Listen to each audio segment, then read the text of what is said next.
Hi guys, this is Allison from AllyKat Creations. How are you? Please hit the like button. It's not hard to do.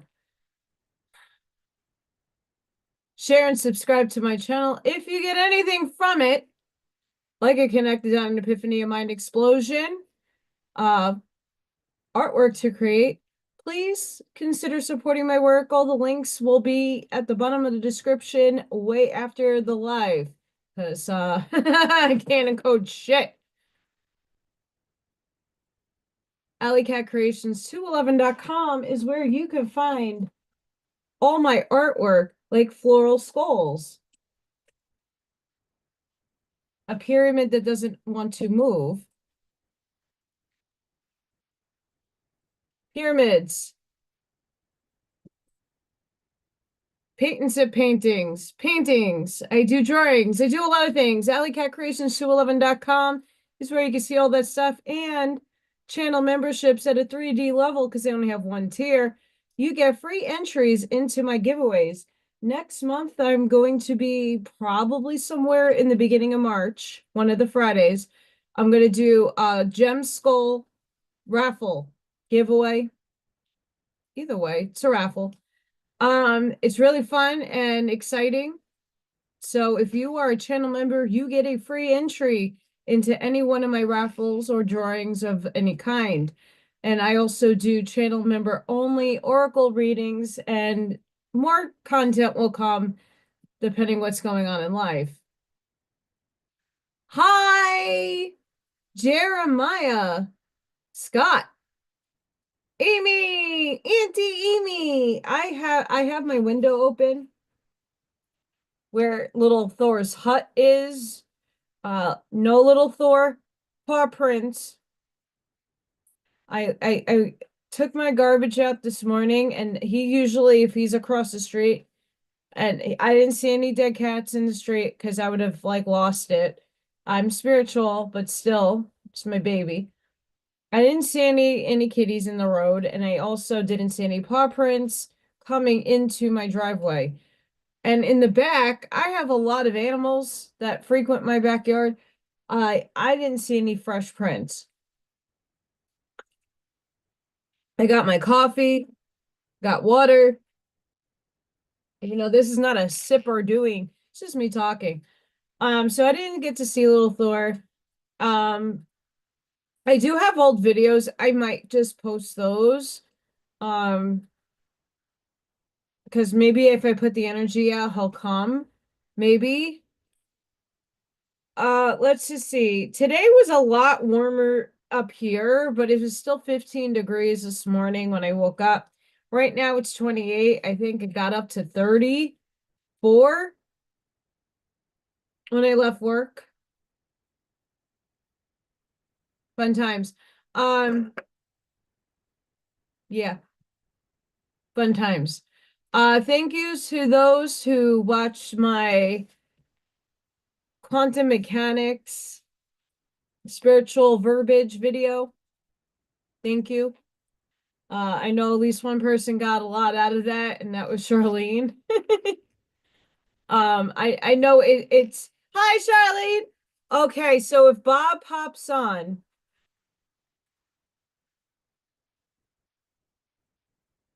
I got multiple now. Chickens! And I got a penguin. Penguin. So yeah, I haven't seen him. Um, thank you to those who did watch that video. I know it's a bit hmm. Upstairs, you know, I'm getting my abilities are in heightening, in lightning, and rising up, as so as many of you. We're having different kinds of experiences and different feelings, and things are amplified right now. And for me, I had a weird experience a few days ago. I'm gonna show the Shubin in a minute.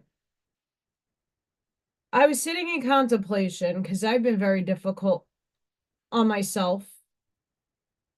I've been beating myself up. beating myself up, literally.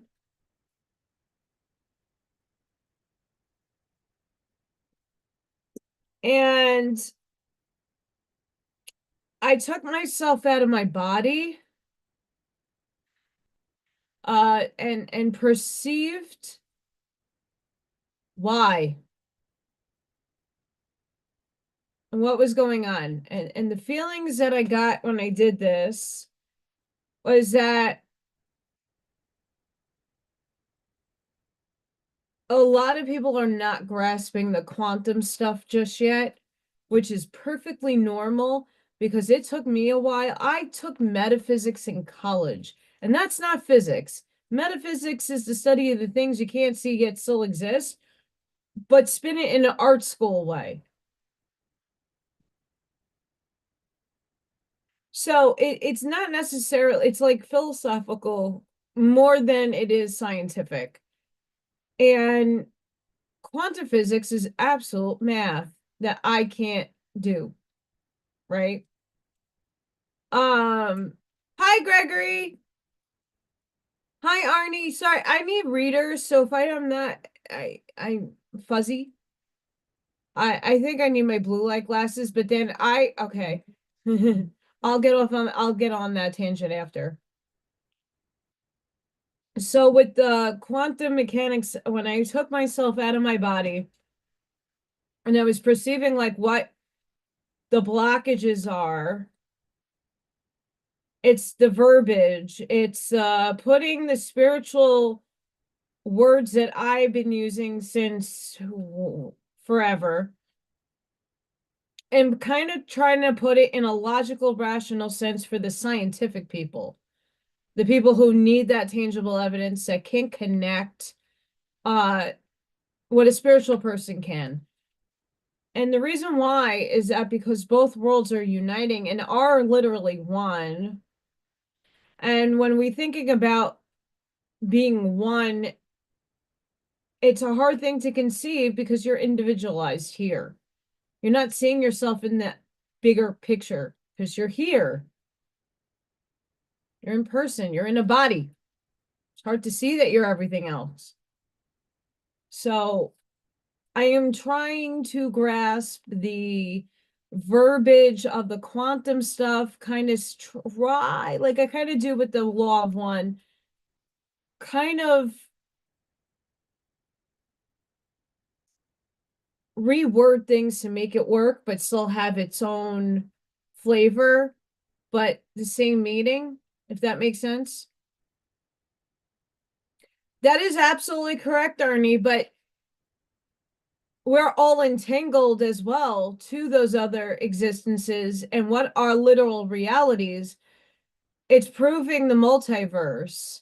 So for a scientific person, when we say realities, densities, and dimensions, those are just different paradigms. But what is a paradigm? It's a different reality bound by different math, different physics, different vibrations, and different frequencies. And that's where I want to catch these quantum, like Mr. Federico Fagin. I haven't read this yet because I'm still reading, I'm tackling this, but I want Mr. Fagin to think about the multiverse because the many worlds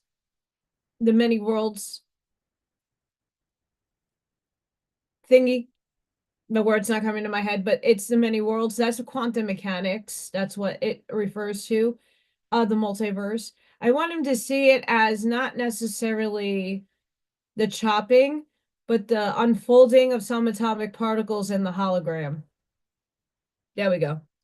Hi, Buckshot!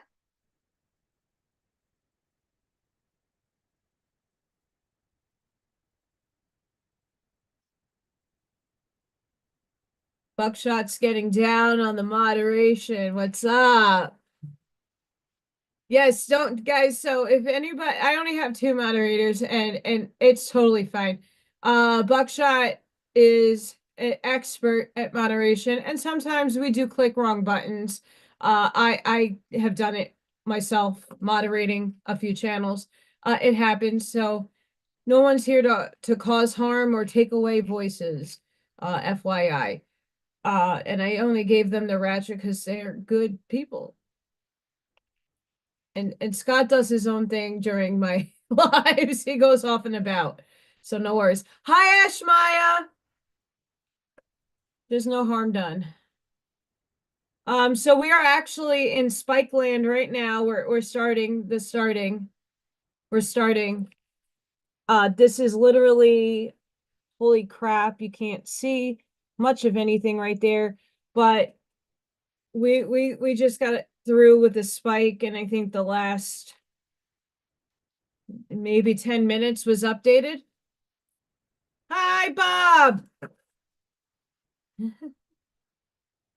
It's yellow. It must be chicken. I didn't bring the boots down, but I did you know, uh old self wants to be expressed again.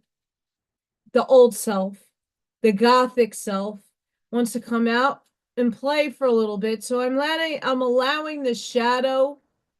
That's my shadow. My gothic self is my shadow. I'm allowing her to come out for a little bit and play.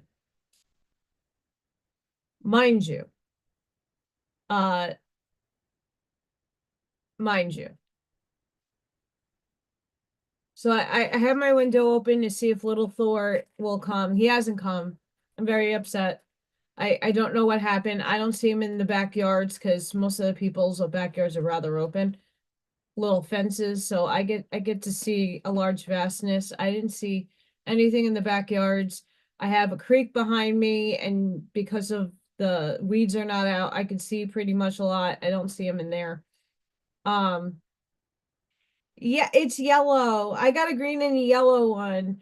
I filled up a bag and I brought Charlene sent me a ton in a box. So I have a bag at work with a lot of the fun because there's monkeys and other really fun crochet animals that she made me. So I have a whole bunch there, but I kept a bunch because these kids are monstrous.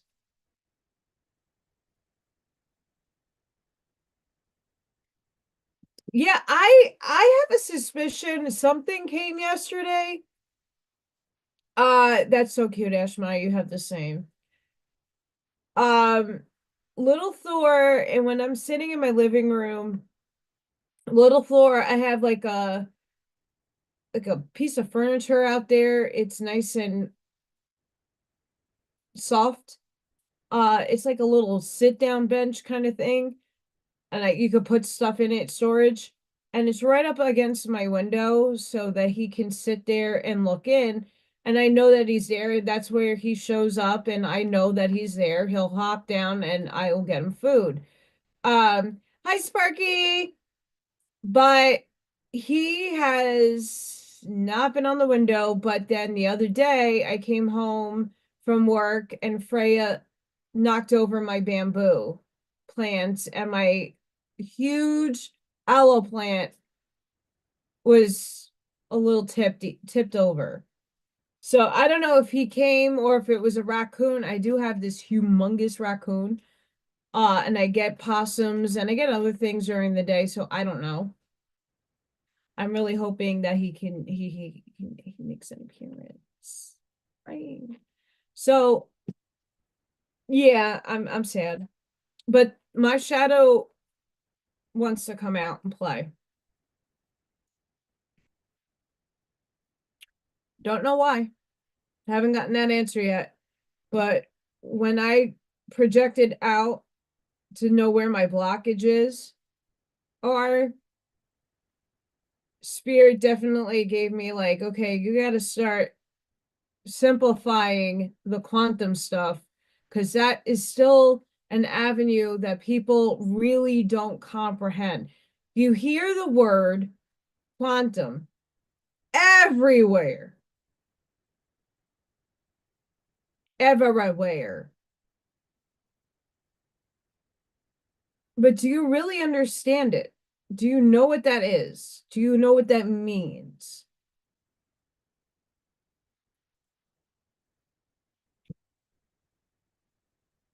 This is the aspect of, that movement that gave us these pitiful, wonderful words to explore, but people just take it out of context and like everything is quantum. No, not like, okay, everything outside 3D and classical physics is quantum. Everything. Because when you get the understanding that we're all one, everything's entangled energetically to everything and all things, it's quantum, explained by quantum mechanics. What I'm trying to do is take the spiritual language and then apply the scientific language to when I say densities and dimensional spaces. A dimension is like the state of Indiana. I live in Indiana, but the town that I live in is a density.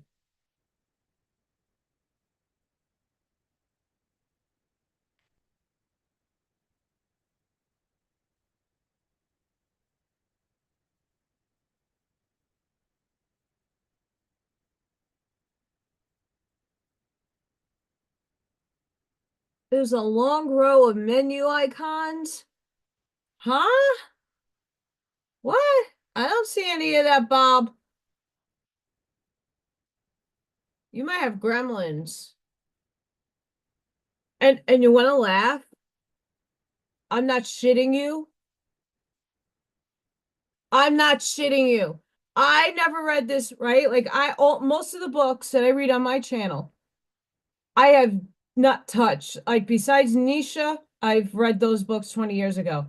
The Law of One I did read. I'm rereading it, but that's also 25 years ago I read that book.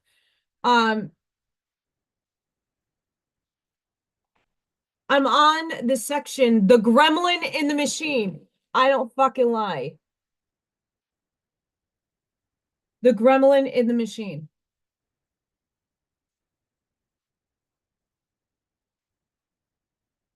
I say gremlins all the time, and this guy in a book says gremlins in a machine. And it's talking about PK manifestations, poltergeist energy happenings from one's own body.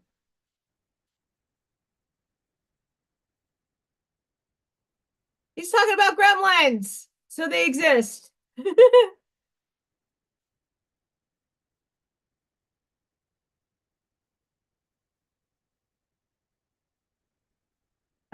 So when it comes to mathematics, so here's what I want everybody to think about is that we are bound in third density. Third. Okay, we consciously, meaning our thoughts, our thinking, are now on higher scales of elevation. Many of us, I hear to better explain it, because sometimes I lose my peoples. Um, we're still bound in a 3D body. We're still bound technically by classical physics. So Einsteinian nonsense. I'm not an Einstein fan at all. Contributed a lot of smarty pants things, but I'm not a fan. There's Niels Bohr and others who revolutionized physics. But we're bound to classical physics and ontological mathematics because that is the mathematics of frequency and vibration. And that mathematics kind of is the bridge to the next level of math, which is now being produced. Um, I posted it on my Telegram. Alexander Quinn posted something very interesting, I think. Or was it Brian Scott? Let me read.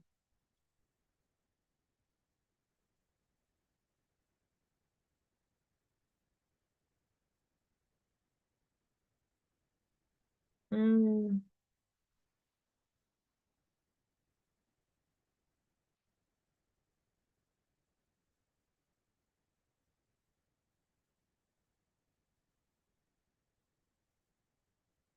Okay. It's not Alexander Quinn, but a lot of us are purging right now. It's probably why the gothic self wants to come out. Like it's not that she's leaving, she's being redefined. She's being matured. Um, Businessy goth than the one that everybody projects naughty things on.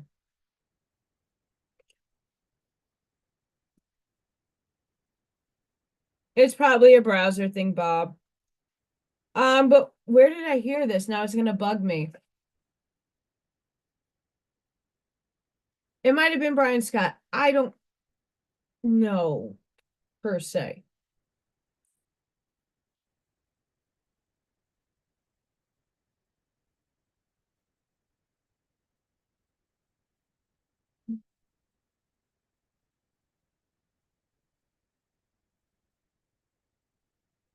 Okay, they're not making sense in my brain.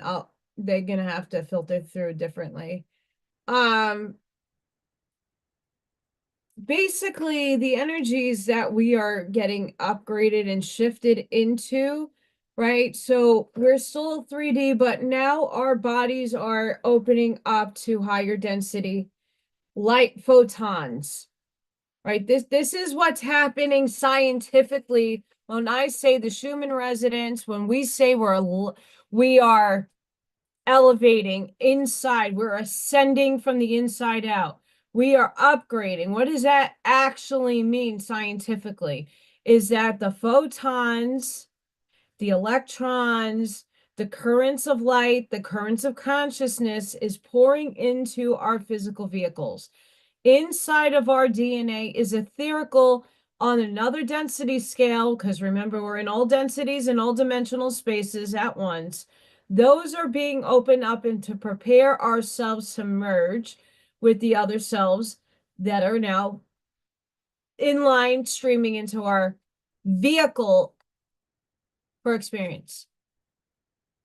So we're upgrading internally in our organ system to be able to hold in more light. Inside us, the old programming, the old ways of doing shit is slowly being purged out of us, and that is looking physical.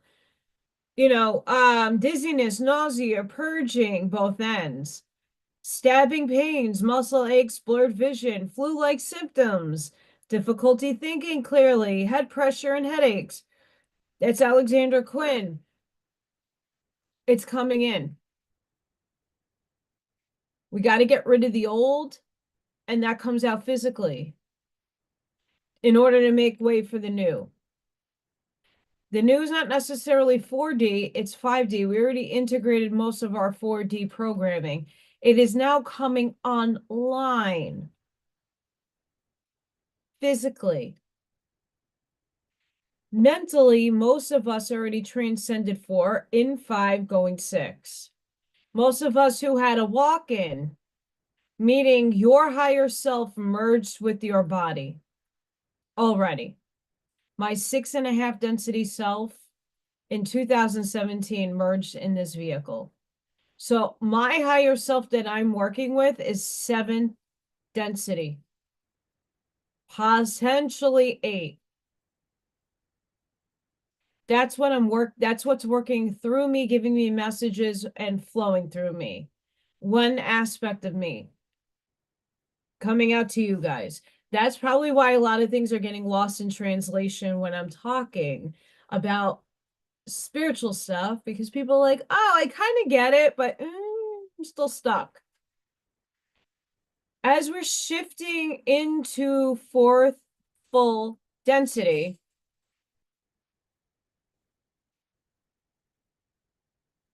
you see, I got the shiny pants. Don't mind my socks. It's cold.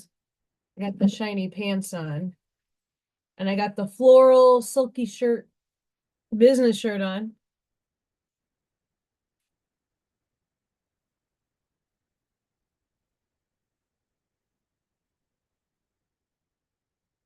See, what's wrong with naughty is that that's not necessary. That's like what the outside world labels me as when they see my pictures. Oh, she must be bad girl. And I'm not anything like it. I'm a nice person. I don't, I mean, I could do those things. I could act in that other self, dominating. I'm not like that at all. And that's not the quality of male that I want. That's only seeking out the lust. I want somebody to love me for who I am and accept me for what I am. That I have not found yet. I have come very close, but I'm nobody's mommy. But yeah, I get a little like, what is she gonna do on her channel? In order to get different, you do different.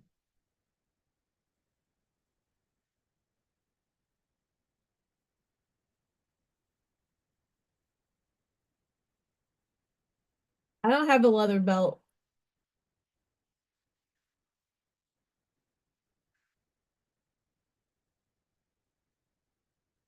Yes.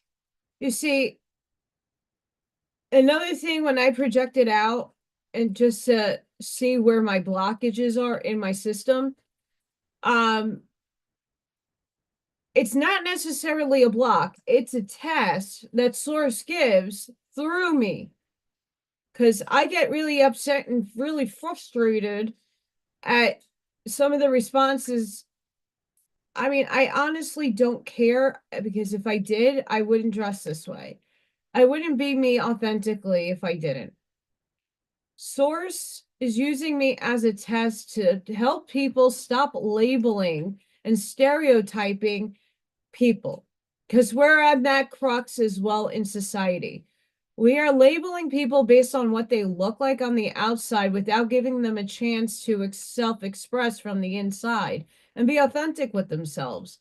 You know, walking in the mall, sit down at a bench and see all the kids and all the people that walk by, you're gonna be like, oh, they're ghetto.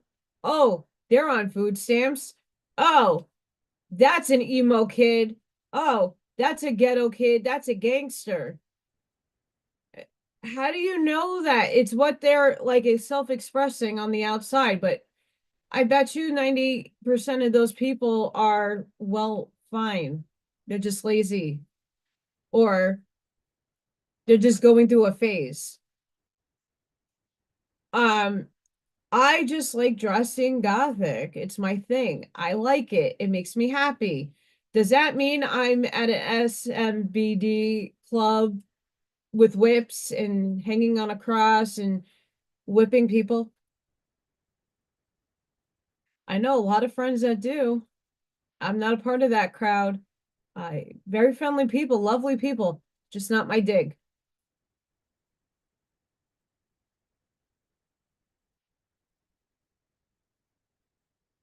And that's exactly why I'm a big test for people because I'm looked at in one perspective and they don't see the other. They don't actually have conversation to know me.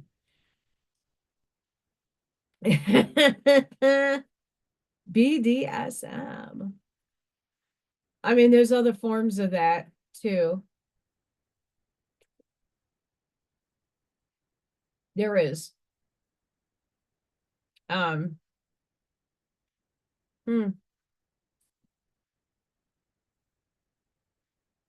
Yellow chicken.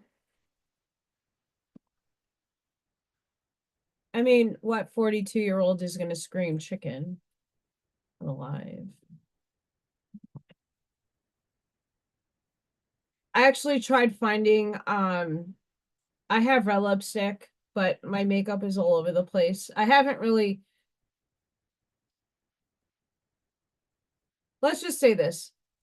It took me a year of constant building furniture and getting my house painted and getting everything put in a place I didn't really focus on my bedroom or on other places because I sleep anywhere. Um, I sleep on a beanbag currently because I find it more comfortable than the beds I bought because they were cheap. So I sleep on a beanbag. I sleep in my living room. It's just a central location, and then Freya can hang out with me. Um, my makeup is all over the place. So I didn't find my red. I got this purpley color.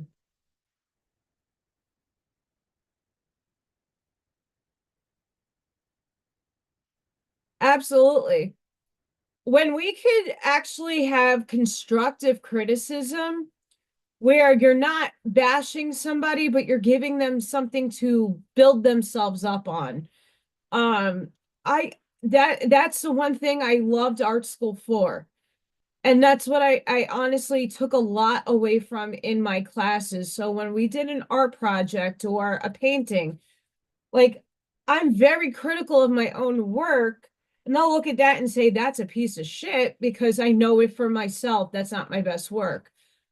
But looking at other people's artwork and having to sit there and look at it critically, you have to build up a vocabulary and a vernacular of, okay, so that person is not skilled at certain things. They're going to work on it. And this is why you're in school, to get better, to hone in your craft, to hone in these skills. So you use words to not knock somebody off of someone working 60 hours on a drawing, and you're not a fan of it. It's not your cup of tea, but you got to look at it critically to say, oh, when you're doing this line, maybe next time look at the angle of where you're shading. So you're not demeaning a person, you're just giving and offering maybe a skill set that they might be benefiting from in their next work. And we could do that in everyday life. You don't have to knock, hate, shame, or blame other people in order to give them some constructive criticism or give them an uplifting perspective, but like be like, hey, if you would do this, this might help you. And it's a suggestion. It's not something that someone should take to heart and go in the corner and want to cry. Like, you don't want to do that unless you're a mean person and want to rip somebody's world apart. Go for it. Tough love is something that is sometimes very much needed. Um, no, I have slept on a recliner for 2 years, a couch for three. Um, I if I'm really that tired, I'll fall asleep in a chair. The one thing I really can't do anymore because of my back is couches. I need space and I need my legs elevated. Like I got like these stupid chairs that I sit in to do this. Like my feet, like my knees are right here. I have a footrest. My feet have to be elevated. Um,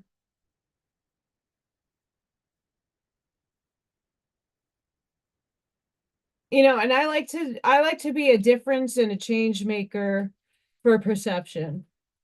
That's me. I guess the hardest part of where a lot of people are in blockage, that when I took myself out to see my own blockages, and not that they're not showing me really. They're showing me blockages that other people are having when it comes to me and the content that I'm trying to deliver, not the book readings per se. Because I asked about, okay, so we have this concept. I have another book upstairs about the simulation. And then we have a physicist who is talking about wave function and the collapse of it and the qualia and satiety and like very scientific words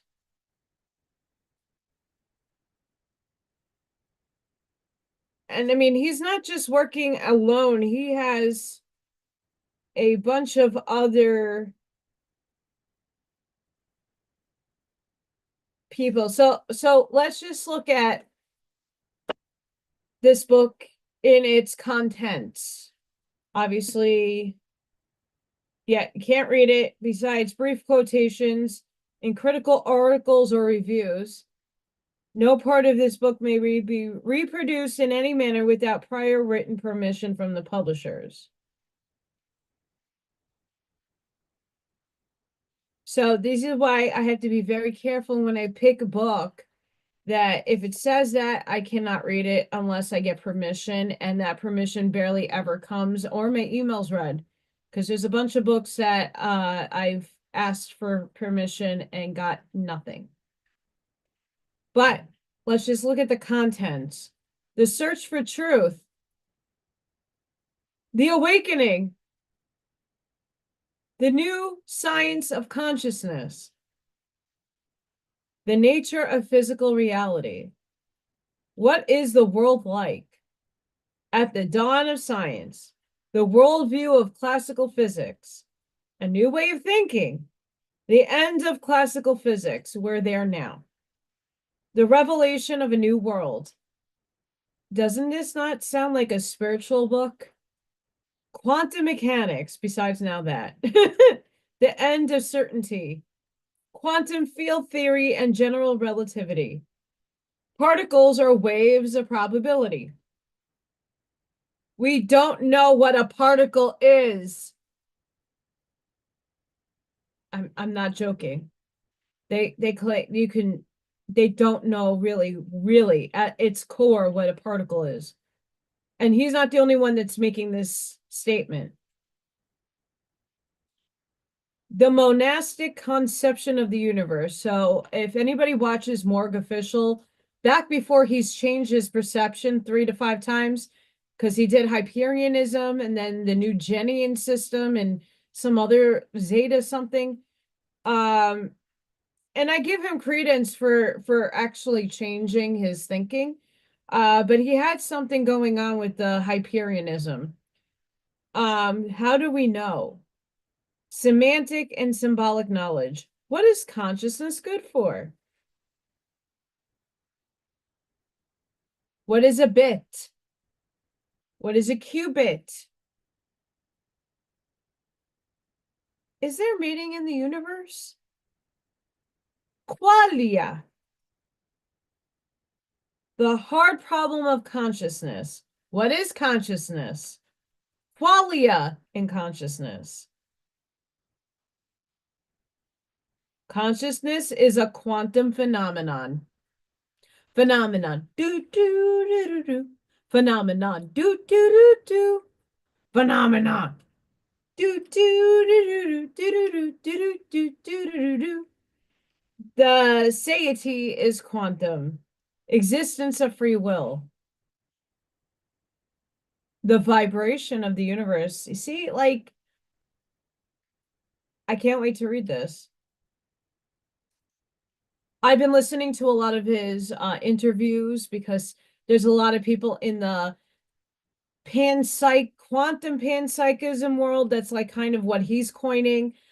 But there's a lot of people in his physics world that interview him, and then there's the philosophical people who are looking at reality, like Nietzsche and Schopenhauer.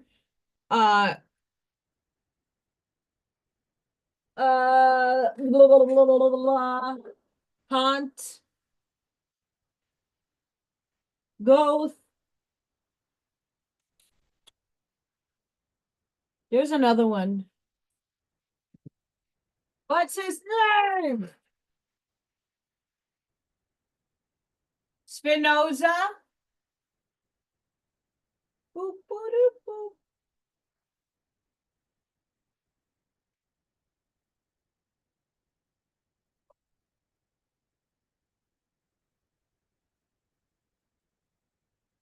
Yeah, there's a whole bunch of Leibniz. There's a bunch of people.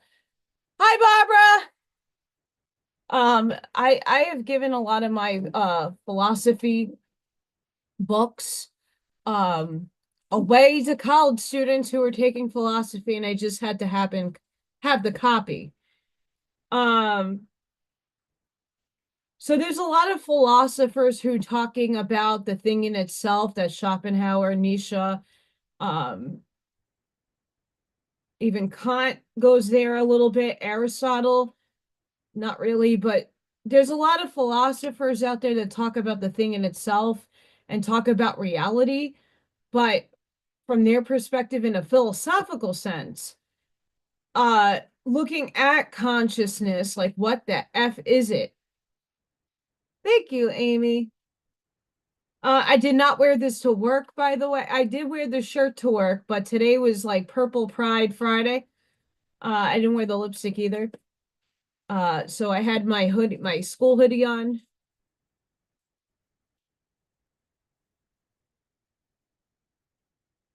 Um, Even Manly P. Hull at some extent talks about like the esotericism, Kabbalion.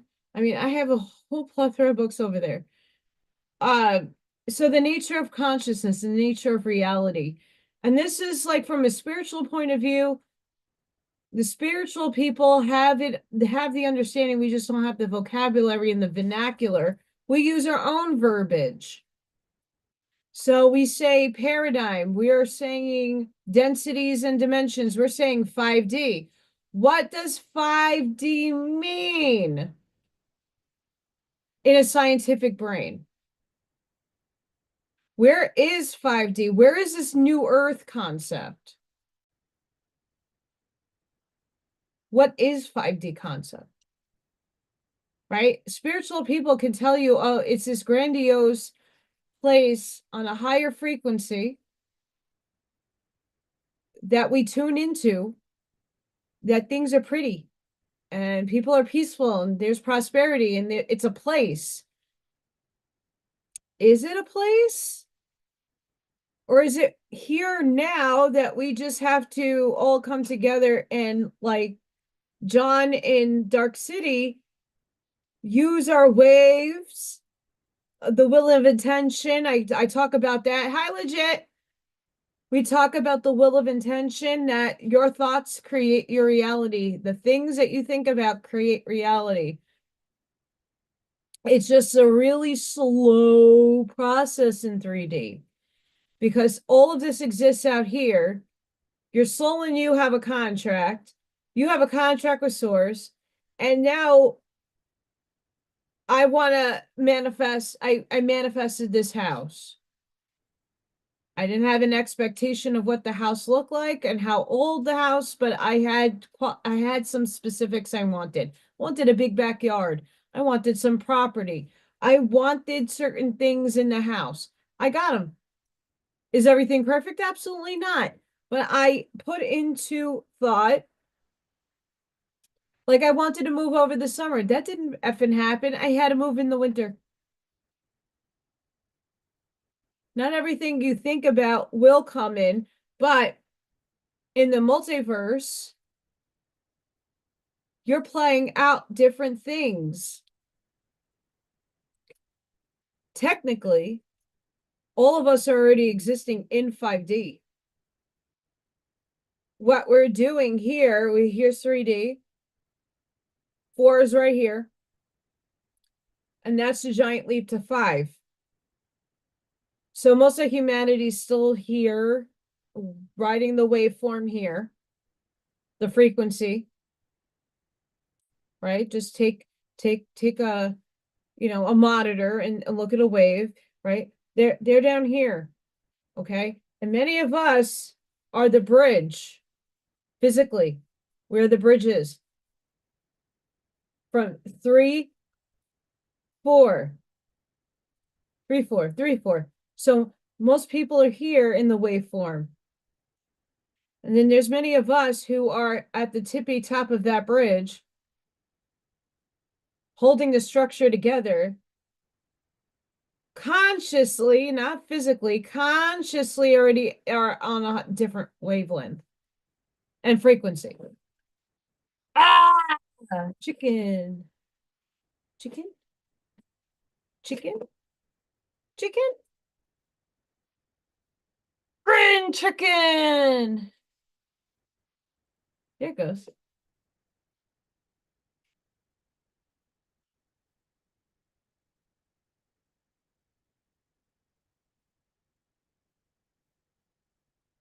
Jeremiah, I'm with you. Okay. Um, the other day at work, when you throw an autistic child's day off, like the bus is late or like there's a delay and there's like just and the kids come back the next day and their routine is thrown off by other outside circumstances you can't do anything about, or their parents are feeding them pure sugar for breakfast. One of the kids came in like overly sensitive, and he like went down and like head butted me so hard in the chest right here. Like I have this huge bruise on my collarbone. It's so ridiculously painful. I put castor oil on last night. I put ice on and put some heat on and ice and heat. Um, I question why I'm on, like that's one of the reasons why I projected out of my body. Also to know, okay, in a few, like by April, I need to find another job. Unless the school gives me something where I'm getting paid over the summer, I need another job now. And I am looking, I am putting my feelers out there. During the day, I'm looking through my emails to see if there's any, hey, even a part-time job. I am not coming up with anything but rejections or sorry, we only have daytime hours, like please check back. And more, not to say that they're rejecting me. It's just like, please check back. The hours are not fitting. What you need is like, we don't have it right now, which is understandable. So what do I do in the meantime? I need to prepare mentally and physically for what will be a reality potentially. Um, and once again, we're hearing the beautiful news. It's not out there as if it will, we might be getting a stimulus check. Well, what about all the money that I lost when I lost it all and I didn't comply to this? Where's my money? I want it now, JG Wentworth.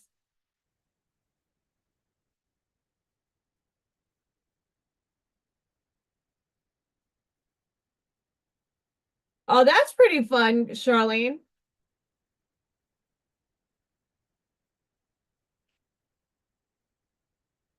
See, legit, here's the thing. A lot of people told me to do Spark and food delivery, DoorDash and stuff. Okay. So well, I was a passenger. Viking, when he had his tendon surgery in his pinky and his hand, they had to do a lot of repairing of his ligaments and stuff. He was out of work and his bills came in and he decided to do DoorDash and the other one.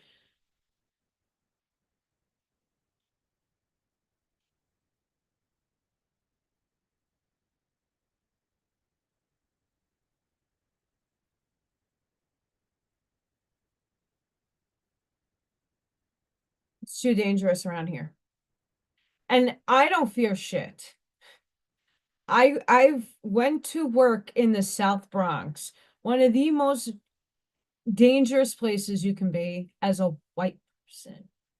Okay. And I'm not being racist in saying that. That's just a fact. And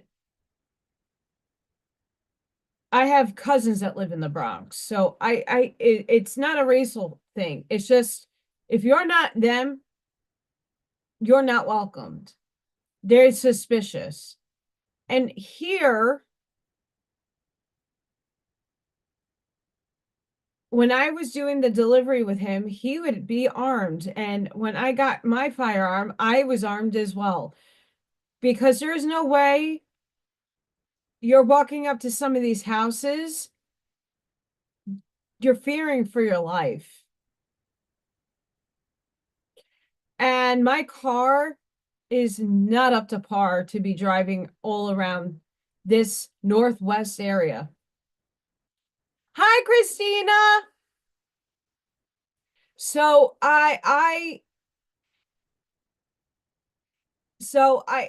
just put like if it was like if I was back in Staten Island, I would have no problem doing it. But because I'm still on the newer side here and I don't know all the ins and outs and know all the areas, I've seen a bunch of them with Viking and hell effing no. No, it's scary. It's scary. I mean, I lived in Staten Island, Jeremiah. And Staten Island is its own little entity and it's has its bad parts. Like there's like housing projects. You can't go driving your car unless you know the people in that neighborhood. They will legitimately try to hurt you. And I've gotten lost in those areas and thankfully knew people I went to high school with that lived around there. I drop a name and they'll let me go. But I don't have name drops here. I don't have name drops here. And the same thing goes for the Uber and my car is not up to par at all for any of that. Like I think my transmission's going.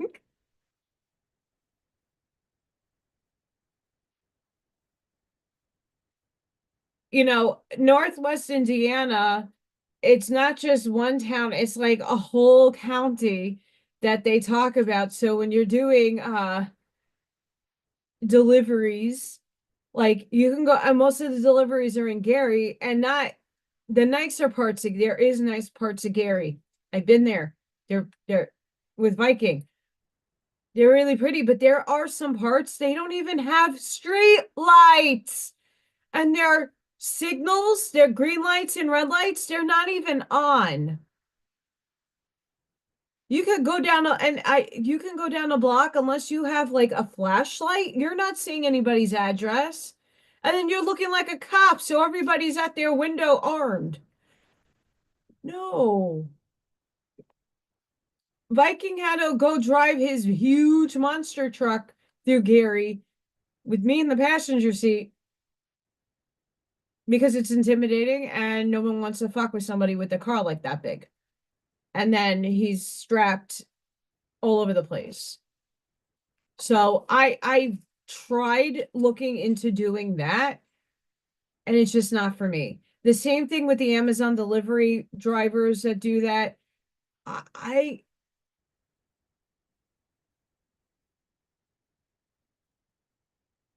I'm a little white girl and color should have zero to do with it.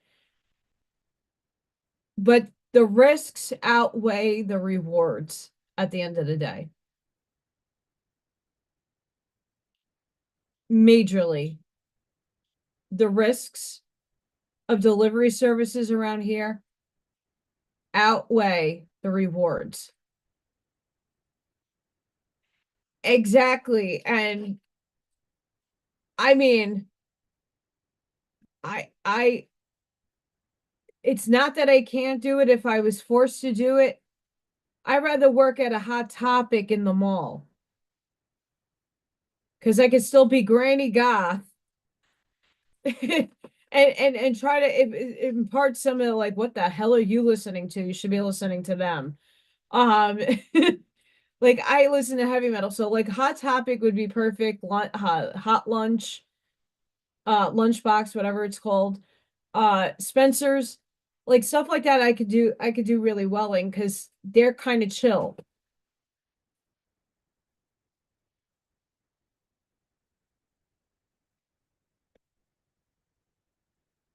But I'm gonna say this: when I went to T-Mobile to switch over my internet, I sat down The guy had to be African American, maybe. Okay. And he spoke spiritually to me.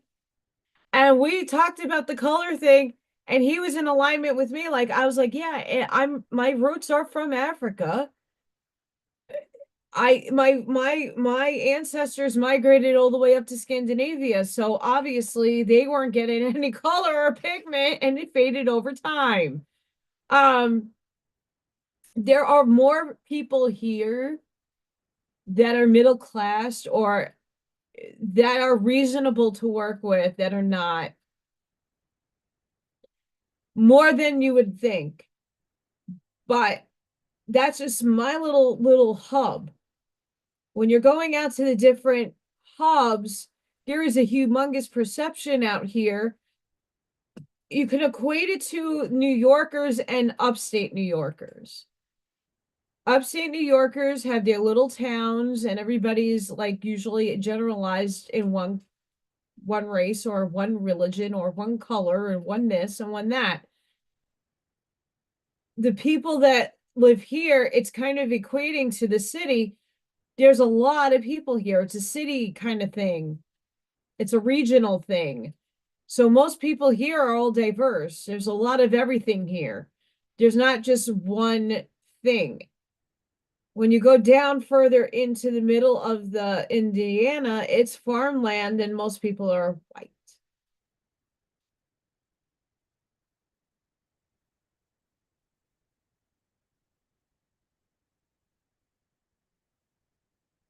Yeah, the auto parts here, you're using your own car because I was looking into that.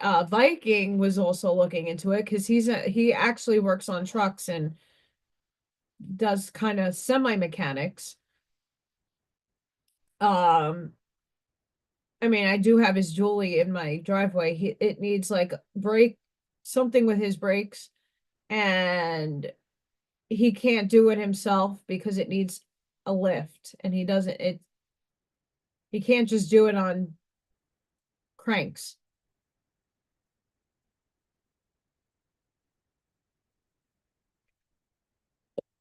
So I'm like stuck between a rock and a hard place of like asking myself, jumping out of side of myself and saying like, where are the blocks? Why am I repeating this? What's going on?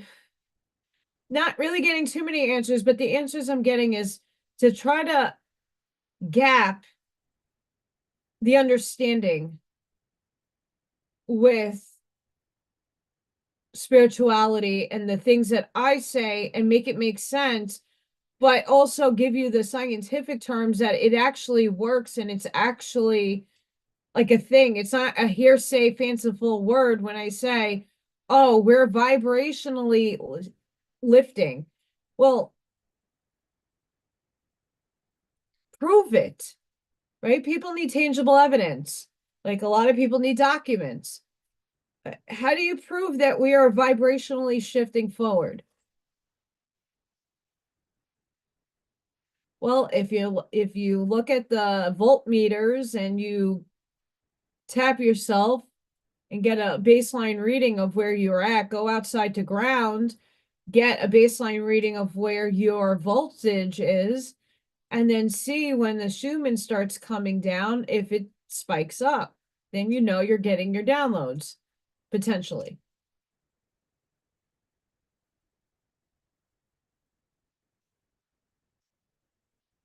Oh, I was a Brooklyn L'Amour's visitor. I only been to CBGB twice. Um, and it was at its almost death because it's no longer there. I've been to the Hammerstein Ballroom, Roseland Ballroom, King's is it King's Theater? BB King's.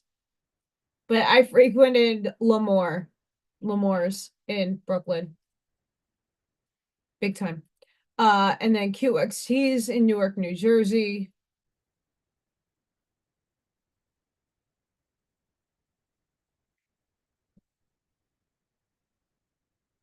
And then another component of reality is your subconscious mind.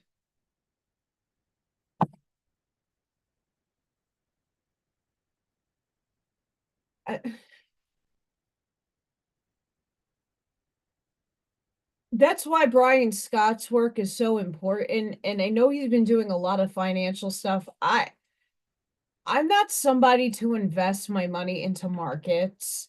Because my parents did that and it never fared well for them. They lost more than they can imagine, and then they started just putting their money away in their tax deferred annuity and the retirement fund. They stopped doing it. My dad was mathematical genius and he tried doing a lot of the stock market stuff and then it crashed and then all the money went bye-bye. Um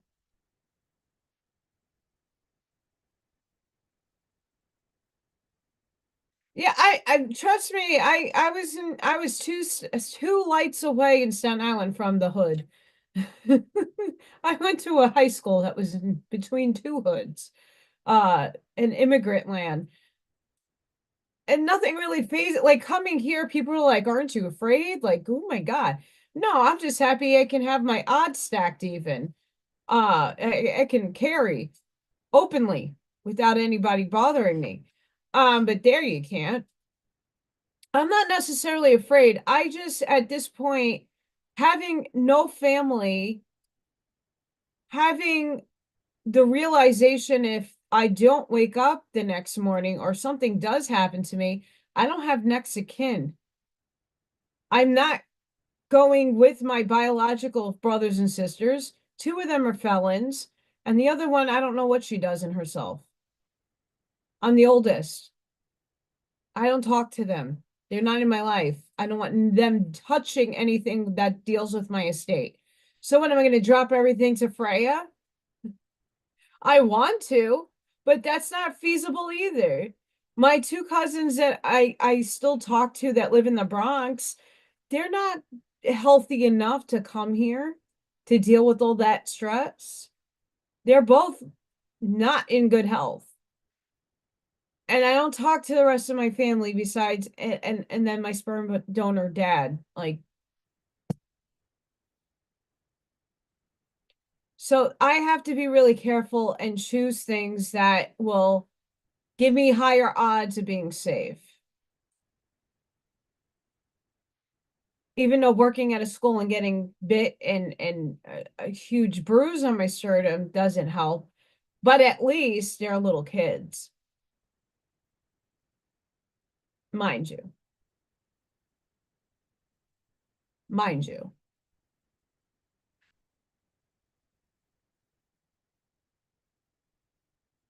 Actually, this book right here is written about my biological grandfather, Mill Daddy. So there is a book about my family out there, my biological family, my dad's side. Blessings, Gregory. Chicken.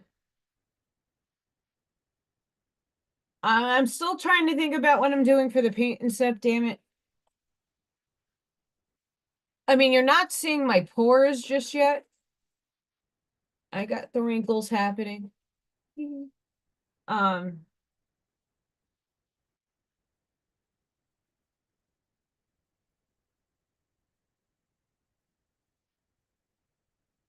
I don't know why I get immense downloads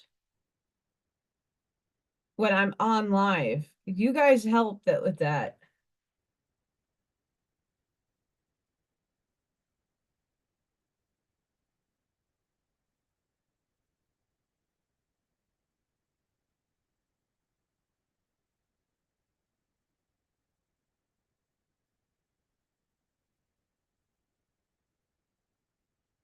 Okay.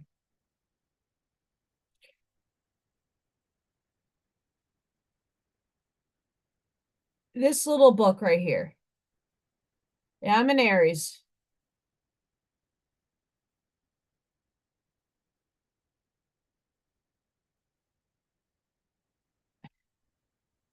Okay.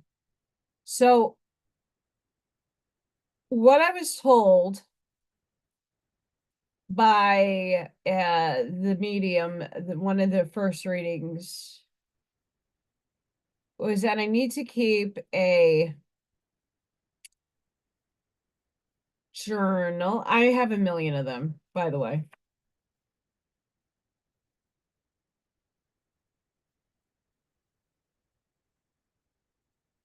Just to throw thoughts down. So it doesn't need to be anything, but I was told that I need to incorporate more affirmations, and I did a whole lot on this channel about affirmations. I am fully open to giving love. I am fully open to receiving love.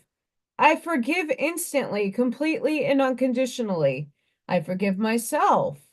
I forgive others. When it comes to affirmations, one has to actually believe in what you're saying, feeling it, saying anything. You could say anything. Are you giving your energy to what you're saying? Are you putting feeling, intention into the words that you're saying?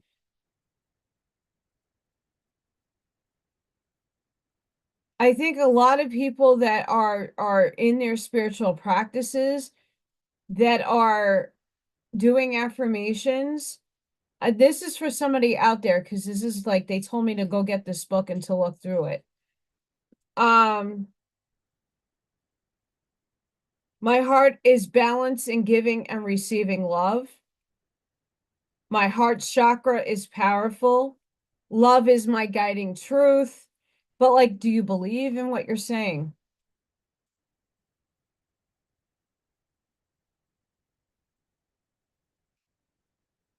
When you're doing your affirmations, make sure you're looking yourself in the mirror or you're saying it with intention and that you believe it to be true.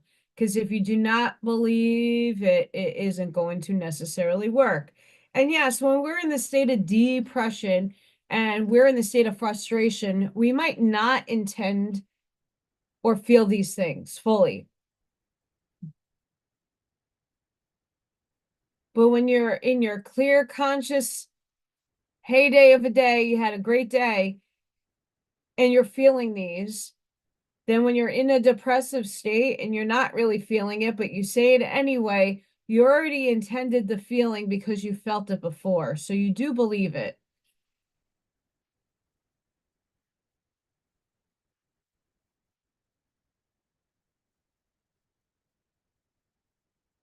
Also, another practice that I was told to do,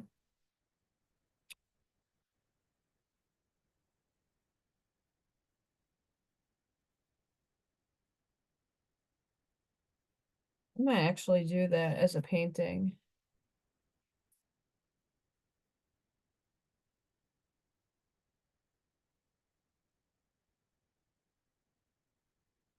Honestly, legit, I am not even upset at this point. I know why Viking was in my life. Like, he was a humongous test. Universe gave me a test. I must have passed it. Um, because he was reflecting back to me both aspects of my parents that I did not like, and I passed because I reacted differently towards that because I knew about it. When it was presented to me and my mind goes, "Oh shit, test, change reaction." A lot of stuff stopped bothering me, and some stuff did. I had to transmute it. The girls, and I still want to be a part of their life. They are both aspects of me. One's the feminine and one's the masculine, and they both present that way. One's more girly girl, and the other one's more tomboy. So he was a biggest lesson for me to know if I healed myself. And if I was going to attach myself again to something that wasn't either ready to have me in full, and I believe there's a lot of work he needs to do. I believe he's a soulmate of mine. He's karmic for me. And I know that there's portions of myself in him, for sure. But he has a lot of his own work he has to transmute and do in his head, but he has to do it in his own way. I can't force it and I can't make him do his work. He has to do it for himself. But I'm not going to sit around and wait and let my opportunities go. If there's any out there, I don't know. But at the moment, I have to focus on me because I am all I have. I don't have no, I don't have another, I don't have anybody else here helping me with my bills, right? That's why I'm doing YouTube. That's why I'm working a full-time job. That's why I'm probably looking for a part-time job and trying to sell my artwork is just to make it.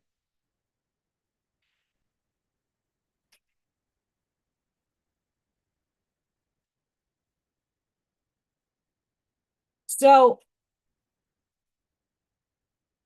left-handed writing. I'm ambidextrous, but I am a dominant right hand. So I literally write with my right, but I can also write with my left.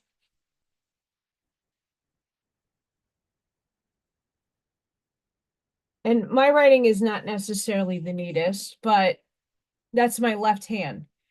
So what the medium was telling me, hang on, as everything around me drops.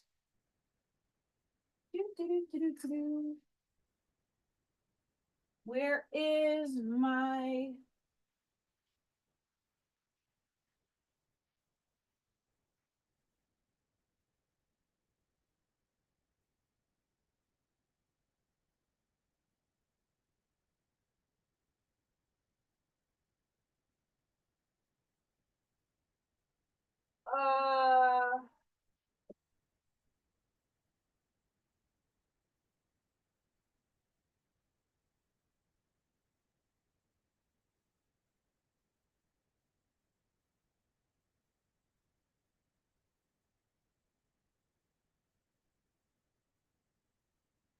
sorry, that took me forever.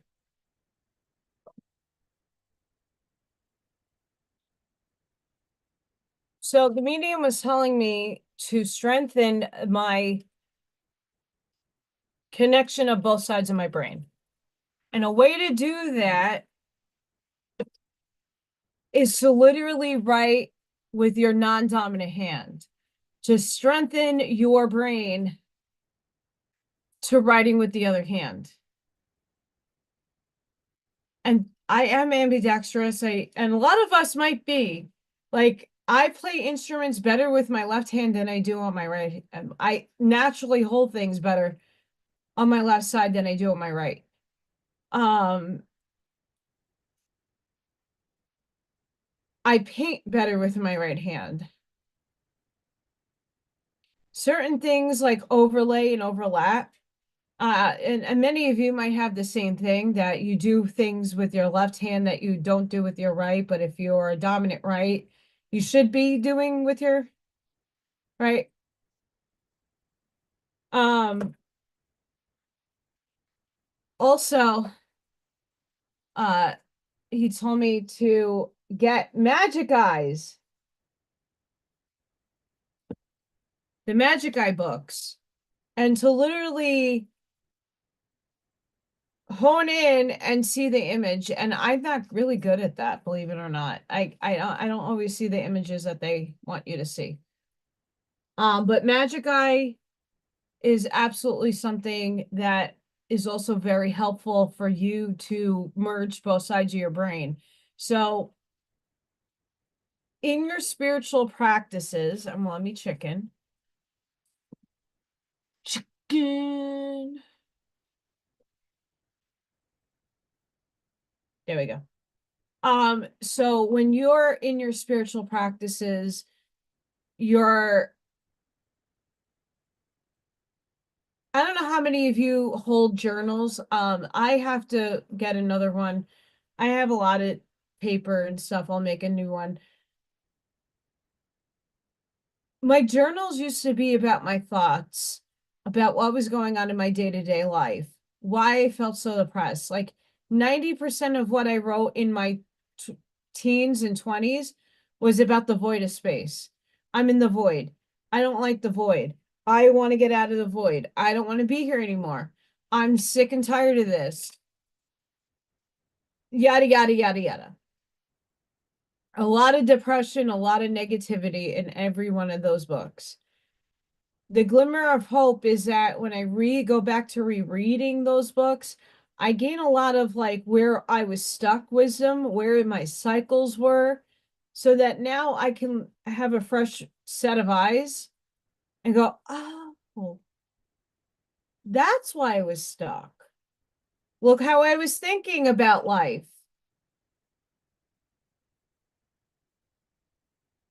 Now, a journal for me, what that would look like is that I'm writing affirmations, but I'm doing it with my left hand. I started doing it in this book, writing a lot with my left hand. And it doesn't need to be legible. It's just the act of doing so.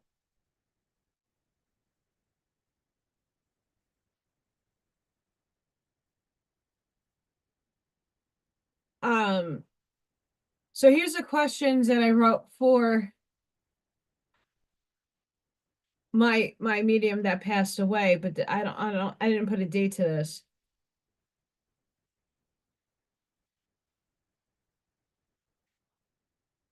So this is just me pondering questions. I don't think I asked any of these. Christ consciousness, right cross behind me, 144,000 in the seal on my forehead. What is that? Is it actually there? What star system did my soul origin come from? Is everything falling into my lap here to guide me to advance to fifth density? Will our physical body vessel survive?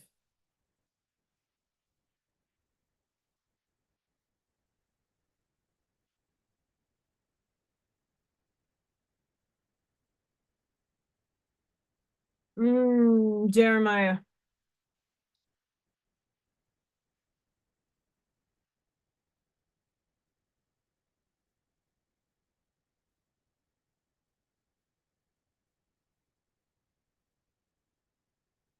Oh, I was still living in my house in New York when I wrote this part.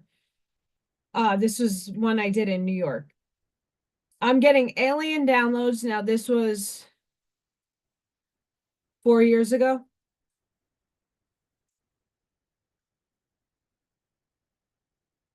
I have to look into the lunar cycles.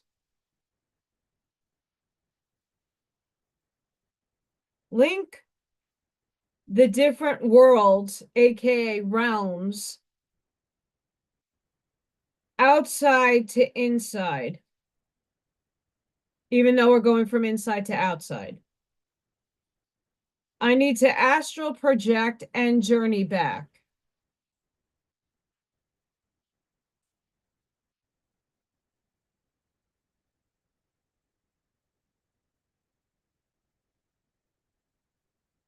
I have a bird-like alien who I'm supposed like a dragon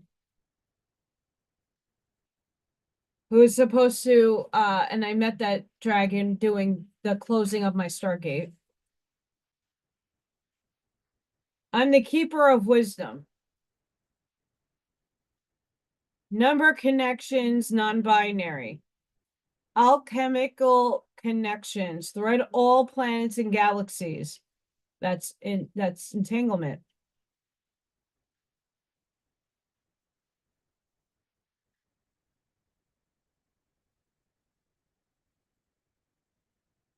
So I have a wolf pack of guides.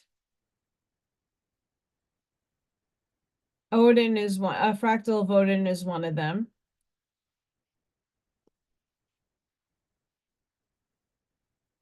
I have 30 spirit guides that serve in similar purposes. In 10 to 15 years, a book series. So I'm another 5 and I might be able to write a book.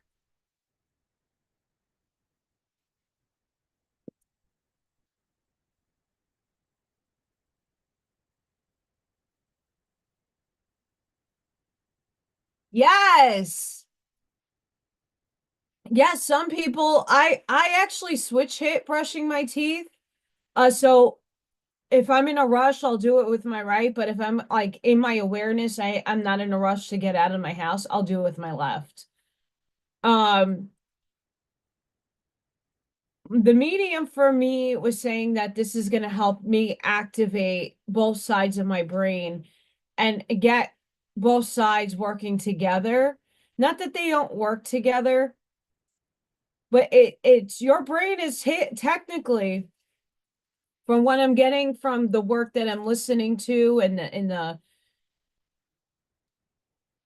all the photons, the consciousness that is in streaming within us hits our different lobes in our brain and our brain is pretty much a filter for the information. Hi, Kim.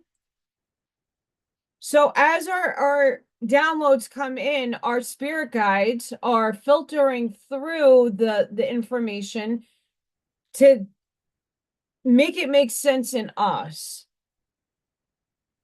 right? Like there are times, like if I sit here and I start blanking out, it's because there's too much information coming at me at once and my brain cannot process it. What helps with that is opening up the different sides of your brain and working in tandem with each other so that you're able to filter through more energy and get more of the filtration system to start working for you in order to decode the entanglement that's coming through from your higher self.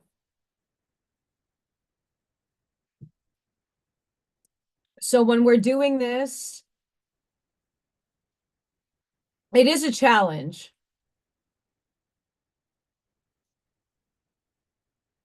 Kim, there is no apologizing. Trust me. I drink a lot of coffee for a reason. But I want a nap and then my brain goes off into tangents. But Spirit wanted me to read through this for some reason, so we're going to do it.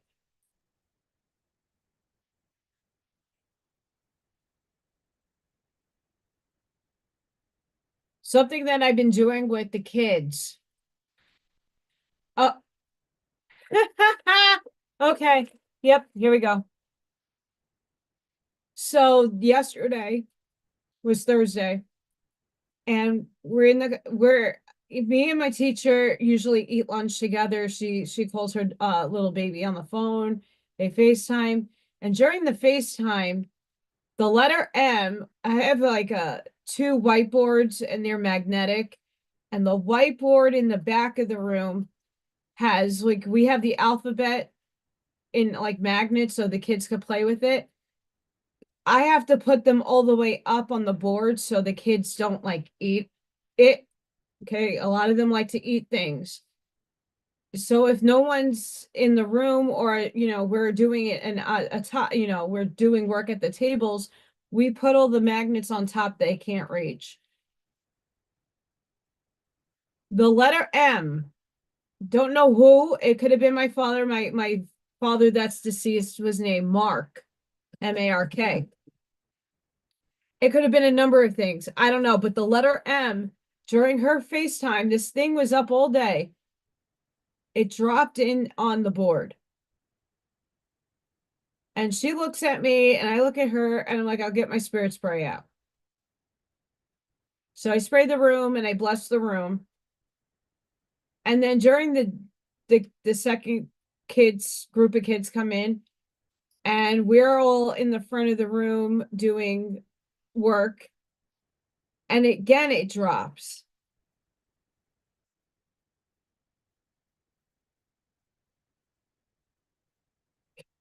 So tangibly, I say to my teacher, I ain't nuts.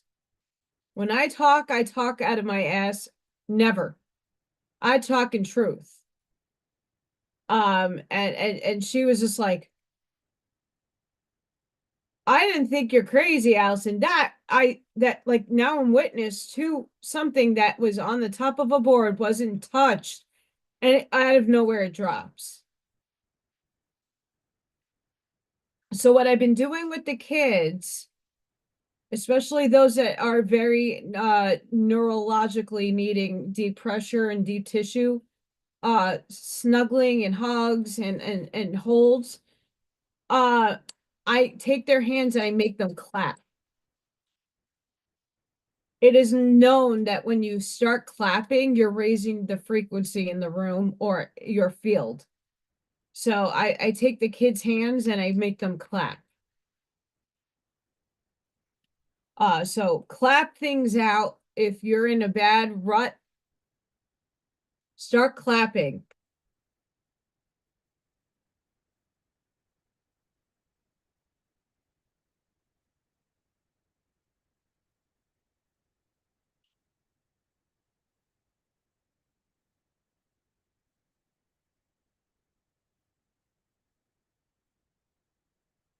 They have to move to Indiana. I am not doing long distance.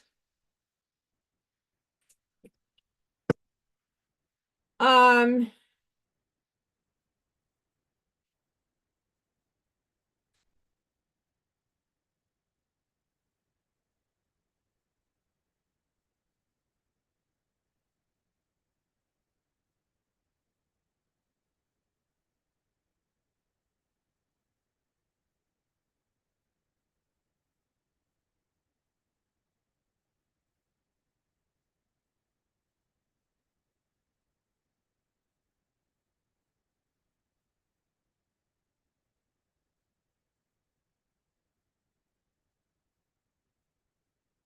oh, I had some crazy reoccurring dream that I wrote down. I like drew out.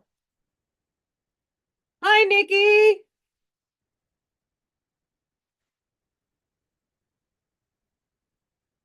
So, like, I allowed this book to be like my reoccurring dream book, um, idea book, left hand writing book. I put a lot of art conceptions, like ideas that I have that I want to do for art in there.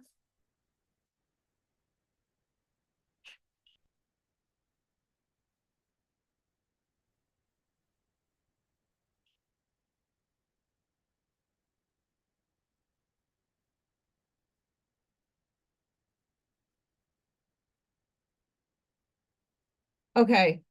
So 5 or was it 6/15? It was 6/15, 2023. And I had to reschedule because Ethan died 6/16. So I got to see him 6/17. The last time I got to go and talk to the medium and he's passed on. These are the questions I had for him in 23. Did I make the right moves to put me in a better place? Are you, and this is to my parents, are you okay with what I did with getting rid of most things in the house? Am I right with resonating with the Archangel Collective? I feel very stuck again on finding a job, and where's the soulmate? Will you be able to guide Morgan's soul up once she has passed? What should I focus on to grow spiritually? Stargate, Ashley on Nadine as question marks.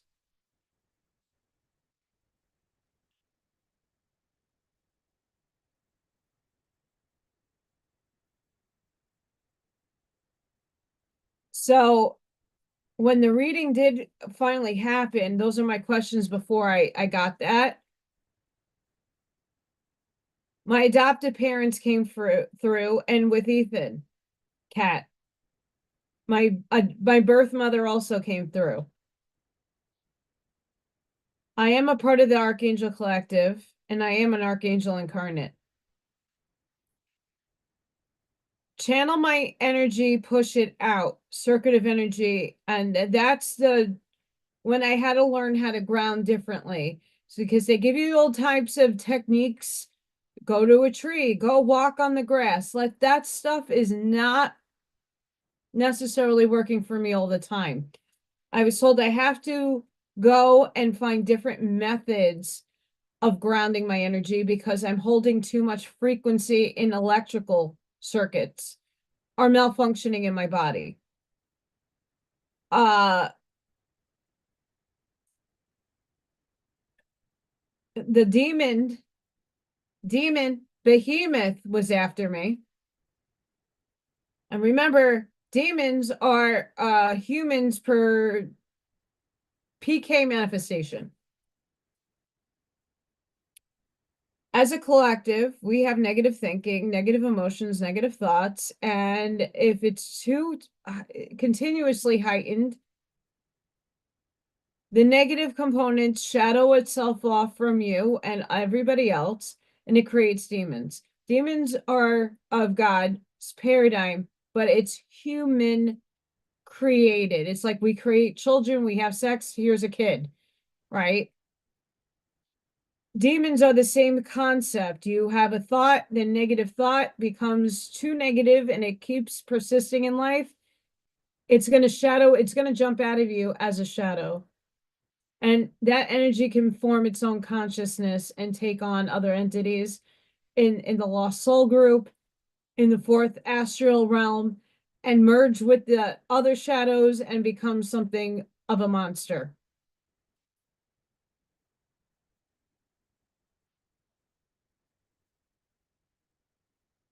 Oh, I'm so excited, Nikki. Nikki just got the tiger's eye that used to sit right here. I'm very excited. I have to look into kinetics. Uh, my parents are very proud of me that I traveled and I moved alone, all by myself. They're okay with me giving up the objects. Guess they said, what am I going to do with them if I'm not going to wear it or use it? Chicken! Chicken, chicken, chicken, chicken.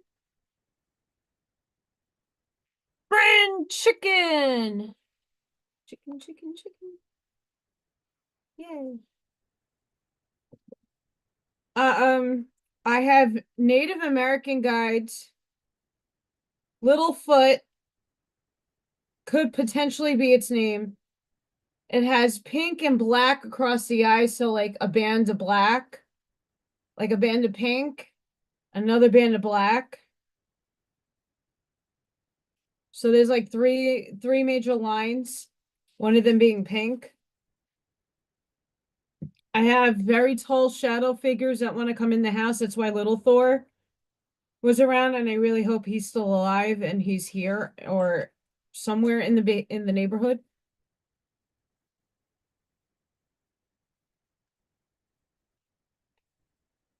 So I'm supposed to go into the psychological child development uh industry.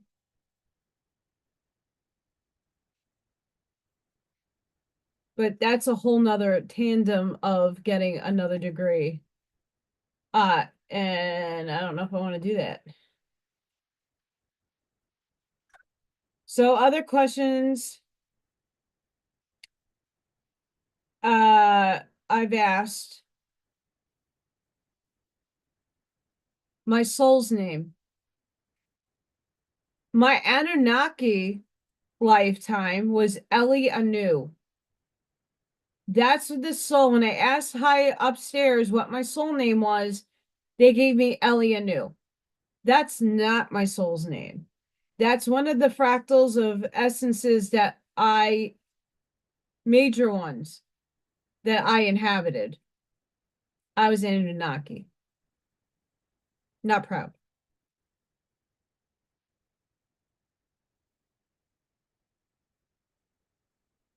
The other vehicles with my soul fragments. Aquarian DNA, Ashiana Dean, correct.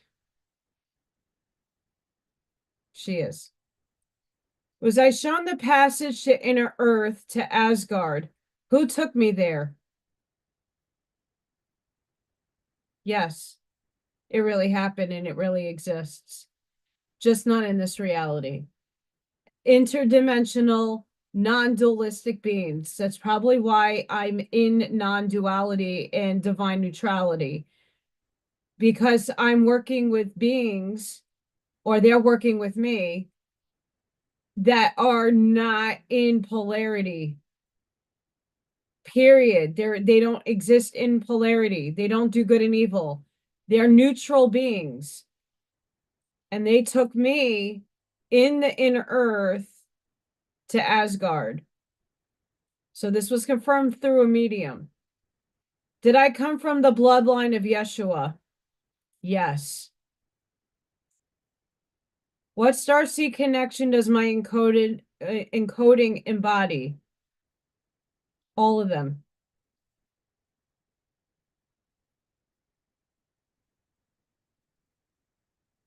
Is Jason Q a part of my mission? Is he in the soul tribe? Yes.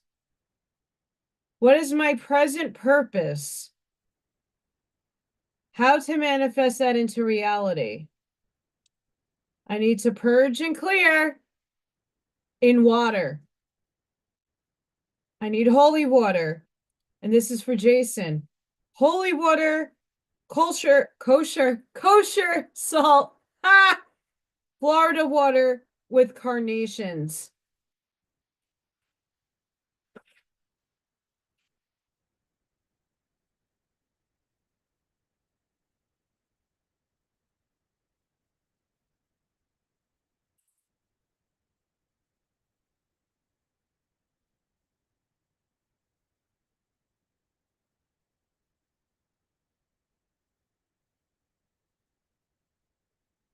I'm just reading everything else.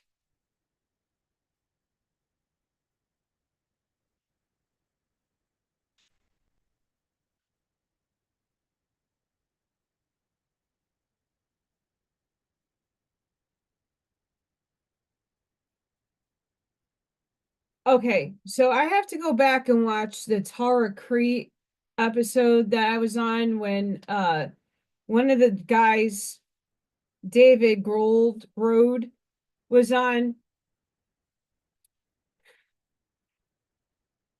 I Once again, it wasn't in the time that he was saying, because I was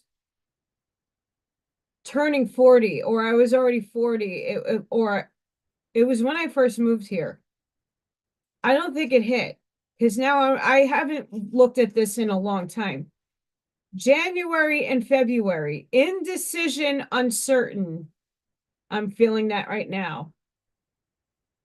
Missed opportunities. I don't know in what. Filtering out processing people. I'm filtering out people. More mastery, more discernment, new skills.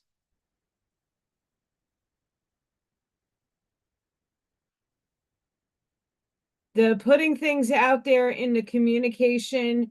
I'm a teacher, individually mentor coaching, share your mastery and unpack it. I'm doing that now.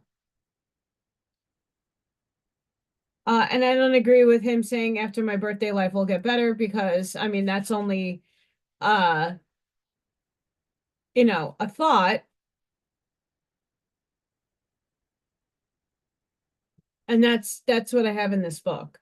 So I think the biggest takeaways from this book, besides me sharing my medium notes, was that if you want to start opening up your brain to receiving more and filtering it through with more clarity, start using your left hand for certain things.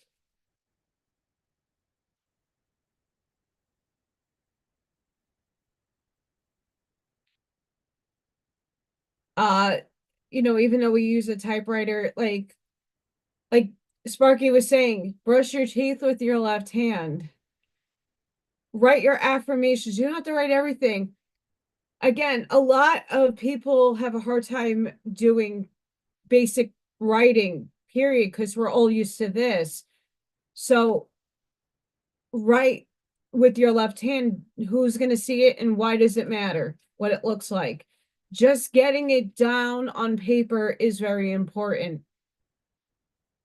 If you can tolerate getting a magic eye book or, looking at those posters when you go to Spencer's,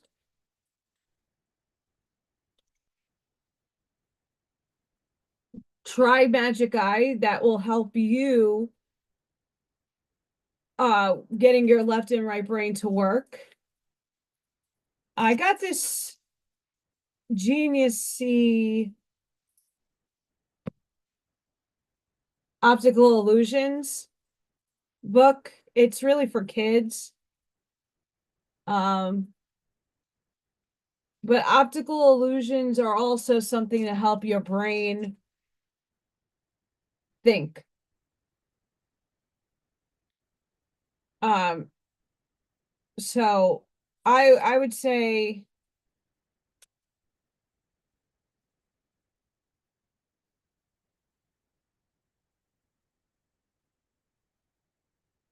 puzzles and patternings. Play with that stuff too. Um, chicken,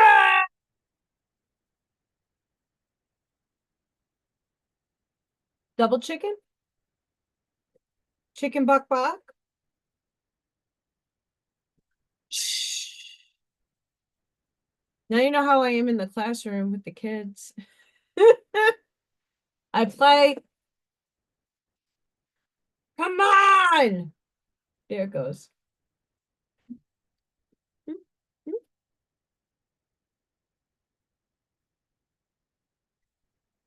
A lot of us do, Jeremiah. A lot of us do. Many of us are separated and out, spread across the humanity because we're meant to seed our light frequency. So your heart has electrical impulses that pulse outside of you in the electrical wavelengths of your toroidal field. I might actually have a picture of that. I like when my brain starts jumping to different things. Do I have a picture? Did I share the picture? Buckaroony.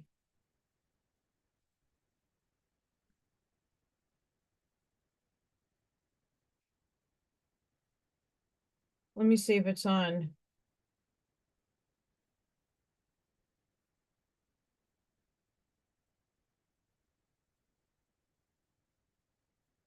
Oh dear.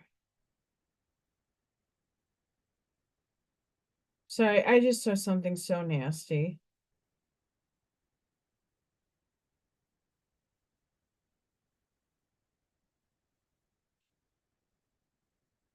I really hope. Oh, they had a daddy and daughter dance at Vikings, the girls' school. I hope they went.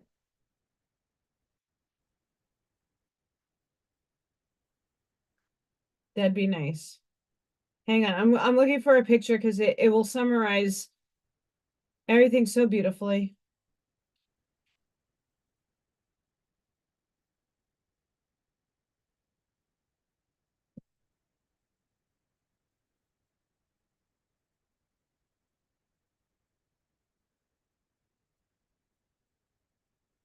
I might have to pull this up somewhere. I did not save it. Where did I save it? Oh.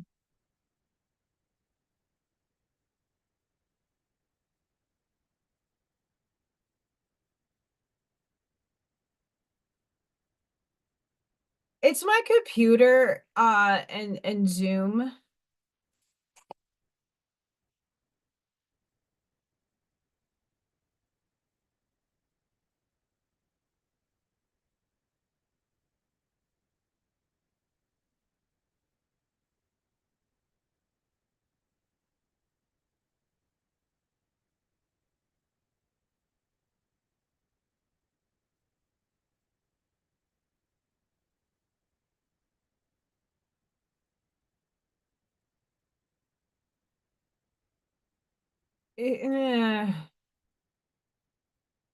Poopy doopy.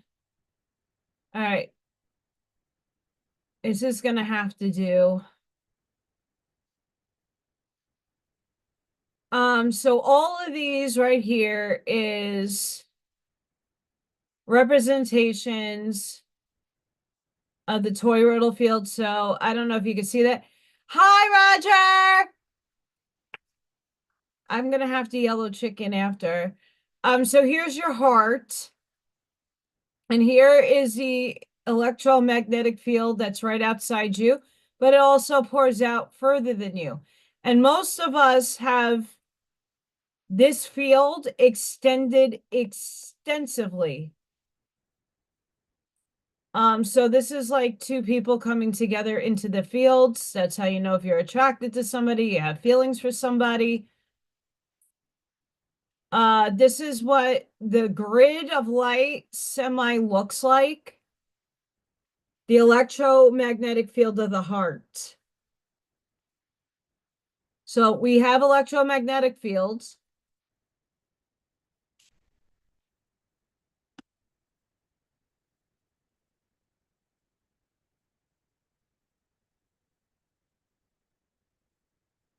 Uh, that's my problem, Bob. Ammo is expensive, and I only have enough to hold down my fort for a little bit. I have to get out and get to the range. Hi, Kurt. So this is like your heart electromagnetic field. We all have one. I know I can't really blow up these pictures because they come out tiny sized. Um,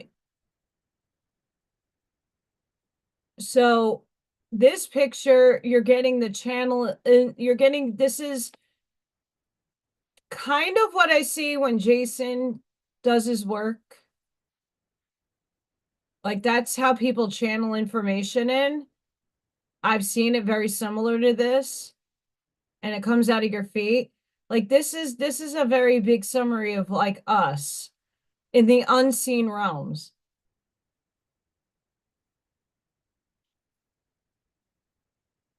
Hi. So there's a lot about the electromagnetic field of a human that's worth investigating. Because again, unless you see auras and energy from other people, it's untangible. And when I say that, I'm going to make the connection for those of you who are maybe not commenting and saying hi. The untangible universe that you can't see yet still exists, the metaphysics component to things. My Wi-Fi, it's a box.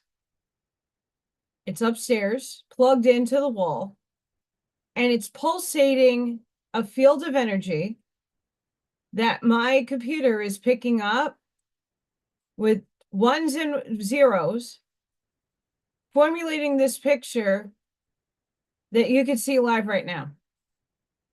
Unless you could see the ones and zeros whizzing in the air, hitting my computer, how do you know it's tangibly real?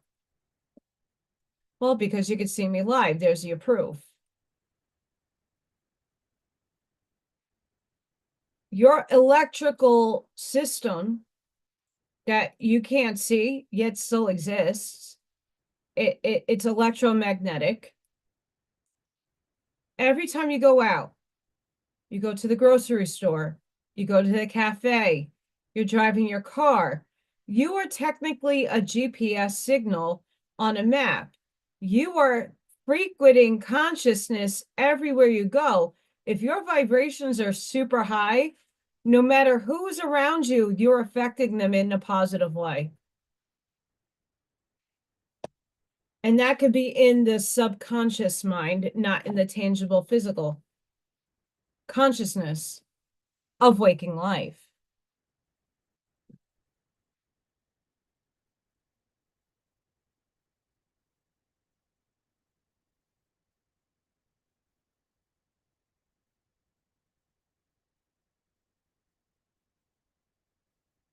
Like I was saying, the last live, we are the med beds. If you can imagine, just like I was saying with the storms, if you can imagine in your mind your light body or the storm, and you're putting in energy to lessen it, to make it dissolve, and you're seeing that, yes, in God's plan, certain things are going to happen regardless of your intervention or not. But the intensity might be scaled back a lot. There's a reason why half of the United States is in like sub-zero dimensional shit show cold, and the other half is fine. There's reasons for things happening that we don't have our human awareness on, but they're happening for reasons, divine or not. All is divine. If we have the power to make a storm kind of lessen, you have the power to go within your visualization to visualize the cells in your body, the air that you're breathing, and bring in the healing angelic light and heal yourself. Now, that's not to say not to go to the doctor, that certain things, certain conditions sometimes need actual surgery.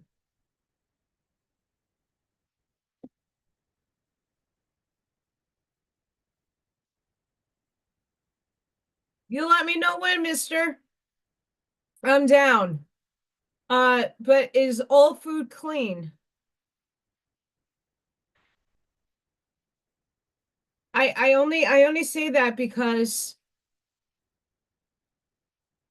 for decades they have been, and this is not something I want to enforce in my reality, but the reality thereof, we've been all exposed to water that is unpure.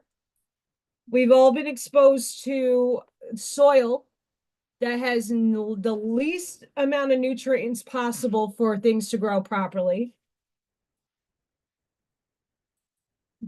Sorry, I still have sinus issues.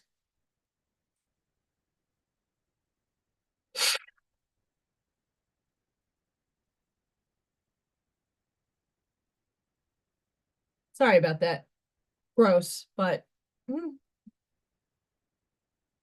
how do you know? I'm not doubting you, Kurt. Roger,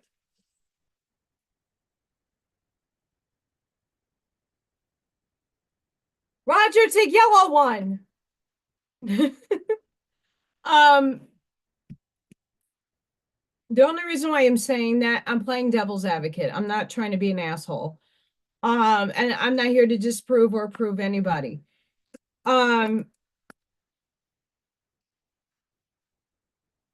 I've been given a mission from source to play devil's advocate because that's a part of my archangel. Archangel Hillel is operating through me. And that's just to get you to think. Food, air, you can't avoid the air. No matter how many filtration systems you put in, there's still things getting through at a subatomic particle level that a filter isn't just going to filter through. The water, you can filtrate it. Still, there are subatomic particles that get through. So, clean food, sure, exists in very controlled environments. What will make it cleaner is when you speak the frequency on your food, in your food, and you raise the frequency of the water and the subatomic particles that whiz through the air at faster than light speeds, because it's entangled to all things. You're feeding them positivity, and everybody else around you is doing the same thing. And the field of energy is so high that it null and voids a lot of things, but that doesn't mean that everything is going to be what most people in wavelength over here thinks of as clean.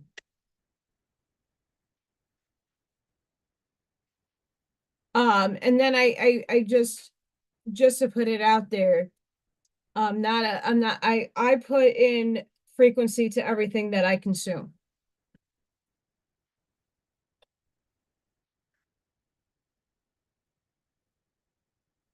And that's not saying that people that are, especially like you, Kurt, that have your farm and doing everything right.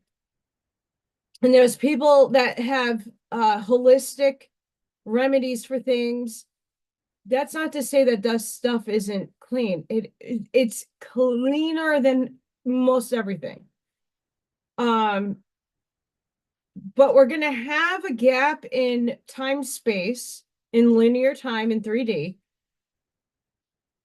where there is still going to be a wave function that is corrupted in this system. There's still going to be like, so people can send me like holistic, like active charcoal and using baking soda and X, Y, and Z. Unless I have distilled water that I know is distilled in a proper place, or specific water out of a glass jar, potentially, most water coming out of your sinks is dirty. Now, if we all had the cleanest of clean, what would happen to the bacterium and the things that thrive that we actually need in our systems to function?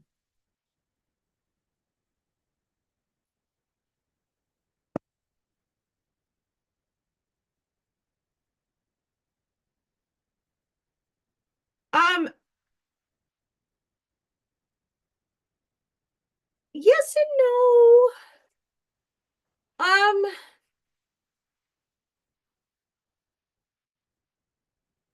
my parents brought me up kosher. They didn't have a separate kitchen or anything, but they did not mix my dairy and my meat. I couldn't have a cheeseburger. No, was never allowed to have that. At school lunch, I had to have apple juice and not the milk when I was eating anything of protein. Um, my parents raised me kosher.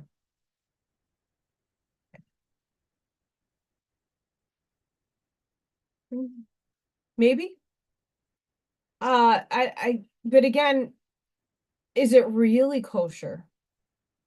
And is the intentions of the rabbi or the halal food, are these people at every facility blessing everything? I doubt it.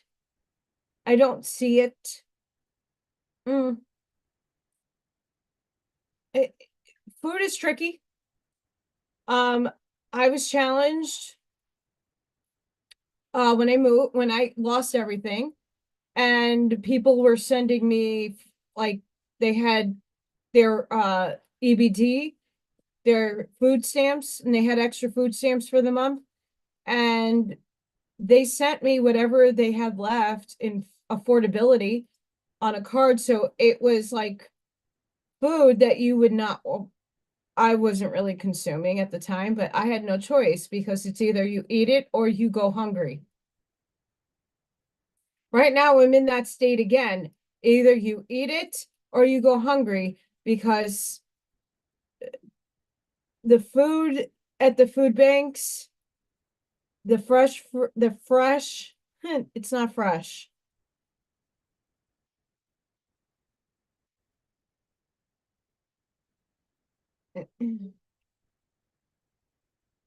Not my dig.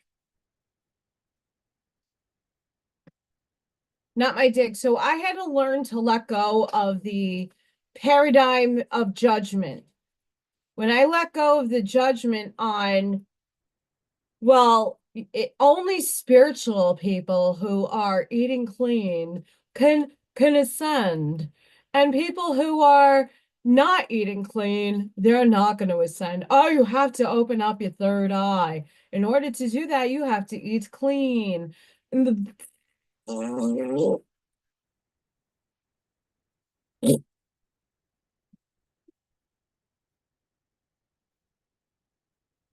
That's right, Kurt. There you go.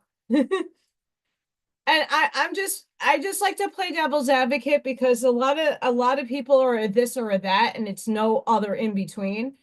And I was that person. I'm not gonna lie. I went to the holistic food stores that were in my area, and I went to the farmers market. There was a beautiful one at Union Square, and I my school was on 17th Street and 6th Avenue. I had to go to the bus stop. I walked through Union Square to get home every day. And anytime the farmers market was there, I was getting the cleanest upstate New York vegetables and products that I could afford. Right. And that was totally a chicken fart. Sparkle farts and glitter. So I basically was eating very healthy. Uh, since I got diagnosed with rheumatoid arthritis, I was only 22 years old, and I was before that a ballerina. I was doing competitive dancing, tap, jazz, lyrical, modern, hip hop. I, I ate very healthy because I had to keep my weight down. When I got really sick and I got very emaciated, my doctor's like, I know you want to eat clean, but sometimes you got to step outside of your paradigm and do a little different and shock your system somewhere else because you're going down, honey. Hi, Marcia. So when I stopped worrying about what my food looks like and I just put my hands over my food and I give thanks to it and I put healing frequency. I go rub my hands, I clap, and then I put my hands over everything. I thank the animal if I'm eating like a hamburger or a piece of chicken. I'm thanking the essence of that chicken or that cow or whatever it is that I'm eating.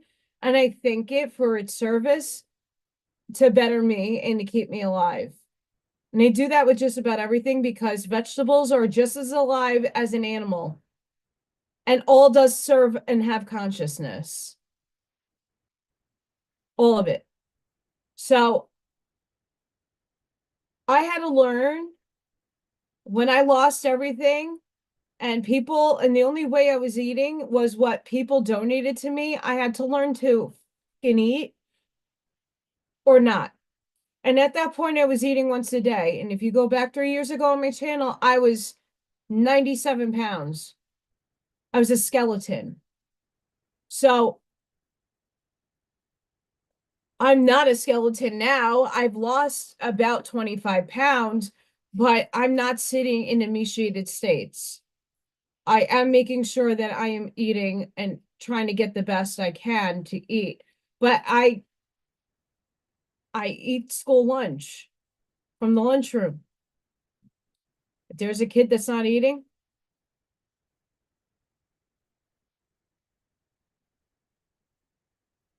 I'm eating the lunch. I actually took some tacos home because the kids don't like the taco meat. And I got some cheese and I made tacos. Chicken! There we go. I'm not gonna lie. Does it really matter what? Yeah, and Yeshua, being that I read that, I that's a question I asked of the medium, and I got told yes. And I channel Yeshua once in a while. Yeshua says, "What does it matter what I ate? You eat what is at your disposal. Just because the Bible impresses upon you or whatever holy book you ascribe yourself to, that they're not eating flesh and they're not doing this and not doing that. Well, that's not modern society and that's not where we're at right now. Not everybody biochemically could tolerate being on a vegetarian or vegan diet. Not everybody is capable of having that. I tried it. I tried going vegan. I am allergic to a lot of things food-wise that otherwise would be super healthy and I would be happy as a pig in a blanket.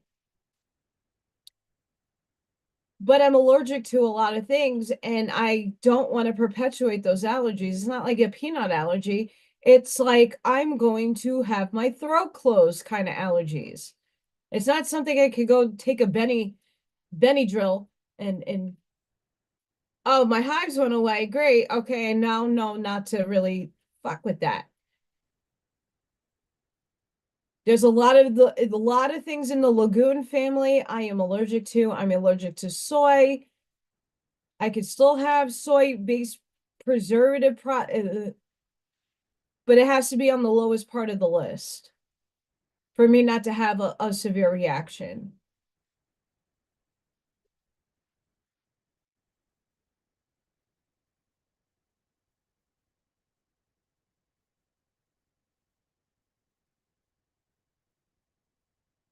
I mean, and that's the thing, we all eat what we eat, right? And we have to stop judging what other people's choices are in consumption. You know, a lot of people criticize me for smoking a vape pen. It's tobacco. But here's the thing, I used to smoke cigarettes. Nothing is healthy. But you know what? I never got that. Like the thing that you had to take that for. I never got it. And I most beans I'm allergic to. I've only found that out by eating and consuming, and the same thing with seafood. There's certain seafood I'm fine, and there's other seafood that like I need an EpiPen for. It's scary when you go living with severe allergies is scary when you don't know. As an adult, I was on allergy shots as a child for 10 years of my life as a little girl. Every time I went out to play with my friends, I would come home with these welts all over my body. It looked like I had the measles. It was hives. I'm allergic to trees, mold, cat. I was deathly allergic to cats. Deathly. I went into my aunt's house. We didn't know. My aunt that lived up in Peekskill, New York. My parents brought me there as a little baby, and I was in her house no longer than 20 minutes, and I started like gasping. They rushed me to the doctor or hospital over there. Oh, you're really highly allergic to cats. Your daughter is. And I was really young. They put me on allergy shots. I have no problem being around Freya, Morgan, Ethan, and my old cat Taffy. They're all passed on. Odin. Food. I had allergies to certain food, and then it dissipated. I can eat it now. But as an adult, I have a chlorine allergy. That's why I don't dye my hair. This is all natural gray. I'm allergic to bleach. I am allergic to soy and a bunch of seafood and a bunch of other things.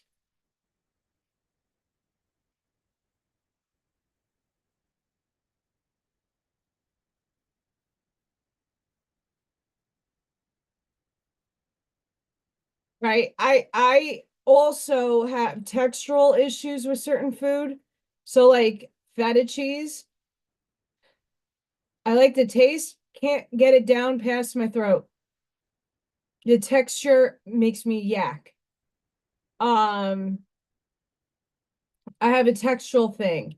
So I'm probably on the spectrum too. I have some things, most people do, with textures, tastes. Everybody's different chemically. Getting back to the biochemistry, everybody is individuated. Everybody's biochemistry is different. What works for you might not work for me. I am a hot mess. I've always been a hot mess. I'm allergic to earth because I'm not from here. I'm allergic to earth. Um, I forgot the guy who said this. There's a I don't know if he's a channel. I think he might just be a medium or somebody that has this awareness. He described coming down and densifying into human fetal form.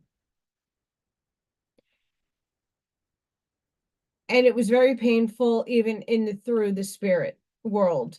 How he was this big bowl of like infinitude light, and then his light started to get dimmer and dimmer, not necessarily dim in the way we expect it, but like densifying,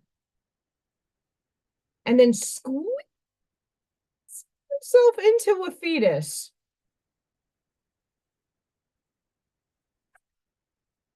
There is people that know and have awareness of their birth. Chicken!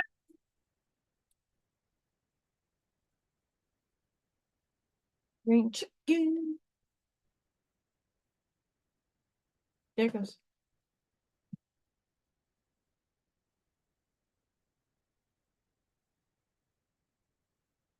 I'm okay with being a hot mess. And that's because I have more empathy for people that have these struggles and these challenges in life. And it's easier for me to relate to a child that's going to school that have severe allergies and that have setbacks and delays, because I was that kid with the setbacks and delays.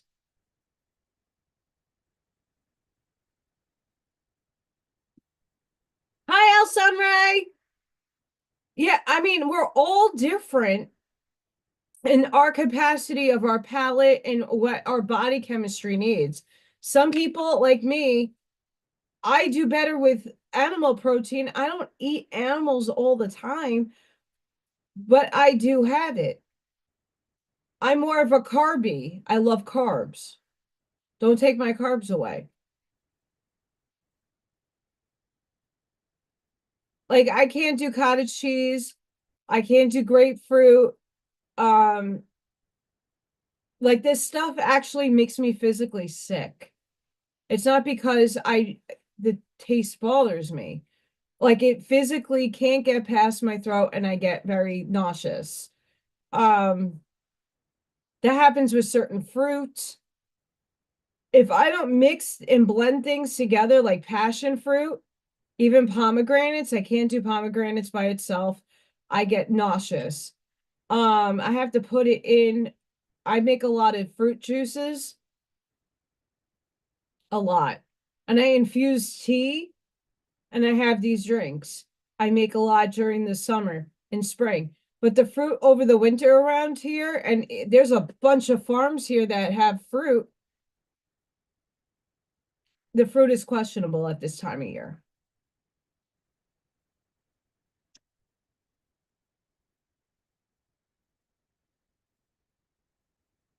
So there's a lot of things that a lot of us can't tolerate or our bodies is just like repulsed by. And it's not for lack of trying on my end. My dad was a foodie. My dad ate everything. Everything and anything he would eat. He was a big guy. And he's like, how do you know if you like it unless you try it? And then when I tried, give me the Benadryl or get me my EpiPen. And you can only find those things out unless I just have to be very careful with my allergies, and they're always morphing. Like right now with this nasal shit, I don't know what's triggering me. It could be anything. Anything. So is it my diet? Maybe. Is it the environment I'm working in? Maybe. I won't know. um So food is a very interesting thing. I always say Jesus, Yeshua, Ben Joseph. Chick, chick, chick, chick, chicken.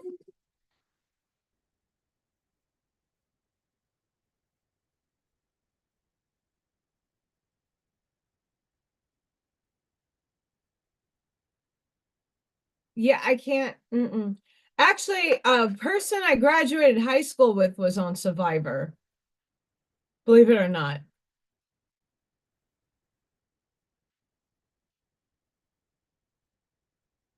Yeah, I can't do that. Repulsed. Um, but then I'm not afraid to die either.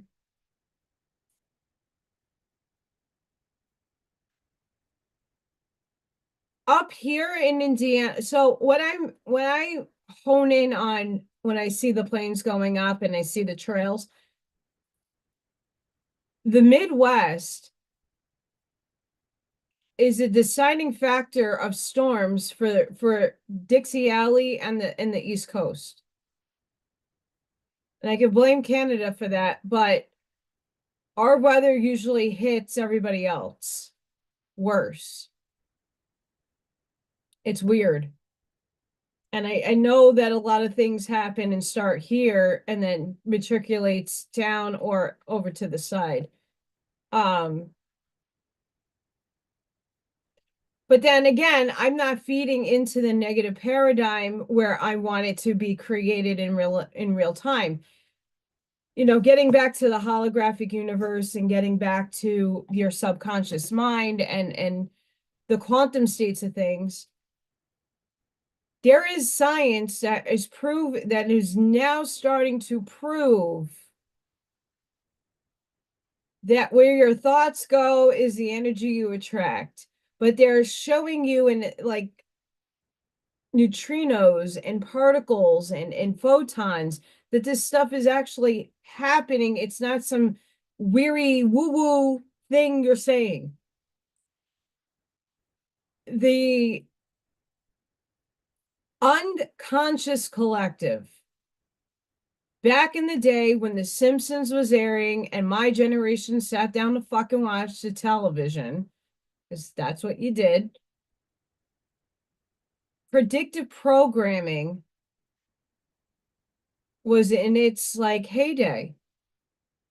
The Simpsons predicted, because that's the biggest cartoon in old history that everybody watched week to week, show to show. And they've put in and supplanted programming that didn't even manifest until way later, but things manifest years later. Why? Because enough people watched it and focused on it, and subconsciously it started to materialize up there and it started being brought down here. And then it actually occurred in tangible, real space time. So if we could take a predictive programming and we see that it's tangibly evidenced that the Simpsons predictions are pretty accurate, well, why can't we use that technique and apply it to our here and now?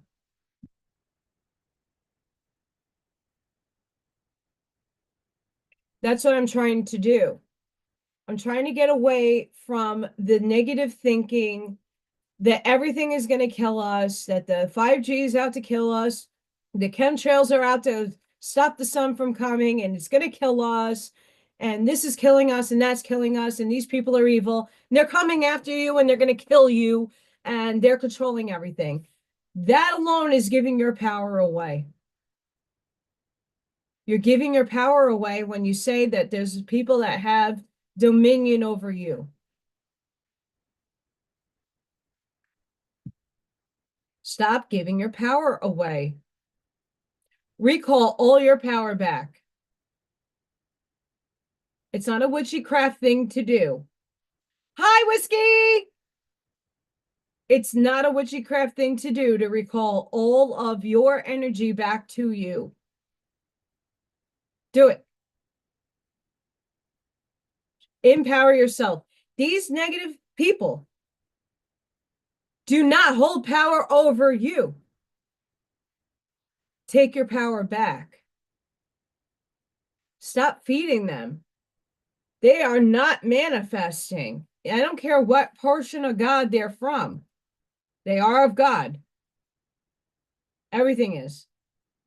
Those negative polarized entities that inhabit our planet are on a lower vibratory state of wavelength. Their manifestations take a long time to come, but we, as the light beings, are feeding them their manifestations via predictive programming.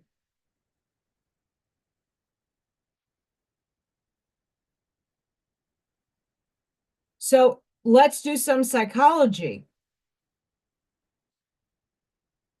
What I'm doing is, like the book said, I'm fading away things that no longer serve my soul. What no longer serves my soul is feeding energy in the wrong places. I'm standing on my empowerment. I'm taking and reclaiming back my power as a sovereign human. I'm still human at the end of the day in this form. I'm reclaiming my energy. I stop feeding the other energy. I stop thinking everything is out to kill me because this is just a dream. It's an illusion. This is a cute little bubbly body that will eventually die. And I'm thinking, what's going to bring us here? And let's bring it into manifestation.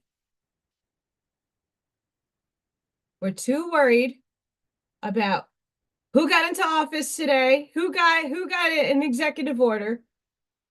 He's a catalyst for change. Is that $5,000 going to end up in my bank account? I sure damn hope so. I could use a hell of a lot more just to survive. I think that's a slap in the face. It's a start. But like I said, in a lot of places, if it happens, great. If it doesn't happen, my bills still have to be paid.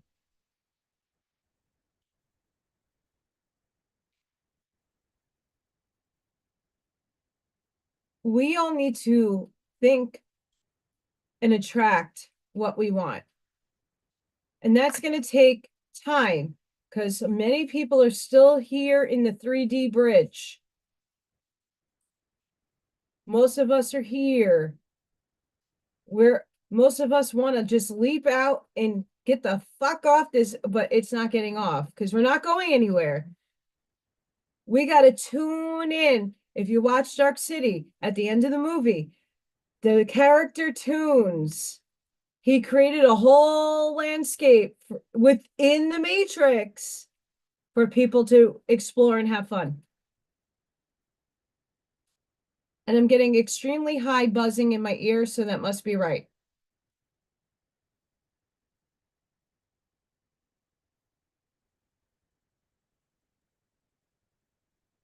It's still buzzing.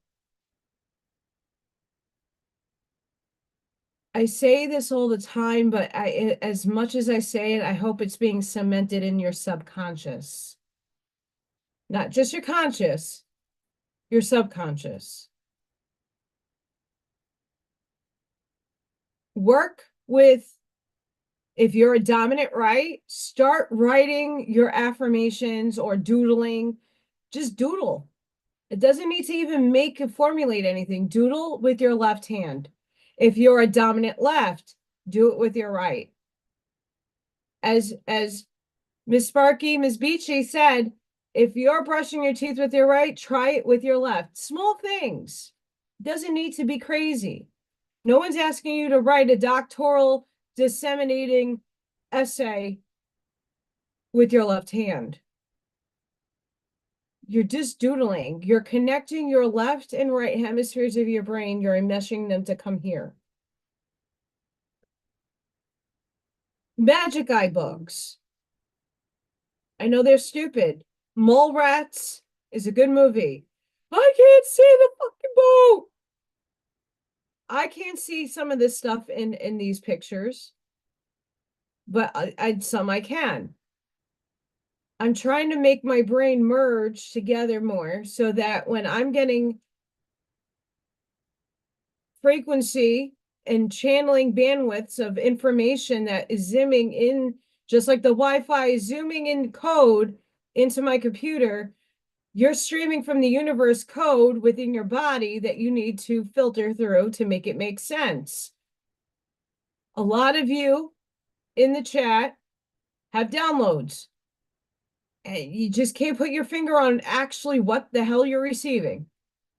It takes days, sometimes months, to decipher the droppings of brilliance that you receive, the epiphanies that you got. You can't put your finger on certain things and concepts, but they're there.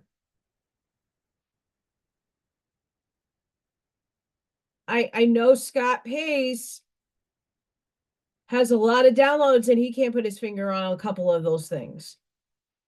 Like when you mesh your brain together, it works more succinct in determining what that stuff is. And it might take a year or two. Just like I got those readings. Oh, after 40, everything is going to be a breeze. Well, it isn't. What timeline did I jump my ass into that I'm stuck again?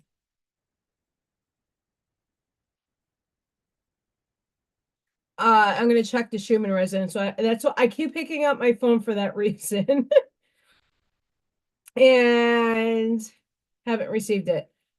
Oh, and just for because I have at least 20 people watching, tomorrow there will be a Zoom.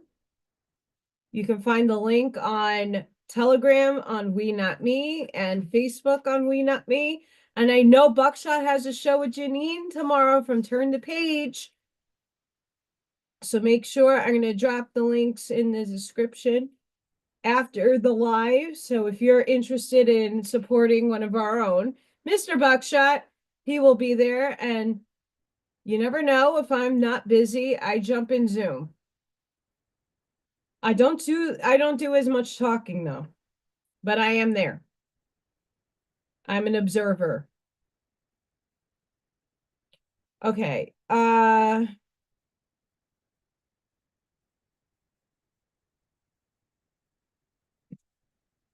had a refresh. Sorry. We just had another spike. We just had another spike. Spike, spike, spike, spike, spike, spike.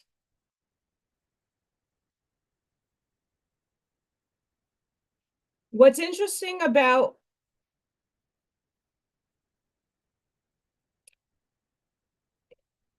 there is lines of very faint light at the wee bottom of the chart. So it's working on the different levels of our brain waves.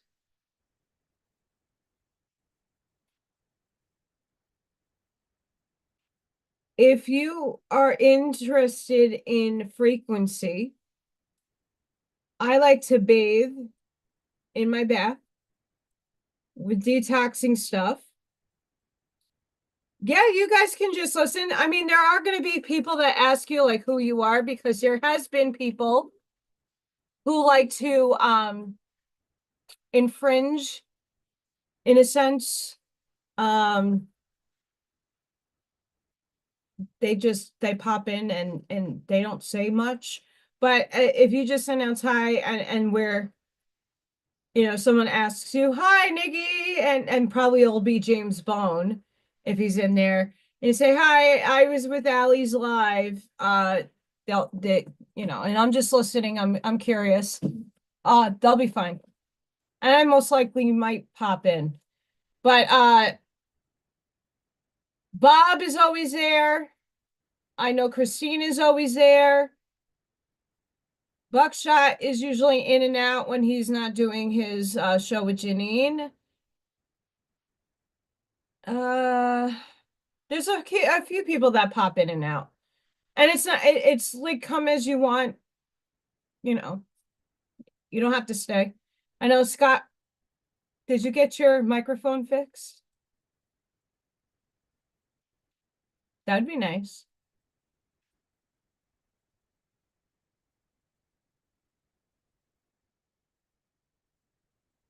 Oh, I'm at my classroom. Okay. So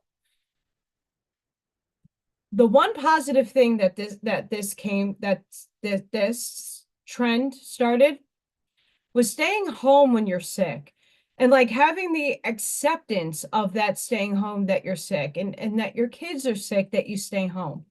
Well, they didn't catch on to that over here. Um, New York, especially after this, if you even sneezed,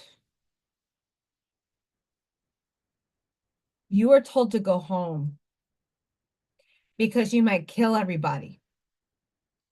Or you got to do this, which doesn't do shit. We all know that. So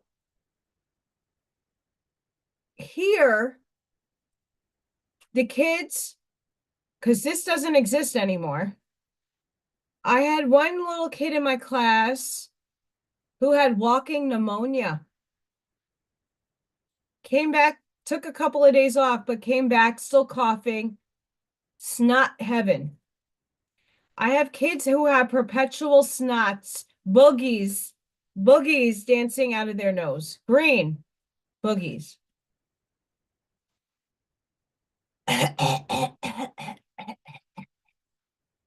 That's my classroom all day.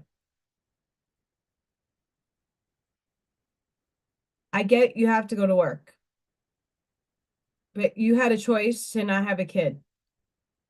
Keep your kid home, especially with flu and especially with pneumonia. Keep the kid home. You're not doing me any service. I mean, I take a shit ton of supplements, which is great, but they take forever to work. I asked a nurse about it too. I'm like, I know we're only 5 years out, but what's with the not keeping the kids home when they're sick thing? Because when this was here, everybody was like, oh my God, there's kids still wearing that. There are kids and staff who still come in with that. I don't judge. You do you, boo. I'm not judging anymore. I did. I used to do and shame people. Everyone's to get closer. Chicken. Chicken? Chicken? Two chickens.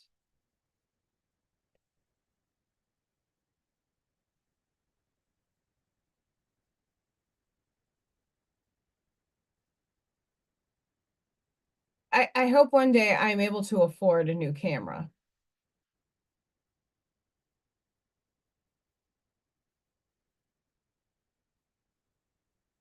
Um, I mean, back in the day, Golden Seal used to be really good for urine tests to get certain things out of your system really quick. Um, just a FYI.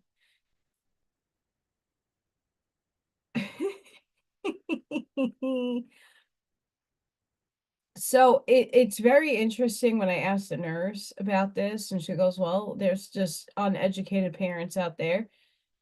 There's people that just can't take it off of work and they send their kid in, and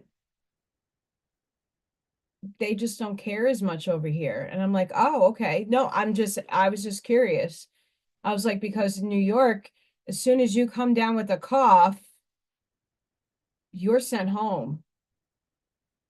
But I mean, at least in New York, you're getting paid. Here, you get shit on a shingle.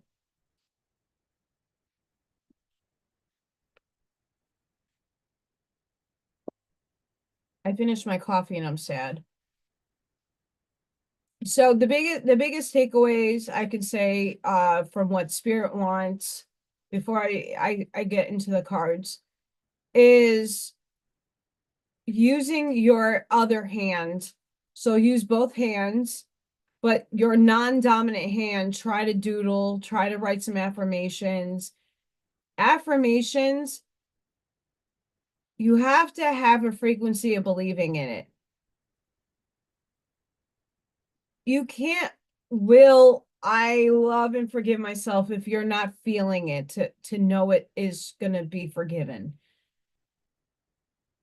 Yes, saying it helps, but eventually, after some time, you have to start feeling that it's going to work for you, or else it's a null and void freaking affirmation.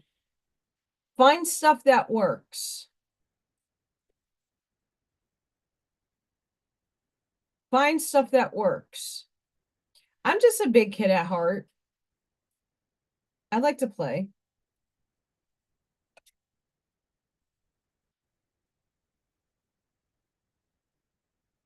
I mean, Charlene did make these, so I hold them. They're precious.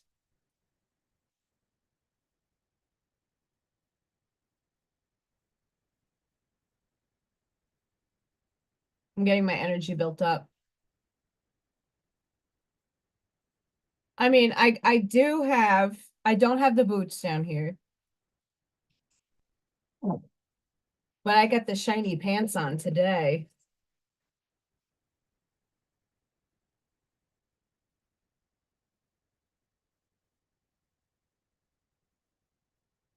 This is hard for me to convey because I live both paradigms.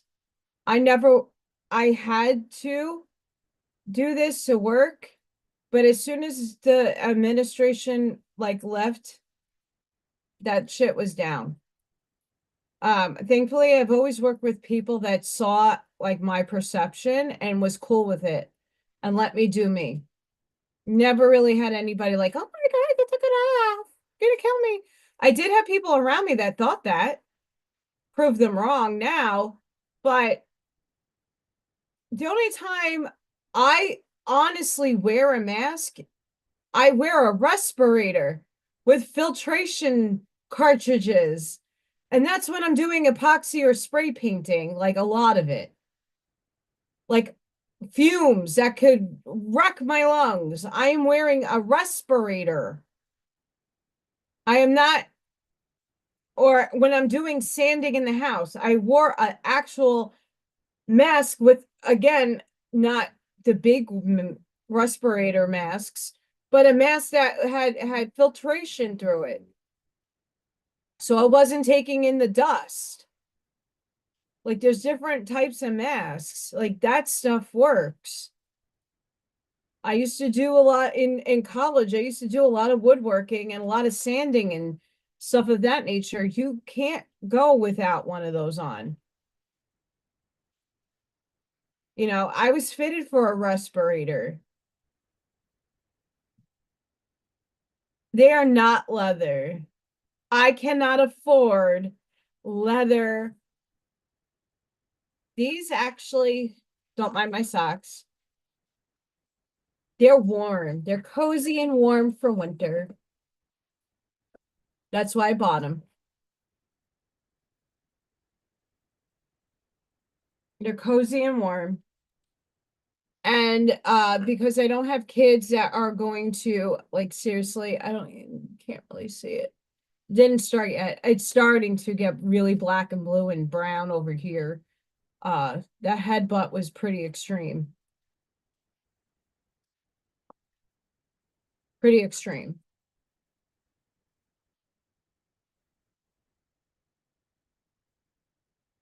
I can't I have I hmm, the second year I moved in, I made my garden and my onions came out really spectacular.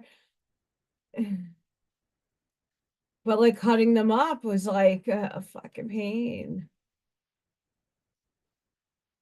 I mean, if you really want to get rid of everything, cut open an onion. You'll clear yourself out real damn quick.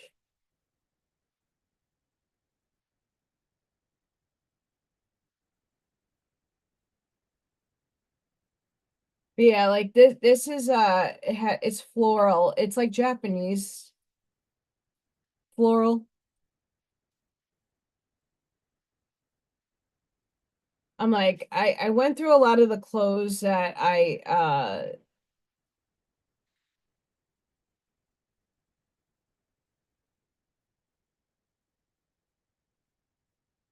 that somewhat fit me but don't fit me, but this either are way too large or way too small.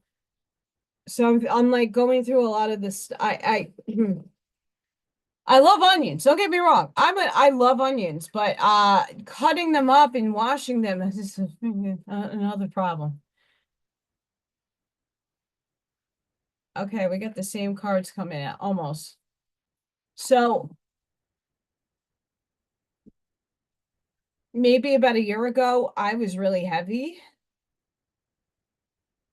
That started acting up, and I bought clothes because I didn't know what I was going to do for work. Bye, Amy. Have a good night, Miss Auntie. So this was one of them that I bought, but like my bust, it fits, but it gives me enough room to hide some of the cushion that's over here.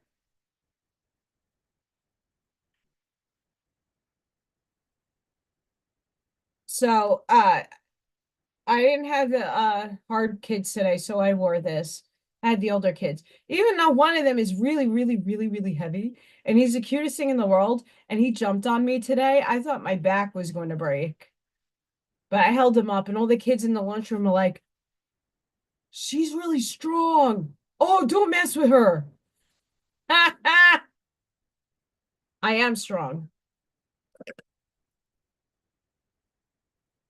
I I will be live on Tuesday for a craft and sip. I got a lot done during that craft and sip, by the way.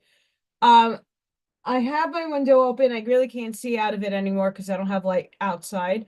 Uh, I'm Little Thor has not shown up in a few days. So I'm like hesitant on posting older videos that I had collected for just in cases. Um, but he hasn't shown up. So I'm really hoping he's okay. I'm hoping either he's just somewhere else and he'll make his way. I'm hoping tomorrow I see him that I'll be home, but I don't know. So in the moment, I'm just like putting out whatever I can get of Freya because she's really cute. But I'm really hoping that I can get Little Thor on film and then hopefully I can bring him in.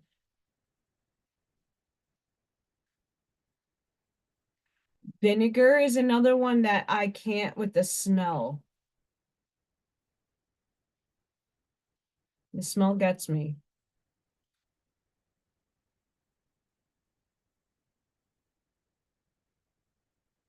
Have fun, Buckshot. Oh boy. Have fun with that. Good luck. I hope to see you tomorrow, Buckshot, and I'm gonna post Janine's show that you're gonna be on in my show notes. So that's the guy you want to see, Mr. Staten Island himself, Mr. Shaolin, the mean streets of Shaolin, Wu-Tang. He'll be on tomorrow with Janine, and hopefully stay enough for the Zoom, which starts at 1 Central, 2 Eastern.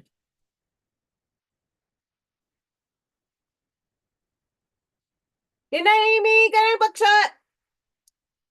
So once again, we have remembrance. Recall your soul truth.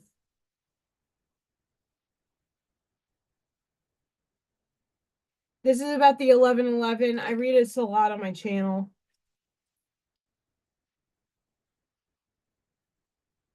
With this wisdom, fresh and innovative ideas will flow into your mind as new ways to live your life.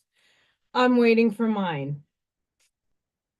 You are ready to live your life from the wisdom of your heart.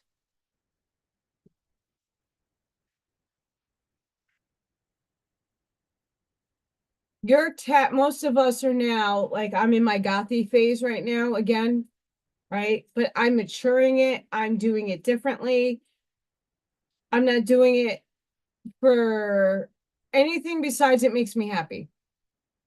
Where back in the day, I did it to go clubbing to look sexy and lusty and fetishy. And what did I get? What was my lesson? I drew the wrong type of men. I'm doing this because I love it.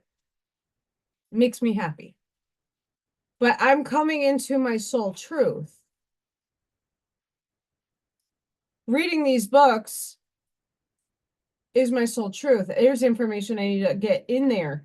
That's just me. What is it that you are getting your truth for?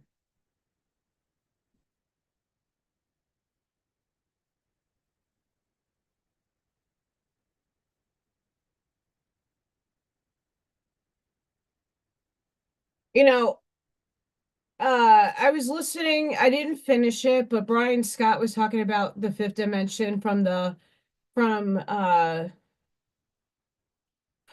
what's his name? His name just blanked out on me. Daniel Scranton.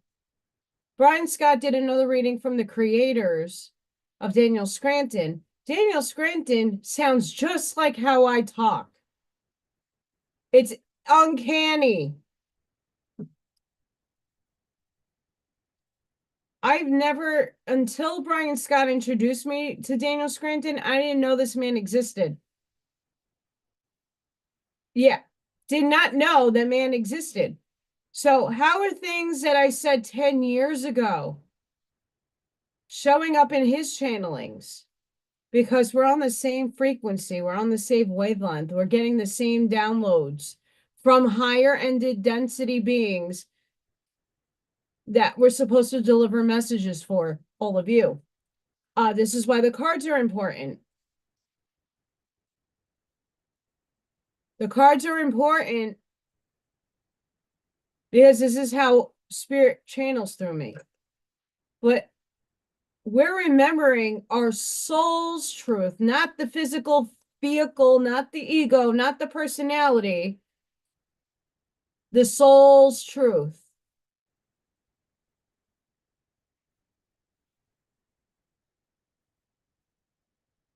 Your higher self is a part of your bigger soul who is channeling and helping you navigate this crazy town. Think about it this way. Okay, they just dropped shit into my mind. I fucking love this. You know how you see storm chasers or people with drones? Virtual reality kind of deal? Where you put a thing on and then the drone is independently going out, but you're controlling it. That's your higher self is the one with the controller. You're the drone that is experiencing and seeing the vastness of reality in a plane of existence. So your higher self has the controls. You're the drone flying around. Does that make sense? They have little knobs and little switches and information that we get those buzzing in our ears and we get these epiphanies that drop in our laps and we're like, that now makes sense. Holy shit. You're the drone receiving the information. So again, it's a signal. You have a switchboard, you have a like an iPad or whatever, and you have a controller and you put a camera to it and it zooms up and it flies out. You are the drone for your soul. You are having experience. You're seeing the world as your higher self has the controls.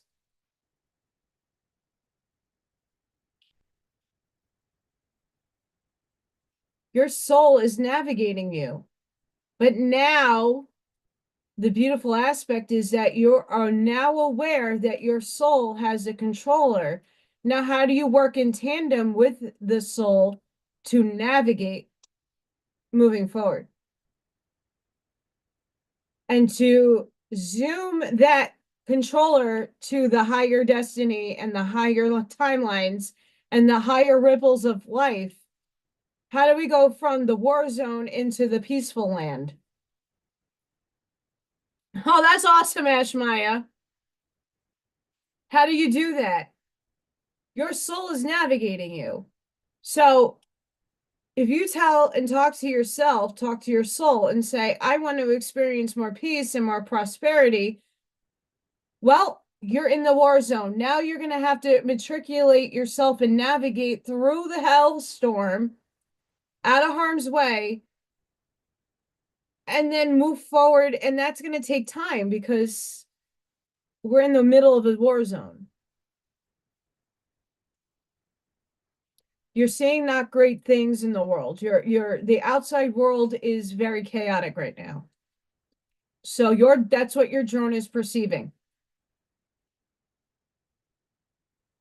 My soul, because I'm aware that I'm more than just this body, is navigating me to higher ground, is navigating me towards peace and prosperity and abundance, is guiding me this way, not back there. That's what my soul is doing. It's navigating, I need a major change. It hurts. It sucks. So I'm getting out, I'm navigating through this shitstorm right now. My drone is hovering over some crazy shit, but I am not looking down to let it affect me.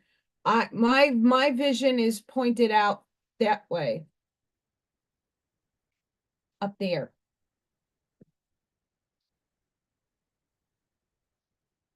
That's how quantum entanglement works.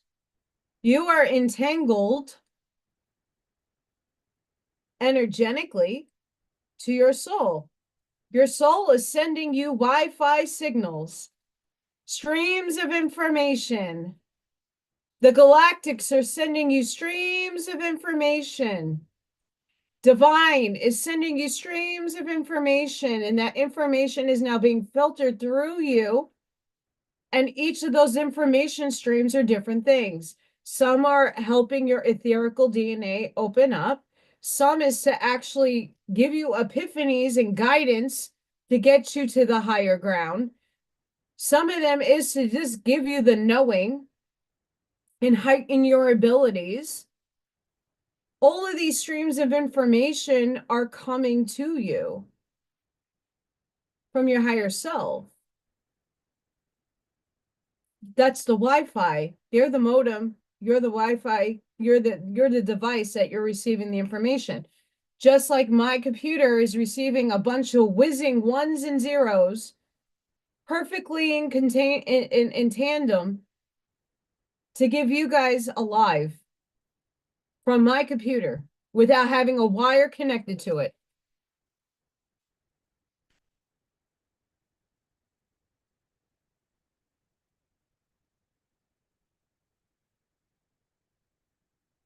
So if you take the analogies that I'm giving you and you're lost when I'm talking about quantum stuff, take the analogies that I'm giving.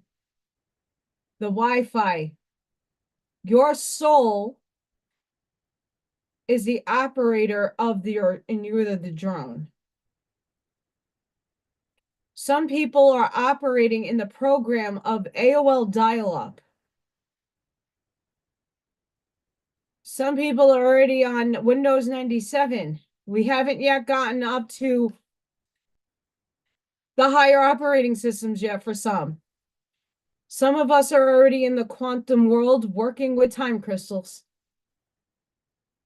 We solved the decay problem. We solved decoherence. We solved all these mathematical anomalies.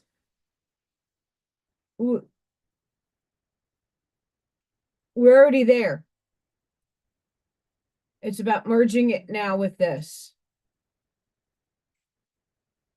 Whispers. I don't make this shit up. Tune in to your soul voice. Your mind and heart are expanding to hear your soul whispers. I don't make this shit up. You are or will soon find it easier to interpret and understand the vibes of your soul through how you feel.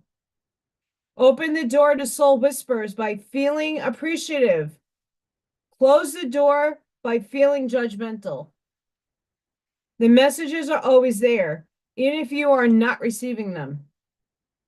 Practice feeling soul vibes to clarify your intuition and psychic senses. Just like we know a dog can hear sounds we can't. Your intuition interprets waves and impulses outside your conscious awareness.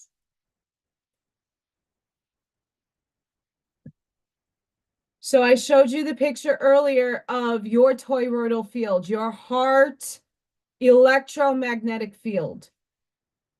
And in that field is information that is given off by your soul.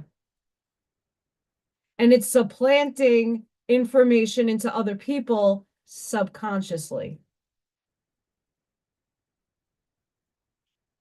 This card is also prompting you to take notice of your dreams.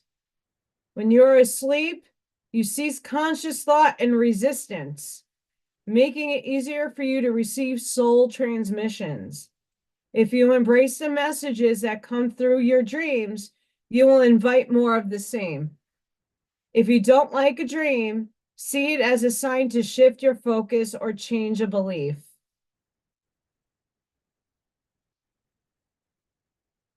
So you have to remember who the hell you are on a soul level and listen to your soul, not your ego, not your personality. That's not easy to do because the outside world is still dictating a lot of people's thoughts and programs and narratives, are steering people into different belief systems and different paradigms that are not a part of your soul. It might be a part of their soul, but it might not be a part of yours. And that's where you really need to hone in your skills to know what is for you and what is not for you. Like I say, I create my own reality. None of you are going to perceive my reality the same way. The beauty in that is that all of you can give me different perspectives of the things that I see, but you might see it differently than I do. And that's how we're all unifyingly coming together, because we all need a 360 view of perception, not just the one, because all of you matter.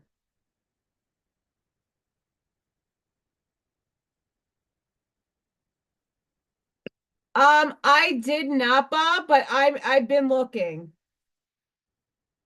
Um, I'll find something. Don't think I didn't forget. I did not forget.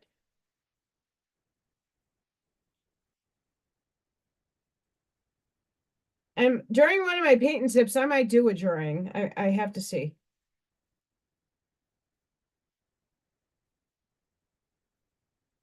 I actually draw better cartoon characters and stuff like that than I do paint. I actually have to get an Odin drawing done.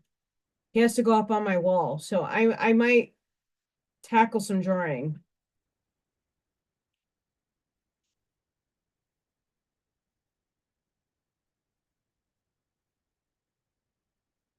These are so hard. Circle, circle, oracle cards. These are my tea leaf cards.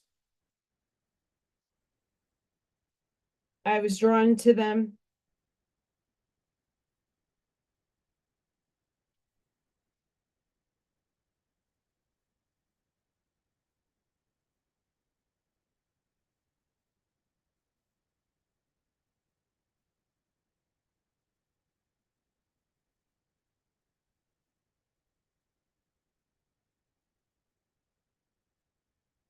And as we can see, there's a lot of them.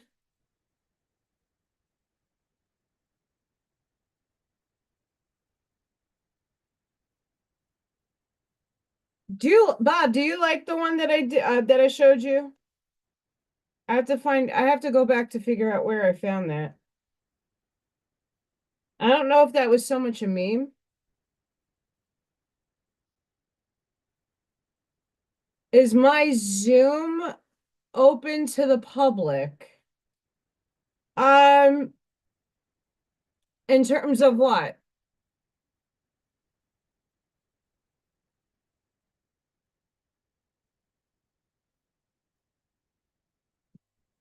Like having people on? Like live?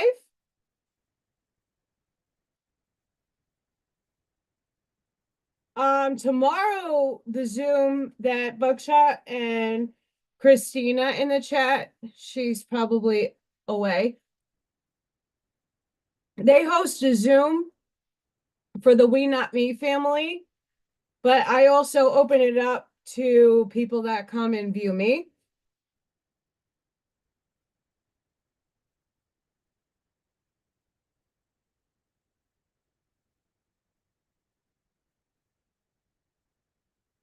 A gift you should get your girlfriend. Well,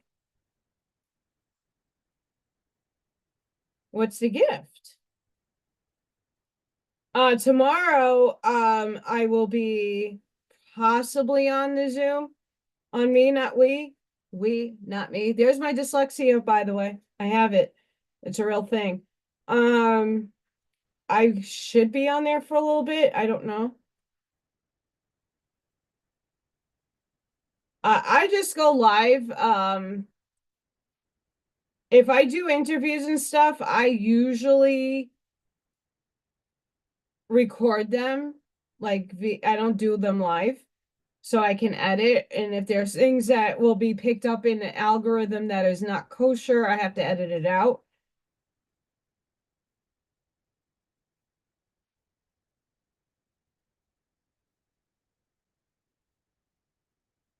Okay, I have to see if I can find something, Bob.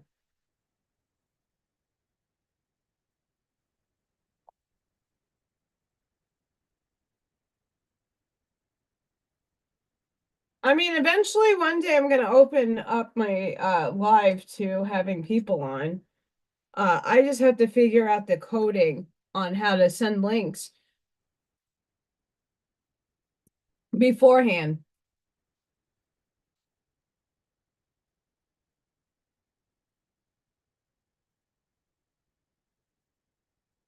All right, for the collective,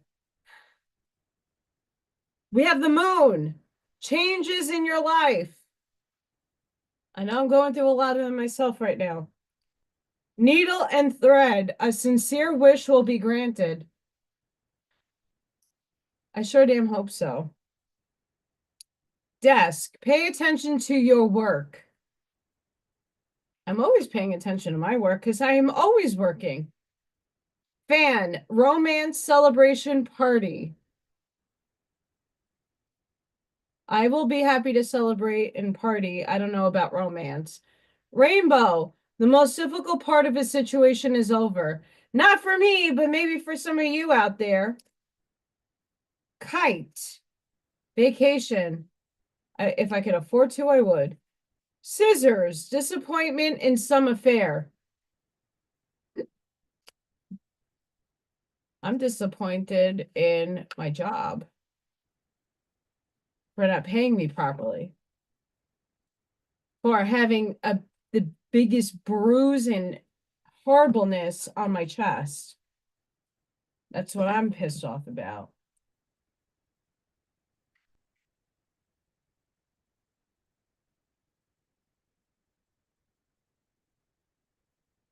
Well, get Dutch. What gift? Tell me in the chat. How old is your girlfriend? Is she older person? Is she middle aged? Is she young? There's a lot of determining factors with gifts. I don't get many gifts in life, so I wouldn't know. I don't know. For me, I was gifted this beautiful book. I was gifted this beautiful book.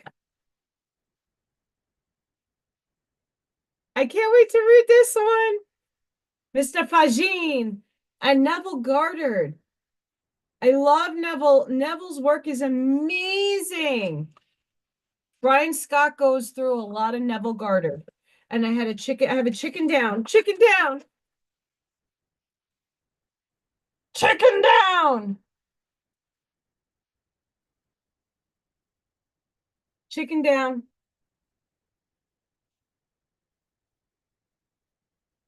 Poopy. Chicken down.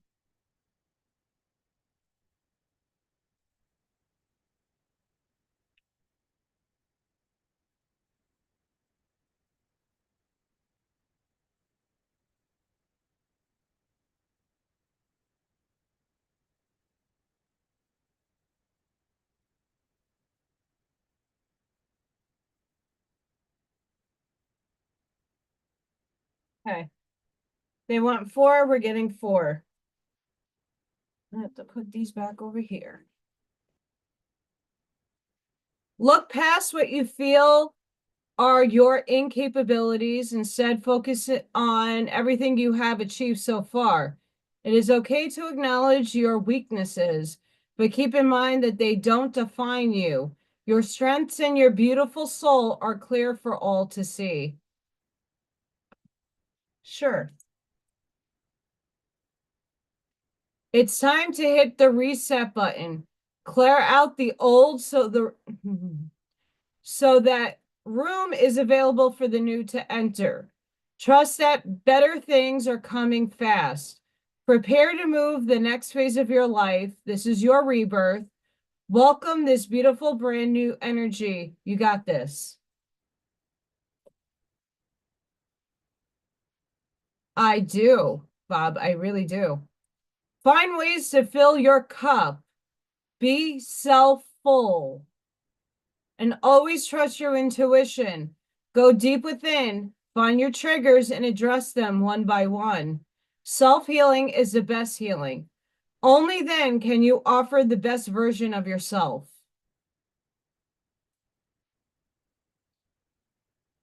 Sit in silence for a moment and listen. The answers you have been seeking are finally coming to you.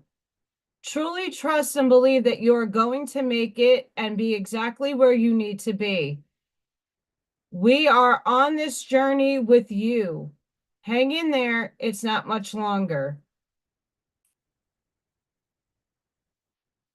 Although the funny aspect about spirit is there's no time up there and it's differently measured than it is over here. That's why we say there's no time. And eh, woo, eh, things don't always happen the way we want them to. That's right, Ashmaya. Go within.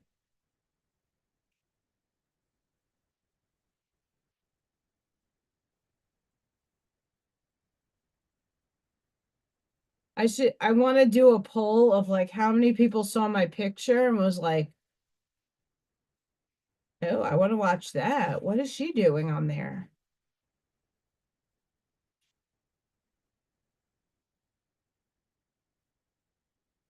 Yes. I feel some intentions out there. That ability is heightened. Heightened by a lot. And again, I'm not here to judge. I'm just here to be me.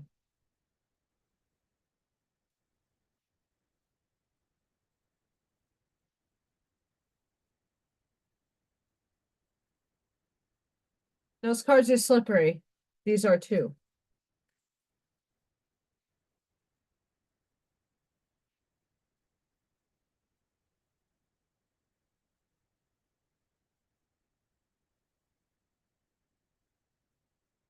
So with the remembrance card, it had a lot about 1111. We pulled 1111. Angels are watching and guiding you to bring out your highest self. Most importantly, keep up your good work and have faith.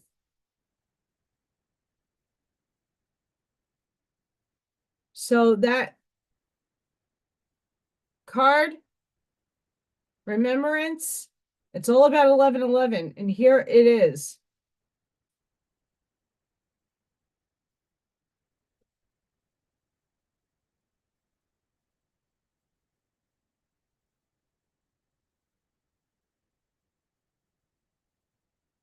I forgot how to do that. Hang on.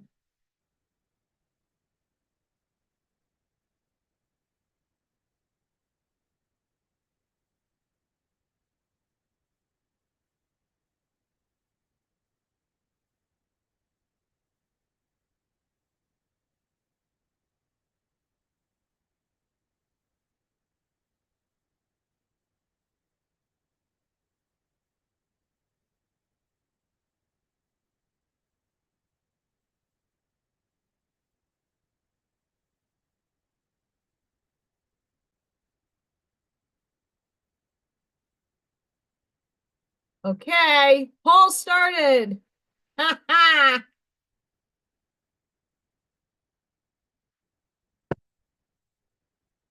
Let's have fun. And again, I'm not here to judge you. I don't judge. But it's interesting to see who wins.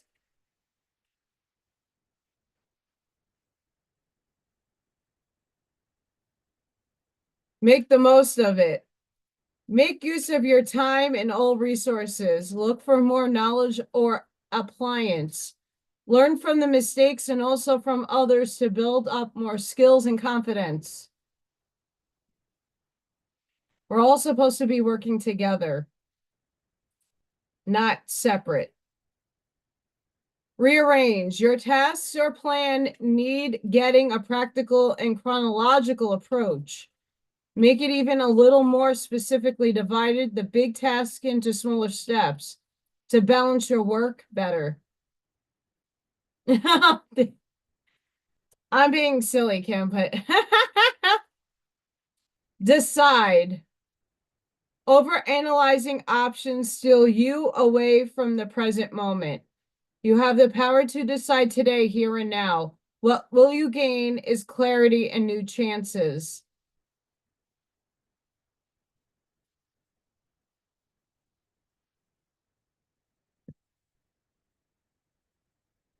I hope to be inspiration as a permission slip for those out there who are either needing to find the spark within to be yourself. I have always been this way. As a little girl, I was always different, always looked to difference. When I went to the store, I did not want to look like everybody else. Even though I'm buying the same clothes as most of the girls that I went to school with, I did not look like them. I always stuck out and did my own thing. Always. So I hope to be I'm not asking you to be gothic, but what is it that you want to look like, do, and project to your outer world? What makes you happy? Doing makeup, everybody used to criticize my makeup. I like the way my makeup is. You might not, but that it's a hear or say thing. I don't care. And I love you all, but I'm going to do what makes me happy.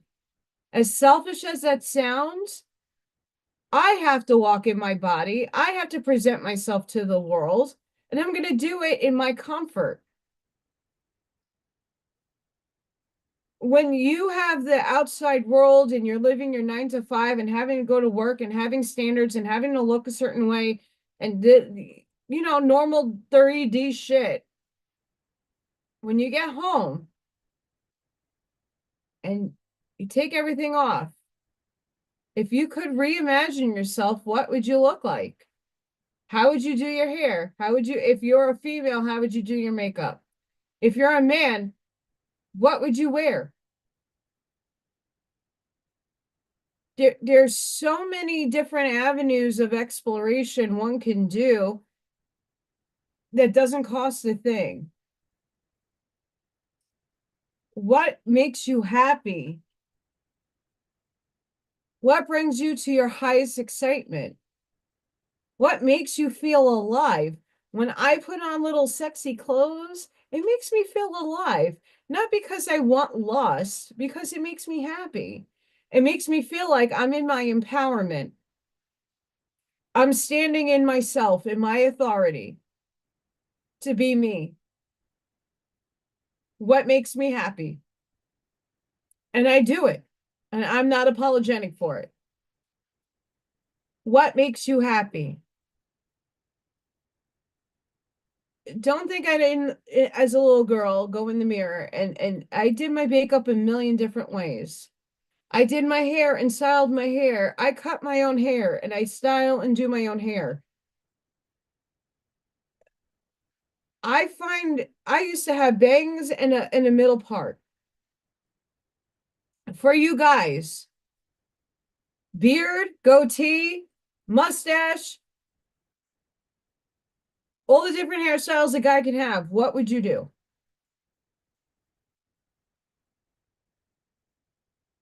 And if it means by exteriorly using your exterior body to give yourself permission to be you, go for it.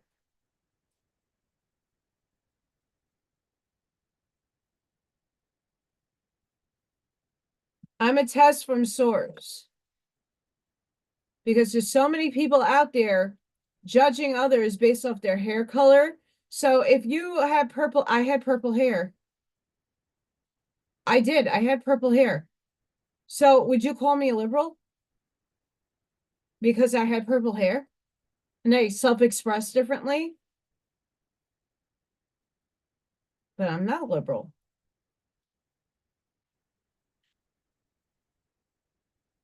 So why are we judging other people for how they're appearing?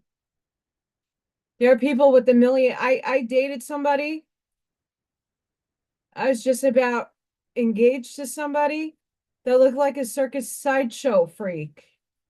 He was pierced. His earlobes were this big. You could put your fist through his earlobe. He had gauges everywhere. His face was pierced everywhere. He had tattoos everywhere. Everywhere. Everywhere. There are piercings all you could do a lot of things with piercings. Would I consider him liberal? Would I put a finger and say he's a bad person because he looks like that?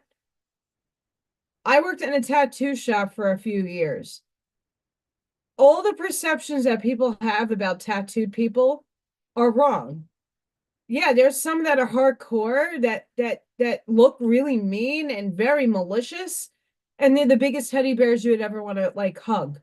They're the sweetest people ever. But because your perception and what society deems as abnormal or as evil isn't.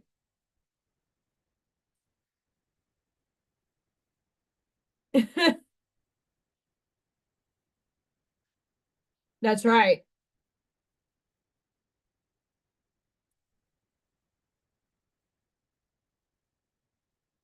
You know, that's the thing that we have to stand in our awareness now that we're the ones modeling and setting examples for the rest of humanity.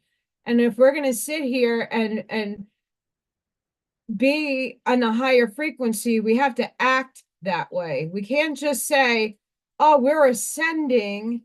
I'm a fairy and I'm ascending and I'm the one with a lot of authority of words." No.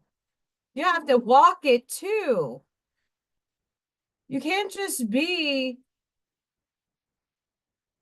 "Oh, love and light, I'm ascending," and yet you're still calling people out. for their choices.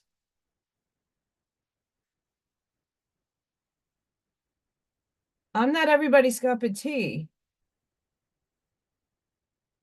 You might not be either, but that's okay. They can go switch to another drink and be happy. But I want to model perception and be the test. Walk in your authentic self.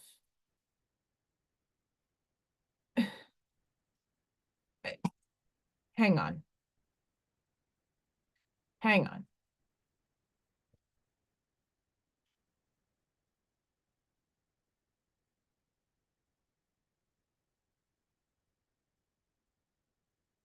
Um, oh, come on.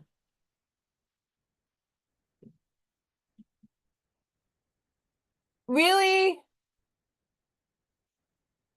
Okay. I'm gonna show this anyway because there's a woman that is she's a big inspiration. I had her my senior year in art school. She's fucking phenomenal. I'm gonna show you her work. She's mind-blowing. Her artwork is fucking mind-blowing.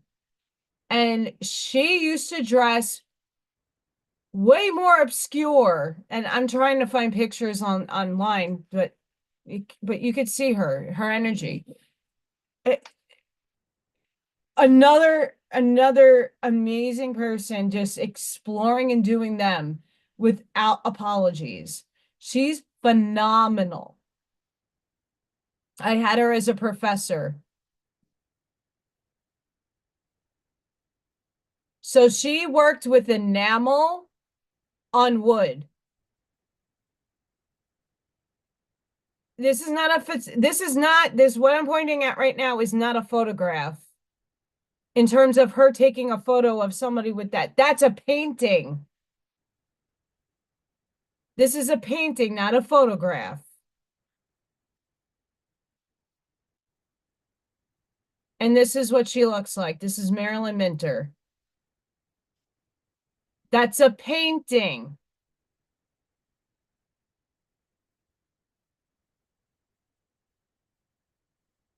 That's not a photograph.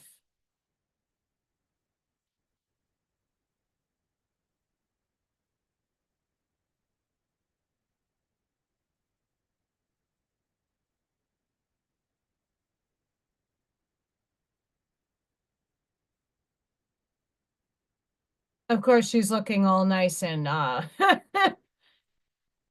spunky.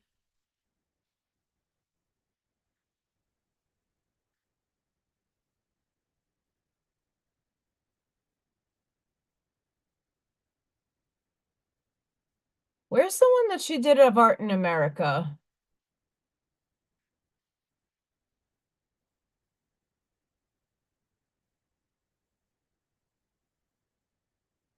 She looks, I mean, she doesn't, okay.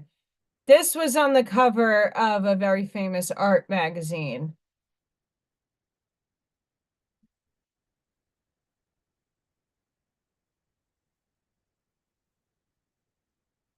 Jeremiah, most likely. I frequented a lot of shows. My best friends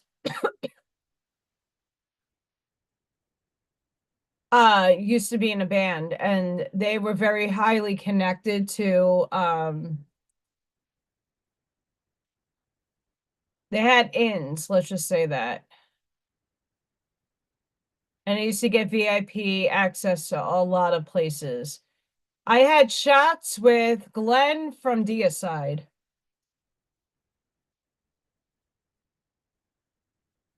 I can't find, I mean, her work is phenomenal.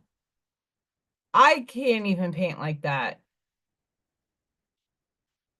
She's beyond ridiculously talented. Ridiculous. But I'm just showing you because people judged her because she dressed funky. Like the old women's that go out and they have all different kinds of hair and socks and stuff. Like everybody would assume, oh, that's a liberal. No, not all people expressing that way are. So stop judging. I know it's hard, but I hope to be the one that changes your mind. Honestly, I hope to change your mind.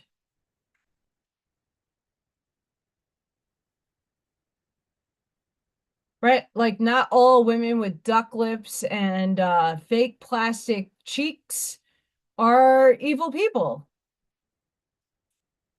You know, they modify their bodies according to what they are feeling lack in. See, I have a big hump in my nose because possibly broke it. And I have a big, like my side, I don't like my profile. I don't like it. But I'm not getting a nose job anytime soon. It is what it is. Ooh.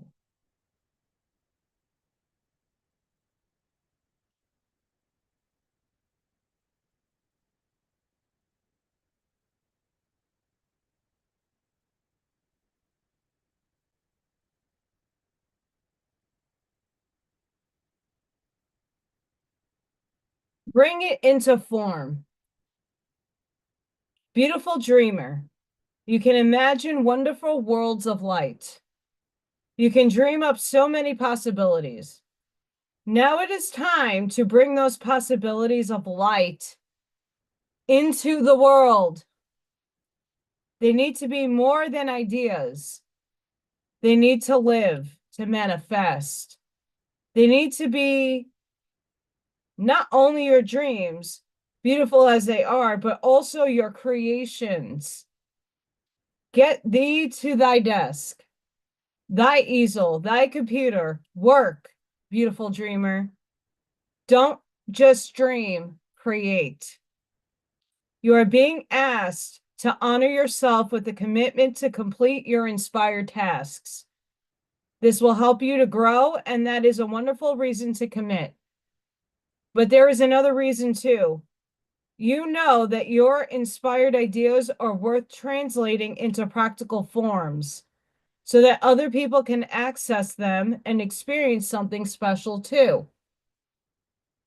If you have been thinking about writing a book, painting a picture, or acting on inspiration or an idea, this is the Oracle bringing you the unequivocal yes. Do it now. Don't dally or dither about the details or worry about how it's going to work out. The universe loves a bold spirit. Once you take a step, it will rush towards you like an enthusiastic, chivalrous lover, opening doors, hand gently guiding at your lower back. As you move forward, you will promptly provide with all the needed to take the next step. There is a sacred inherent in translating the perfection of an idea into limited physical form. Although something may be lost when turning a multidimensional concept of endless potential into something concrete, this oracle guides you to realize that there is more to be gained. You must become free of the inspiration so that you can receive your next inspiration. It is already waiting for you, so you must go. This oracle also confirms that the information you need to translate your ideas into form will be provided according to the higher wisdom of life. It may or may not happen by traditional routes. Even if it seems unimaginable, when it's time for something to be born into form, nothing can stop it. It will happen.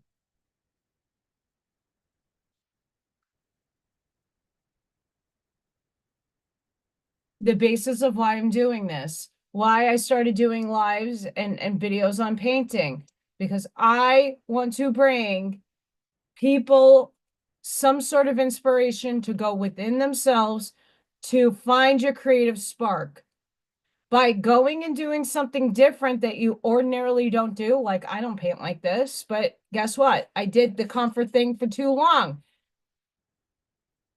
I'm going outside of my comfort zone. This doesn't work for me, but that's okay. I did it. That's the act of doing. That's right, Roger.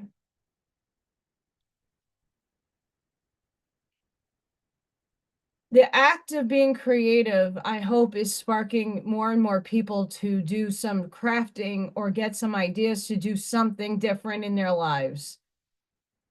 Me painting and crafting, like I made that. That's my imagination at work and play. I just took random shit in my house and made it work. What can you do? All this stuff above me is out of my brain. It's being funneled from upstairs. It's different. When you're challenged to do a painting and make it your own, that's when your creativity really takes off. The act of just putting a pencil to paper is giving yourself permission to be and accept the inspiration coming from upstairs. You don't need to be an artist from art college to be an artist. You don't. There's people without degrees that make 25 million more dollars than I do in life.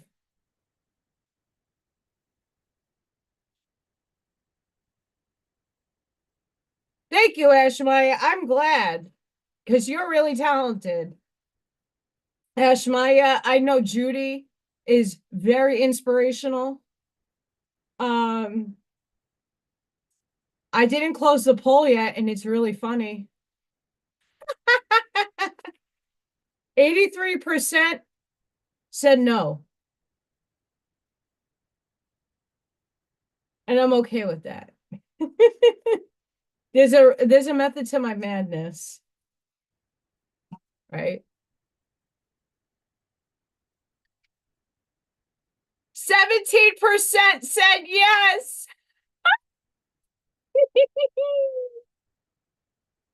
Okay, I'm gonna end it just because it says 17%.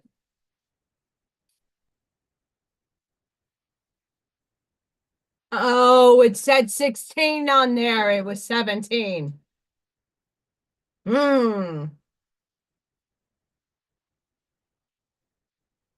Mother effer said 17%. I'm not lying.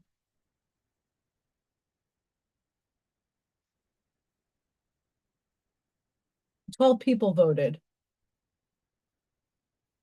So far on and my count might be laggy, but 18 people watching and only 12 people? Come on now. It's okay. No judgment.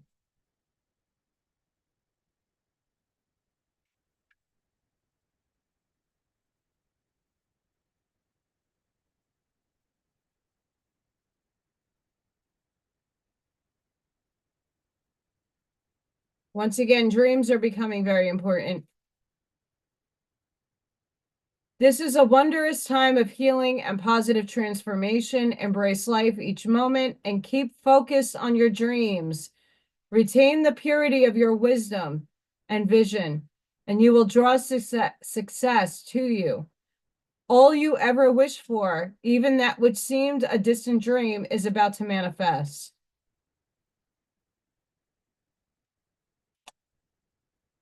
Prayer. Dear guardian angel, help me to be flexible in my attitudes and beliefs. Help me not to fear the transient nature of life. Help me to remember the eternal light which emanates from my soul and the eternal light which emanates from the heart of every living thing. Help me to remember that I am eternally guided and loved by God and all creation. Hi, Amy. You're back. Why can't you sleep, Amy? Tell me more.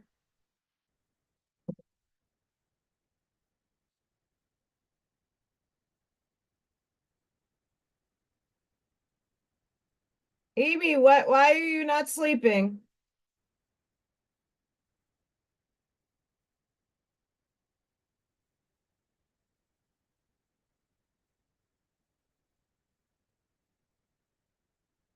Let's see who's working with us today.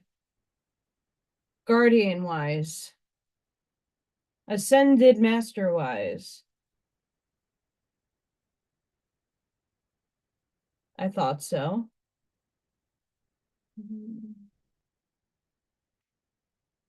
So the cards are really pushing us right now to go back into our dream state. Do you authentically and start thinking what you're going to bring into unity consciousness that everybody is going to join in together. We have Seraphil, heart of devotion. Let the cup of your heart be filled through commitment and dedication.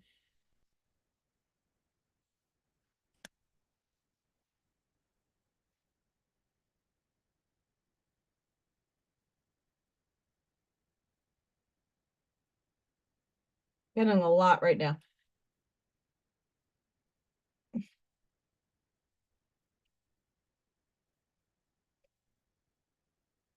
From what the cards are pulling together,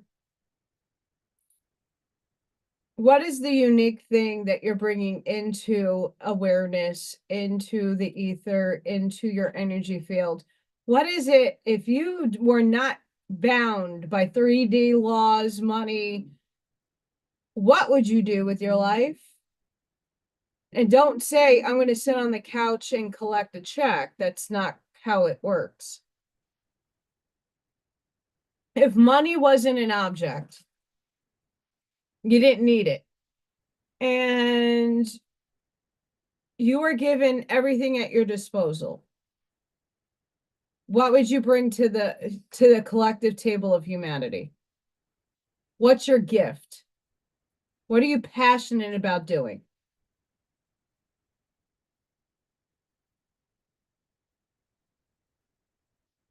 That's what's being asked. So for me, I'll give you the example. I'm an artist. I love doing my artwork. I love reading books. I brought it all together on a channel. But I've always done this. I've always read books.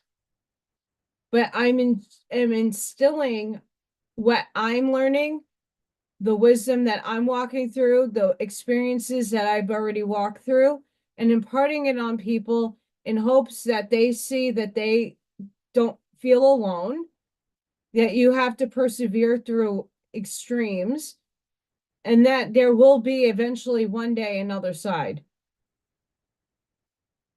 I still hold myself out for hope as well.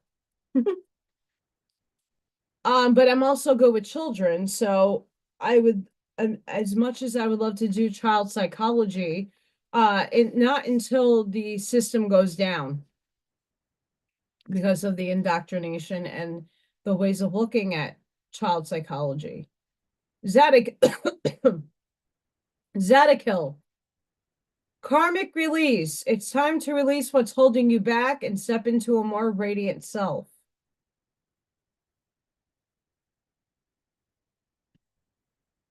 Ariel. Sacred activist. Protect what is right and just. Let love lead the way.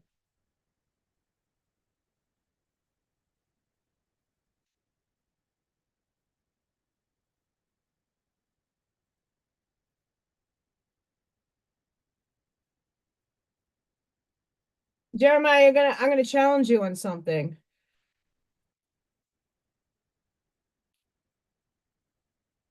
I'm gonna challenge you. God is omnipotent and omnipresent. They are part of the one. Here's the adversary in me. They're in a negative frequency, for they know not. For something in their life hindered them with trauma to the extent that they're unleashing their issues on others for dominance and control because they don't have control of the self. So I don't agree with what they do. I condone it, but it's still God playing it out in experience.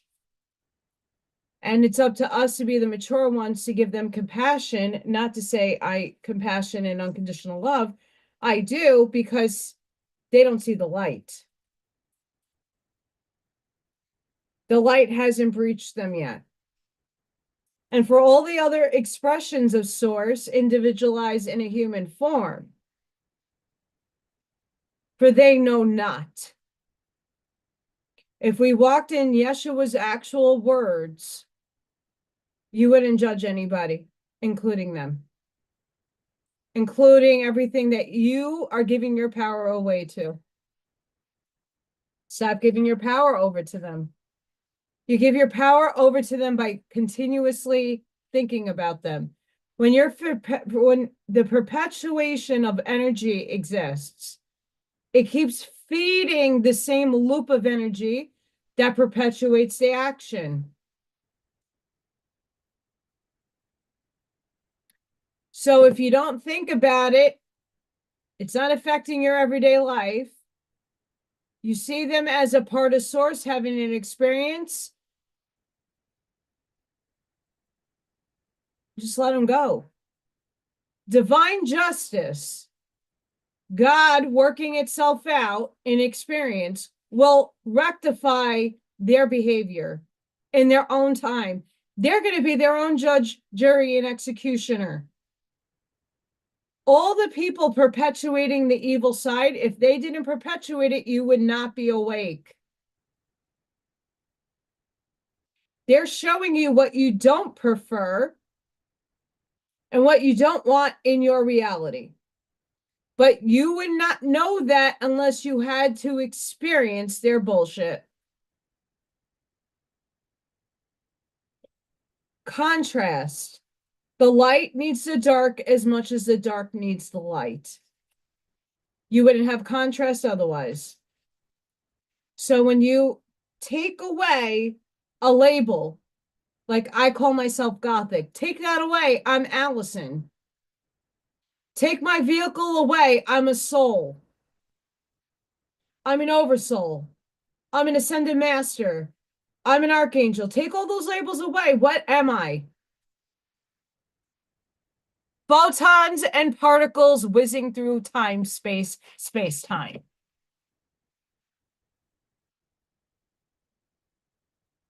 Break it down to the nitty-gritty of subatomic particles. That's what I'm composed of. That's what all of you are composed of. We have to label things in human form to make it have structure and meaning to it. Labels.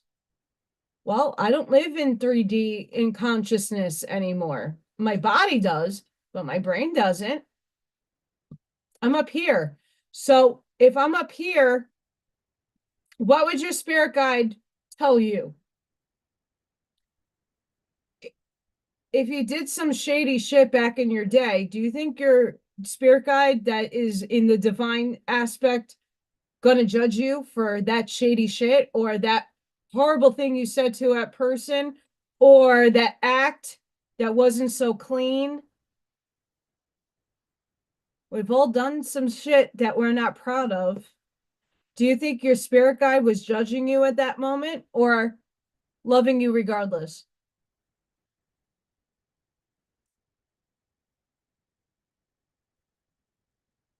Loving you regardless.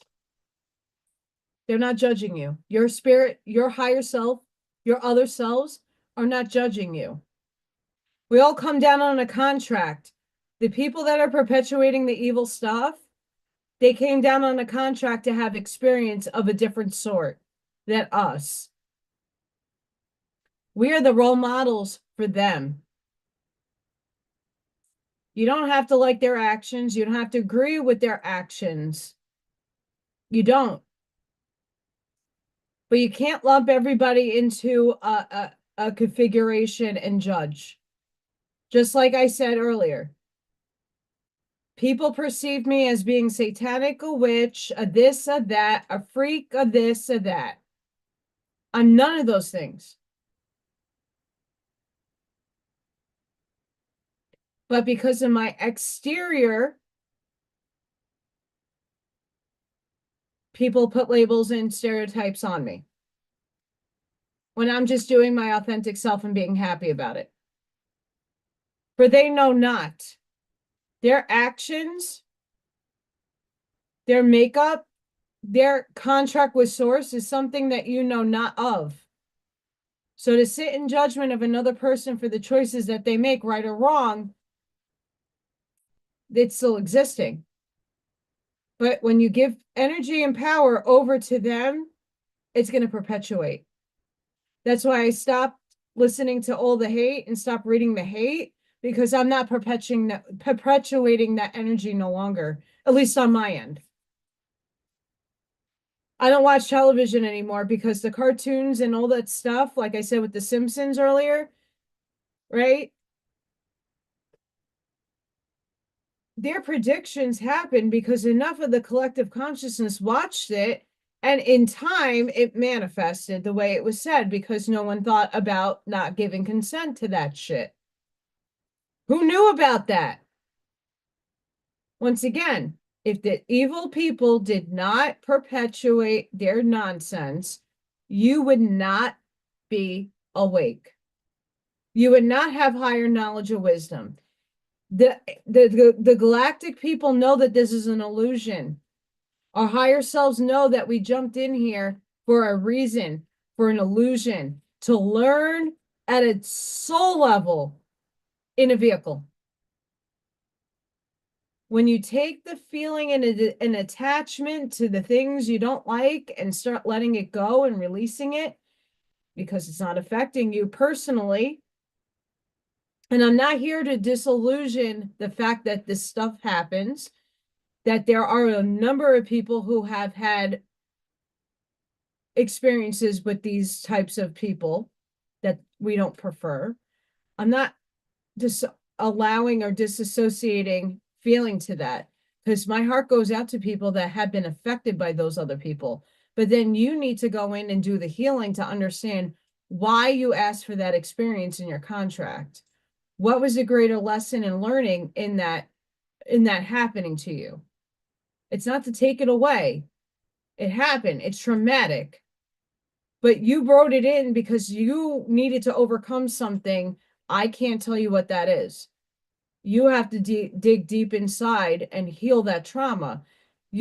That's one of your lessons, is to overcome it for whatever the reason is for it happening in the first place. And it's not to take away or invalidate your feelings. Not at all. We all have trauma that we have to let go.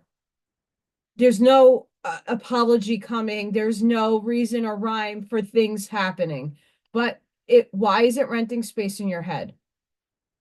It's only holding you back. Deal with it and let it go. And that's coming out of a very hard love position. I'm very empathetic. And I don't like to speak this way because it is very painful for some people to let go. But you're only doing yourself a favor. I've had a lot of traumatic experiences in my relationships in life. Near death in some capacities. I detached my emotional state to them, took the eagle eye view, looked down, and asked myself, well, why would I sign up for such a shit show? What was I gaining and learning out of this? And some of my answers came. The truth is not for everybody. And the truth hurts. It stings. It's like a shiv in a jail cell. It's uncomfortable. Hi, deplorable. It really is. The truth is like a shiv in a jail cell, but it's happening for a reason. So I play devil's advocate to awaken your awareness that you want other people dead. You want God also dead. I mean, Nisha kind of did that job on his own.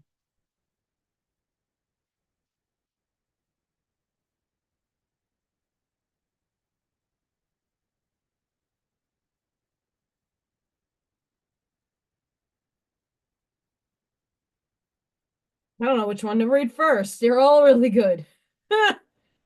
Kali Ma, Divine Severance, because I just spoke about that. Cut the cords to dramas, fears, and limitations.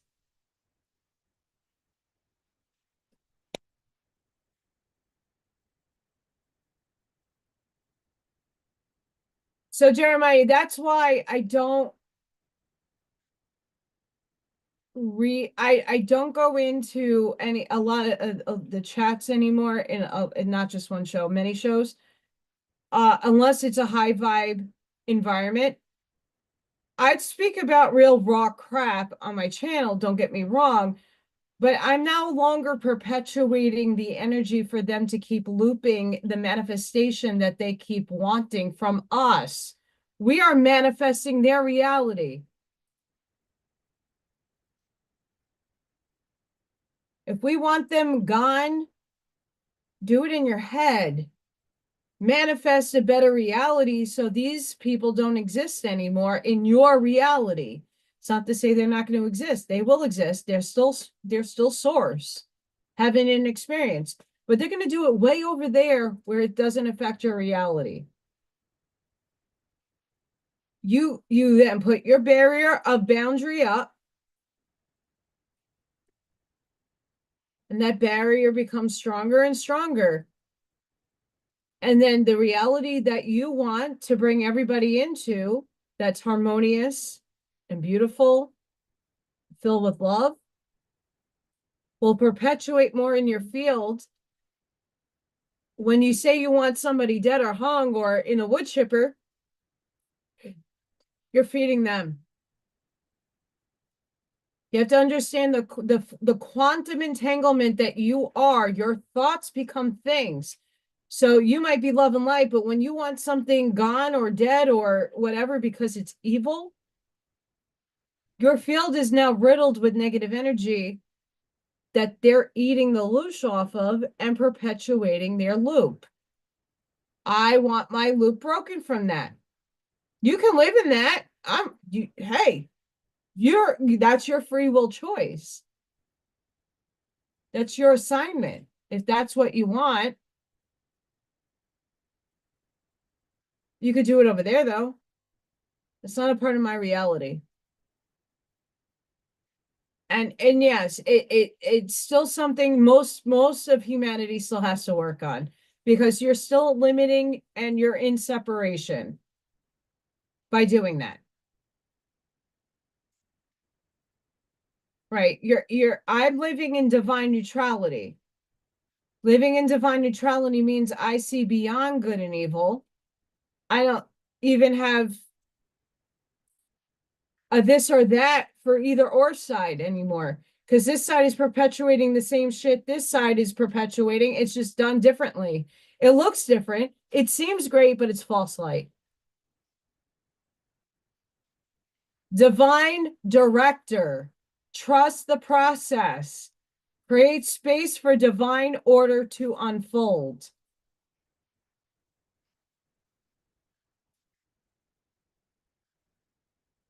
The old adage of words, leave it to God.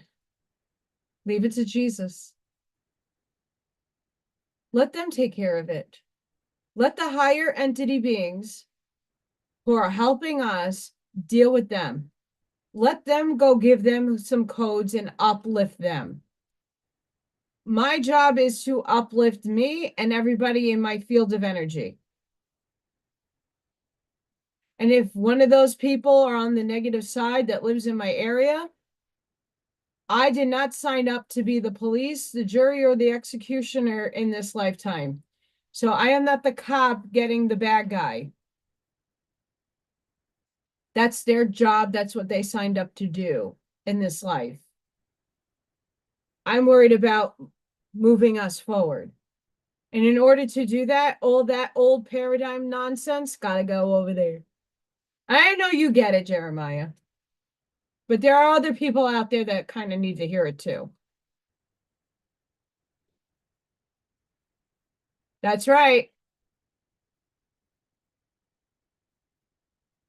Oh, and Wendy, listen. I am not infallible. Trust me. Trust me. Go back to 3, 4, 5, 6, 7 years ago. I was in the chat saying the same shit. I'm not infallible. I'm not perfect. I used to do the same shit. I perfected. The rusty Amish wood chipper was my idea. Don't don't think I wasn't there in that headspace, because I absolutely was.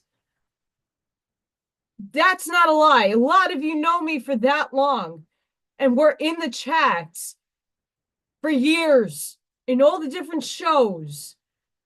I did the same thing. Same thing. It does take time. It really does. That's not a joke. That's being real with all of you. I was doing the same shit because I know I felt it. I don't like those people. I don't want them a part of my life. I think what they do is horrific and should never be. These people should be put in jail or put in facilities to help them. But what society has done is perpetuated their shit. Now control has changed. Things are going to be dealt with. But it's not my energy that's dealing with it. That's not my role. Once I went into neutral and learned what my energy is feeding and how it's perpetuating, the epiphanies started coming, and I'm like, oh, wait. So you're telling me I create my own reality, and I created these beings. I created them with everybody else. I wrote the script to this movie. Why the would I want to do that? Law of one. It's an illusion, Allison.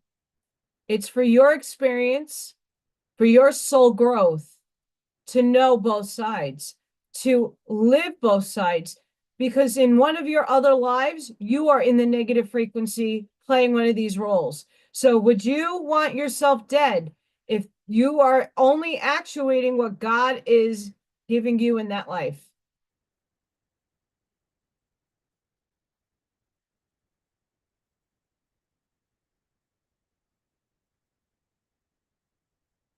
And Wendy, that's the thing that's the second phase that I had to work through as well.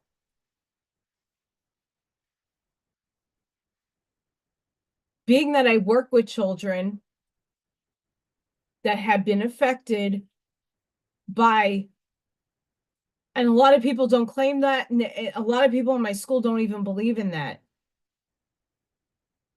It doesn't necessarily even matter at this point where autism and other avenues of disease comes from. These children wrote their scripts. They're no different from us. They wrote this for themselves. And I don't need to agree with what they wrote in, but we were also those children. I was reading yesterday in the Arancha book about cannibalism and sacrifice. It's a really good eye opener. I don't agree with all of it, but it's a perception from an other race looking down at how humans evolved. And their perception is very spot on in certain aspects. of how religion and how sacrifice and how all of these things occurred in nature in our paradigm. I'm reading that through the Arantia book.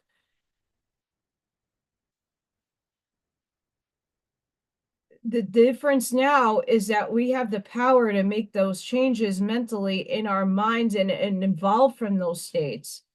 We're only going through the motions and looping through these motions.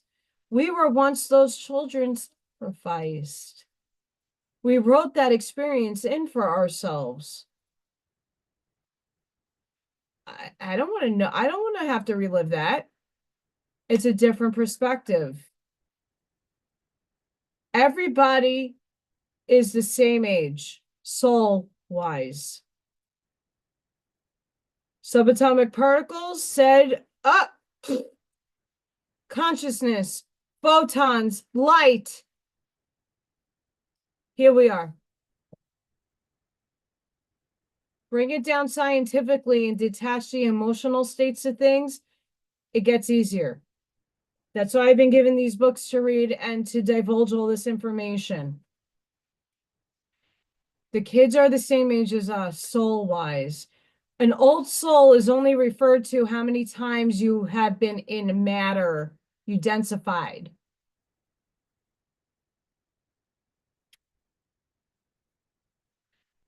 And deplorable, that's the hardest thing for me, is that your children chose you to be their parent. The lesson that you're gaining from your child, and that's whether they have a something or not a something, a label, is patience. Some people are playing out the theme that they need to be more patient or more empathetic or have more love unconditionally in a different form that they have failed to do in other lifetimes. So the kids are coming in with all these illnesses to teach a really gradual but humongous lesson.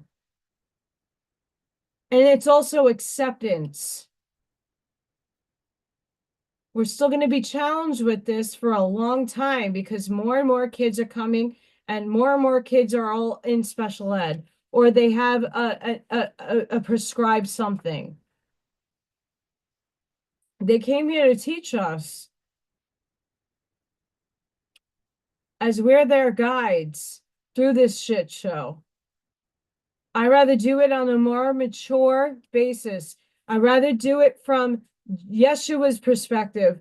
All is source and all is one. And I got to treat each and every person that walks into my life as that. I take it to the 9/11 analogy that I give. That day, when 9/11 happened and chaos in the city, everybody's running for cover.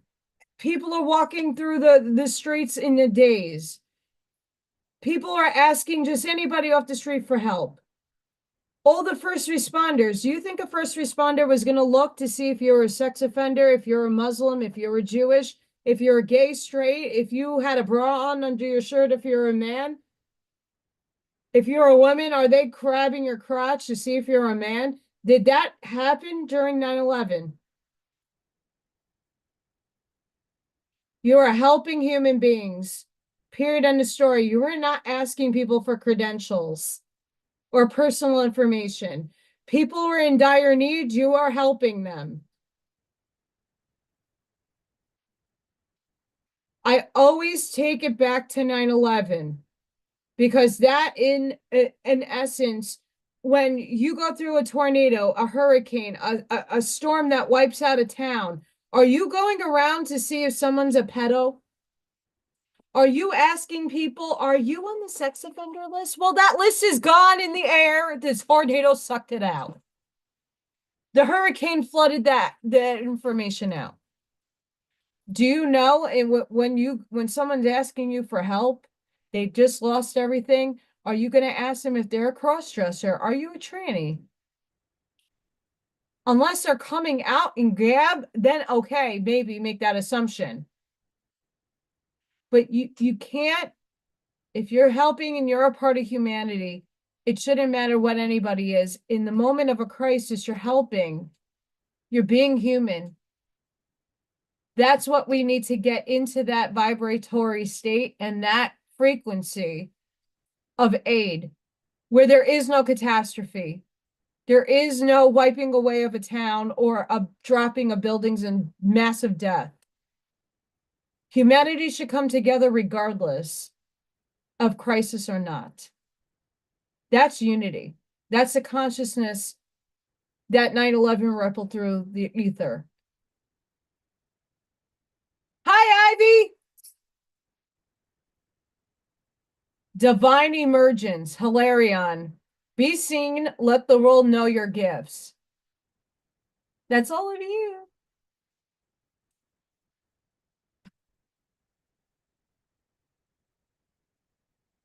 And I only take that into because I was where everybody else was and is, with the kids and these people and the evil people and the button people and that people and this thing and that thing. And when I asked my higher self a lot of those questions, absolutely, Wendy, it's I only postate that because of course you're going to help. You independently, yes, you have a heart. You're a beautiful soul. Everybody here is a beautiful soul. If something were to happen, you're not in that moment going to start asking for credentials in order for them to receive the help. You're going to help regardless. But we need to take that a next step further and drop the labels of what we consider evil or good. Because the best well-intentioned person that you think is well-intentioned, there's a lot of good people out there that project that good, but behind the scenes, behind when that camera shuts off, there's other devious plans.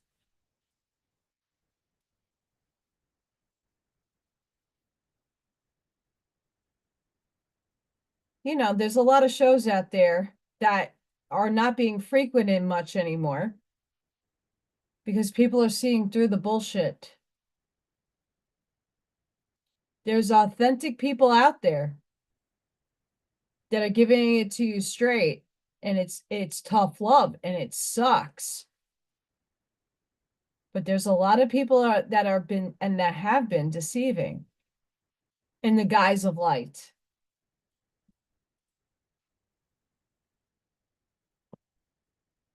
Oh my God, this is gonna happen because my cards told you so.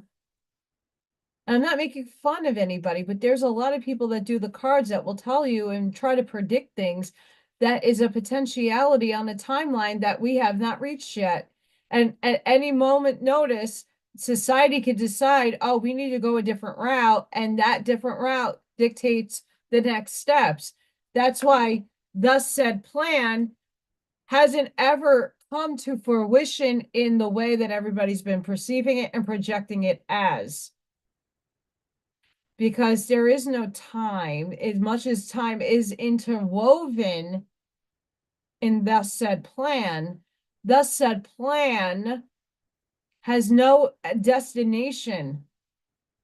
The EBS was supposed to go off 7 years ago, maybe earlier, maybe later. It never went off.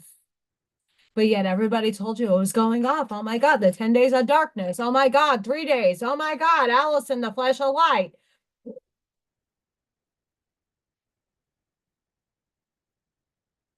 My third dimensional linear watch. I'm still waiting.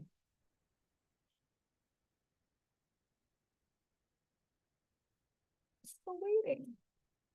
And it's not to hold out hope. Guys, I would love the $5,000. Anybody would love the $5,000. I believe we deserve a lot more. But if when is it going to happen? If it's going to happen, I don't know. I can't rest my laurels in thinking that it's going to happen. Why? If it happens, great. If it doesn't happen, I still have bills to pay. I have to find and figure out how to feed myself, right? All of you are in the same boat.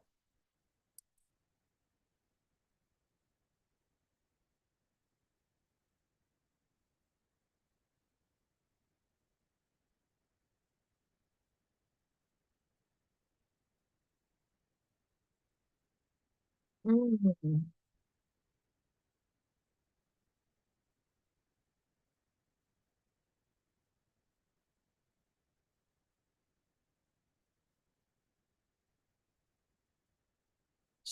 Sixth chakra.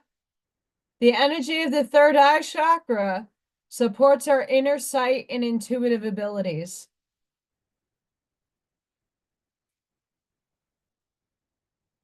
Hi, Thomas.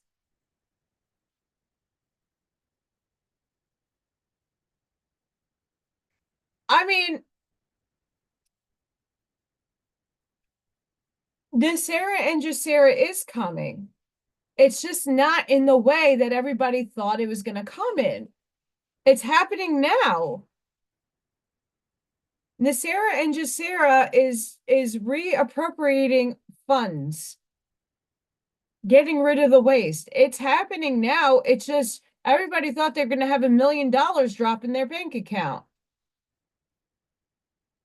That's not the case. It never was.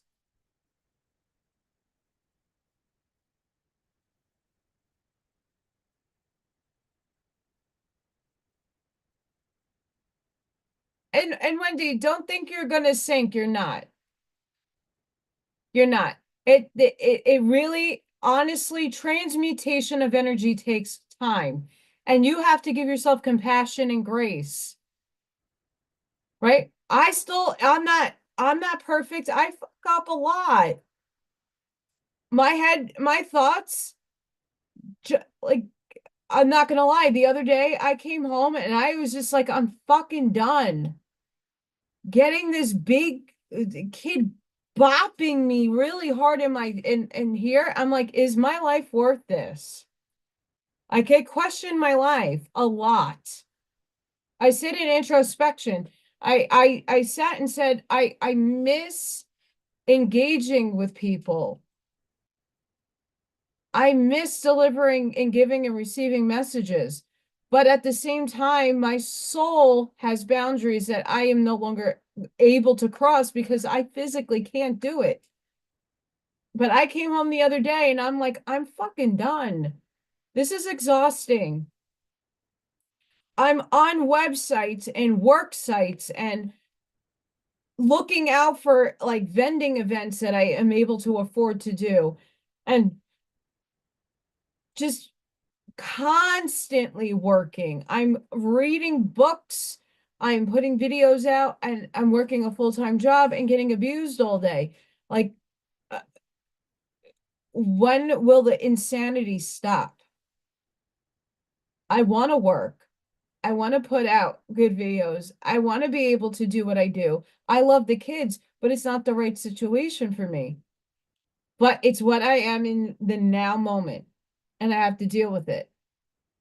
But I have to sit there and literally like clear my energy, do a lot of clapping, and alchemize those thoughts out of me. They came up for a reason. What am I not seeing? What am I not getting?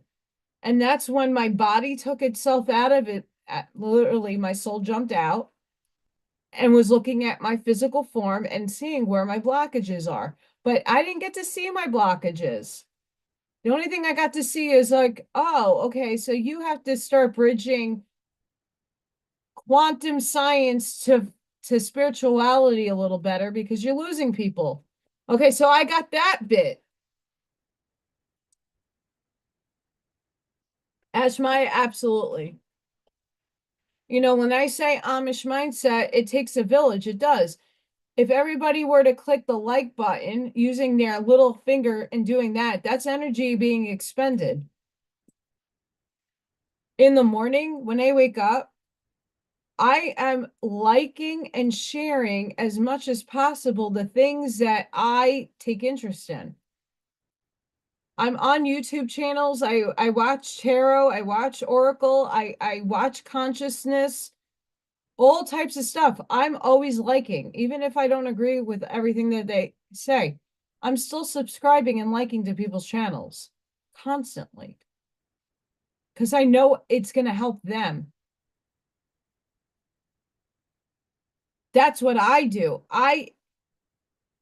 As much as I can't read chat, I am still making sure that I'm on the shows that I can catch, liking and putting it out there if I feel so chosen to do so. But I'm still letting them be in my background and playing.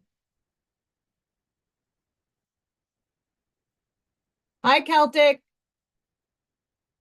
Buckshot's back. But that's the thing. Like Buckshot's going to be on a show tomorrow. I'm going to make sure I show up, even if it's on my phone and I can't really be in the chat.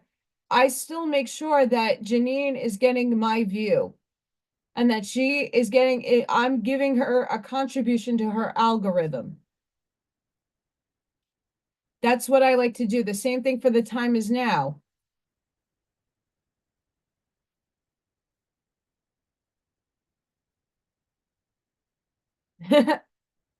So we have strength. The frequency of strength supports our ability to harmonize all our qualities and skills towards a strong and balanced way of being.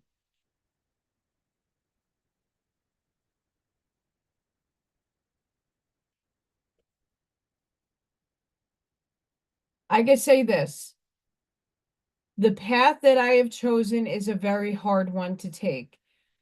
The law of one talks about service to self and service to others, but there is a service to source. I am a service to source. So I have to take the personality and the ego out of the frame of mind sometimes to say, okay, but I'm a vehicle of source. I'm working directly with source. What I do in this body is just extra in terms of my personal independent life. I'm working straight with the guy, the girl, the androgyny, the photonic light. That's what I'm working as. Everybody's different. Everybody works for source, but in different ways. Yeshua, no different. Krishna, no different. Buddha, no different. They had their divine tasks. They came here to do their divine tasks. I'm here to do mine, and all of you are here to do yours. It's a process. We have the veil of forgetting, so we have a lot of learning to do on all frames of mind, not just, oh, there's some fucked up fuckery going on in the world. Yay! Why is this happening? Oh, we wrote it. Oh, fuck. Now, how do we unwrite it? Or can we write a new system in the program and code it in? I'm divergent.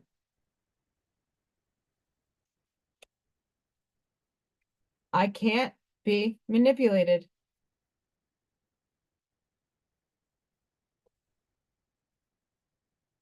Buckshot's like, ah, she's still on.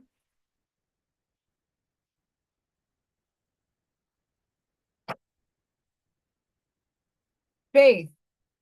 Faith is such a powerful quality that it moves mountains. Angel wisdom reminds you, however, not to have blind faith in people or situations. Use common sense and discernment and never give your power to another. Instead, put your faith in yourself and your higher powers. Pray with integrity from your still wise center. Know that your request will be granted. Act as if it already has manifested. That is faith. Your angel guidance is to increase your faith in the infinite. I have faith in the support of the universe.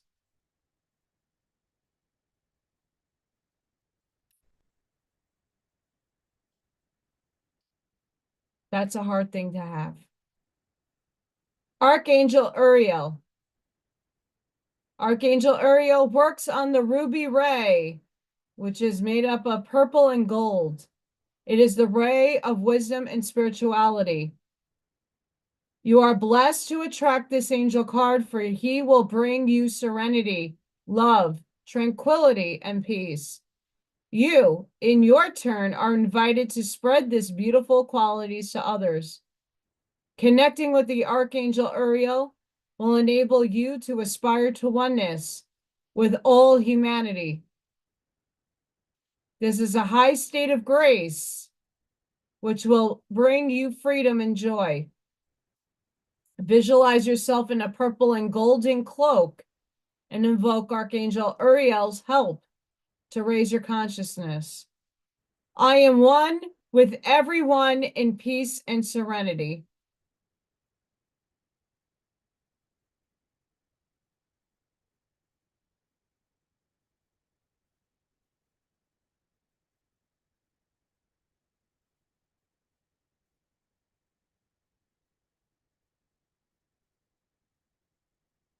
Oh, geez Louise.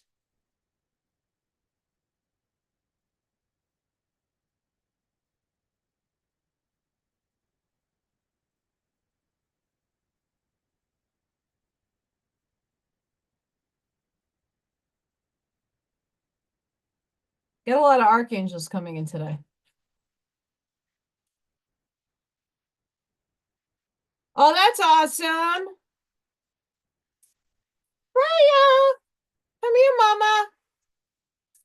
Who hears the meows? Come here, mama. Where are you? Come here. Let's see if I can entice her over here. She likes eating my paintings. Hey, kitty cat. Come on. She's coming.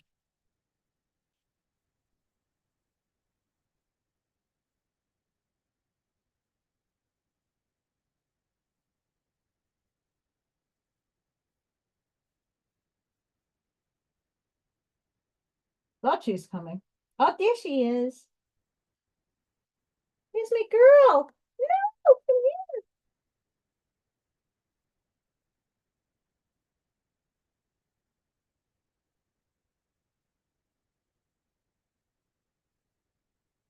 I know what I do for a cat.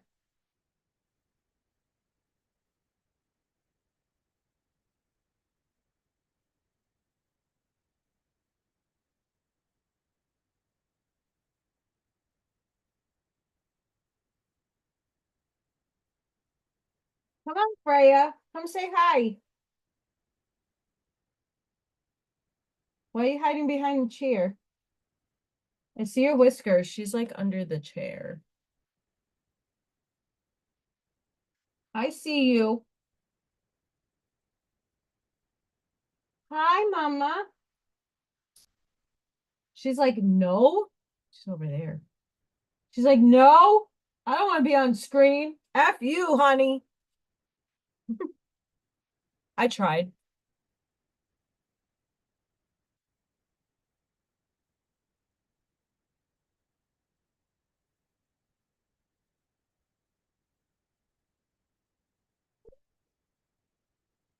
I don't know, Thomas. Little Thor hasn't showed up. Little Thor hasn't showed up in a few days. And it's been really cold here, so I have his cat hut all nice and cozy and warm. It sucks.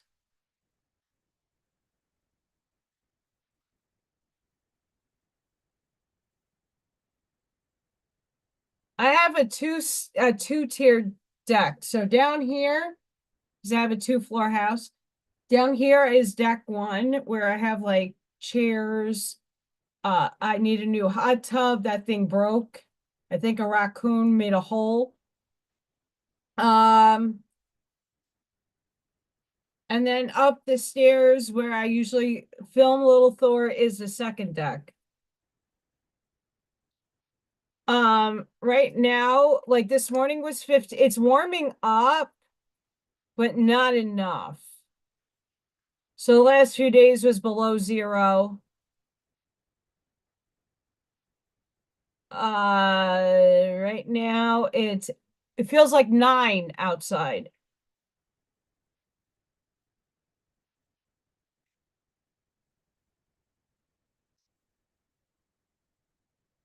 And Ashma, I just got your message. Yeah.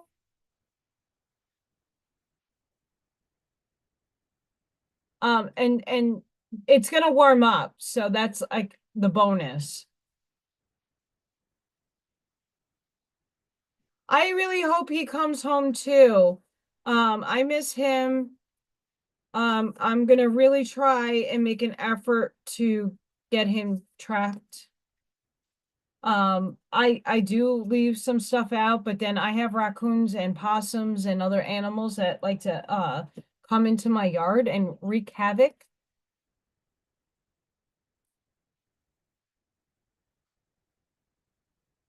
Well, I just got validated. That makes me happy, Ash Maya. I just read your message. I'm so excited. Like this morning, I sat in a lot of meditation. Let's just say that. I hope that he's not, because I don't need kittens on my hands. I can't afford that. Halls of learning, spirit guides, confirmation, great lessons. You are on the path to great learning. Spiritual beings are drawing close to your support. Sorry, to support you. If you are facing challenging or difficult circumstances, or just have moved through such a time, you are being called to review what you have learned about yourself. That's how you go and learn what your soul lessons are, is going inside. If you're still feeling overwhelmed by a certain event or asking why it happened, call on source and your guides to reveal to you the pattern, trauma, or wound that has contributed to this challenge. I'm asking and they're not giving me my shit. I'm JG Wentworth and I want it now. If you aren't experiencing challenging energy, the reason is that you've made huge progress on your spiritual journey. So much so that your perspective has shifted so that you can view every challenge as a window of opportunity. The Halls of Learning Gateway indicates that your spiritual gifts are developing at this time. I know my gifts are heightening. They're advancing. It's getting creepy.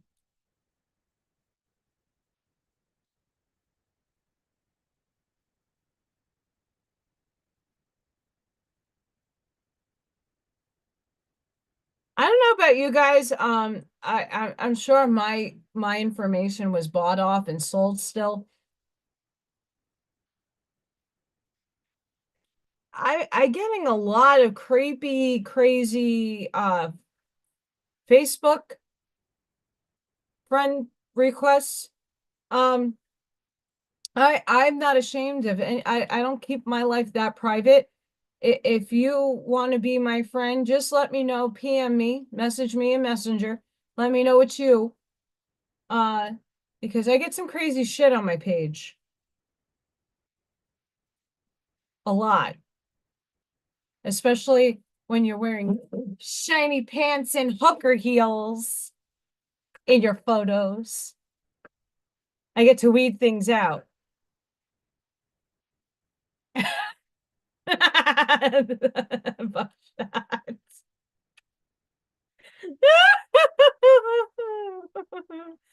Oh, that was great. I just got that.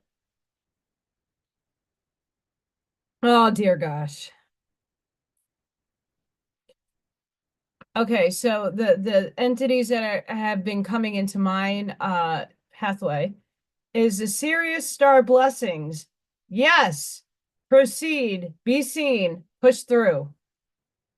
This message comes with this gateway is a giant yes. It brings the energy of wishing on a star and seeing that wish come true. This is a time for you to move forward with any projects or ideas that you have felt called to carry out. You should be doing it anyway. Whatever dreams you've been revisiting recently aren't dreams, but premonitions. Know that whatever you're connecting with on the inside is soon to be something you'll be experiencing in the physical. Okay, so here's another confirmation of the things that I say, that when you go within and you kind of get out of the negative stuff and you start bringing in wholesome light into it, doesn't mean that that doesn't exist, but what you think on and feel on the inside is coming out of you.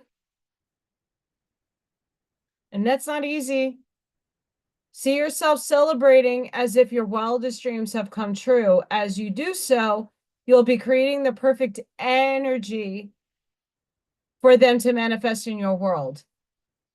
So Bashar always says, get to your highest excitement, because that brings you to your highest frequency in your body. And that will then resonate in your field of your electromagnetic field from your heart space that attracts from the tangible universe and the classical physics of life will draw in that manifestation. But when you have impurities in your field, your auric field, and everything's muddled because you're still thinking about death and destruction over there and people coming to justice, are you really feeding your energy field the highest and greatest of your excitement?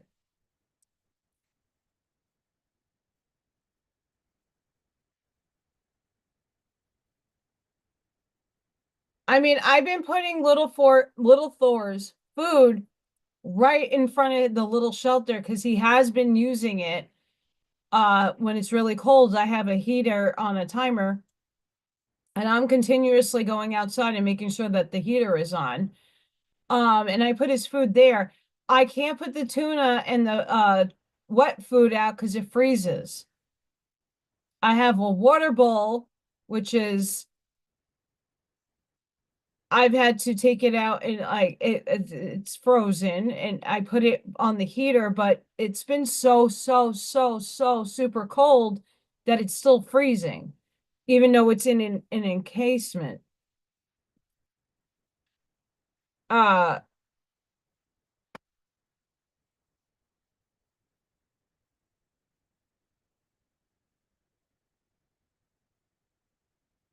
oh boy.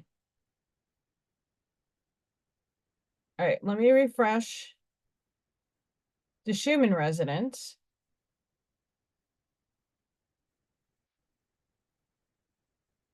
I feel like the AOL dial-up. So since the beginning of the stream to now, we have more lines.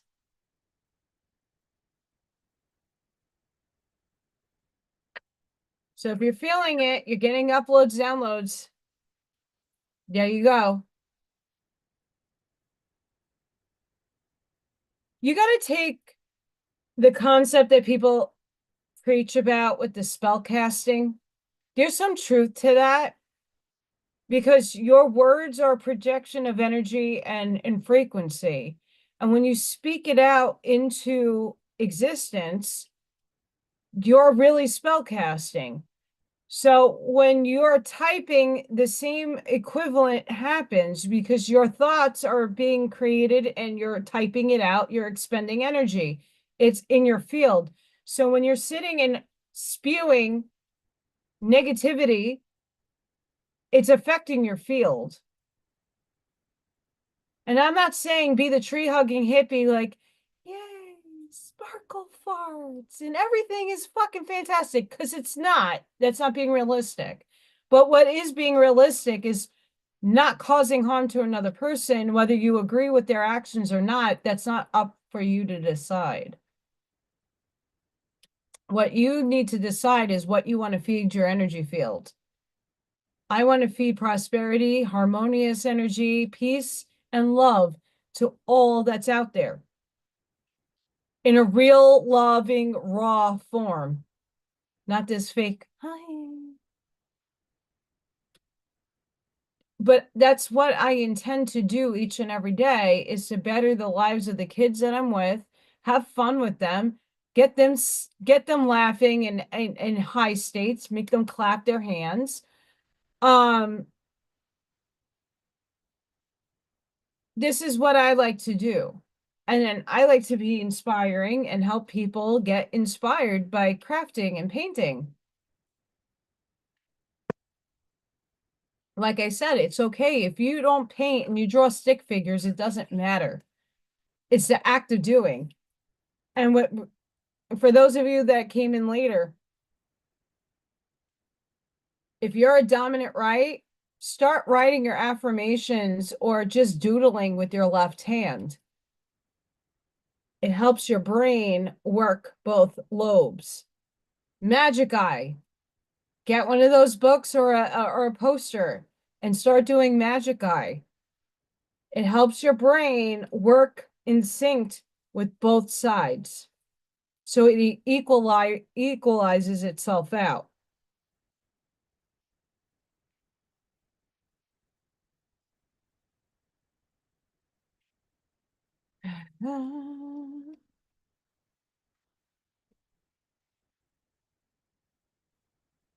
So want to laugh. So there's going to be an implementation of a curriculum in the school, and they sing the ABCs all fucked up. A, B, C, D, E, F, G, H, I, J, K, L, M, N. O, P, Q, R, S. T, U, V. W, X, Y, Z. No more elementos.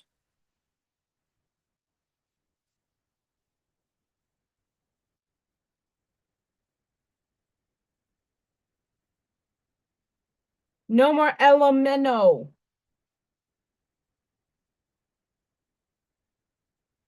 As I'm trying to find this page.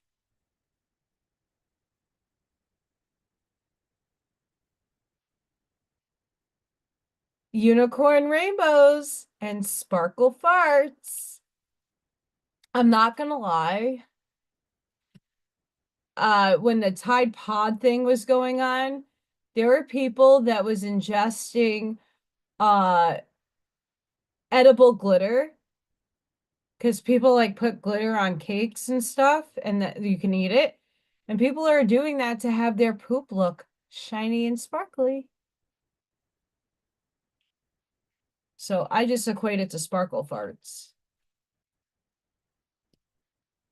Palladian activation, coming together, harmony in the heavens, resolution. Palladian energy is about coming together in peace and in harmony. You are blessed to receive this gateway, for it is a powerful message of assurance that whatever uncomfortable energy you are experiencing right now will soon be washing away. The Pleiadians are beings who live in complete honor of their planets and their people. They acknowledge that in seeing and connecting with one another, they have the opportunity to see and experience the divine. They also know that consequences of disrespecting others, it's for this reason that this is no longer possible for them. If you're being challenged by loved ones now, aim to shift the dynamics of this relationship through a loving approach.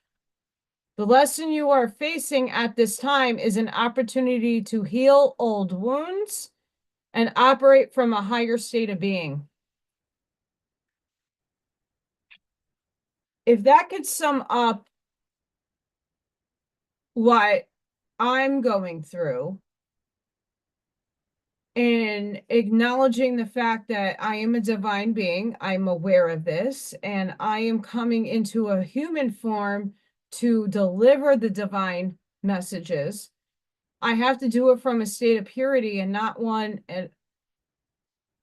of giving you willy-nilly, oh, like I hate those people and I don't prefer those people and they dislike these things.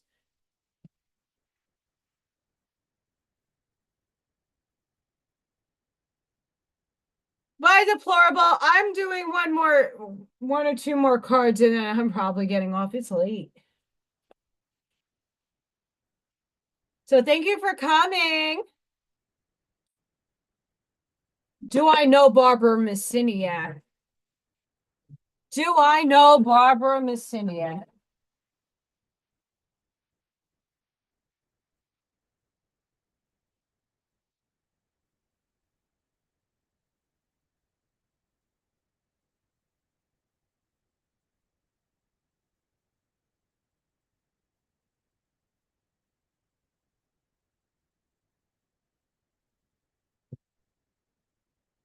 She inhabits the top tier of my books. Do I know Barbara? Actually, if you go to my channel and popular videos, what in the world are reading from Barbara Messiniak is the second highest viewed video on my channel. The second highest. 2.2K video views. That's a lot. I don't get many people that view me. Usually 40 people if I'm lucky. The lives I've been getting like 100. Chicken! Chicken, chicken, chicken, chicken, chicken, chicken, chicken. Chicken! Orange, yellow chicken, orange, yellow chicken. Okay, there it goes.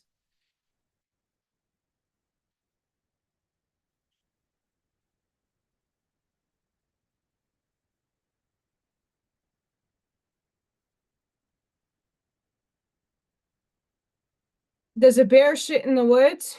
Did you perceive it? Did you watch the act happen? Can't really pause that question and posit that question if you didn't witness it. Does a tree that falls in the wood make sound? Would you know unless you heard it? That's the holographic universe. You can't perceive it if it didn't unfold in your reality.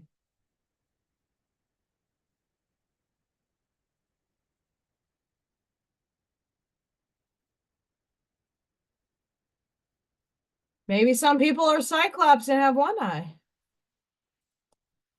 That's a joke.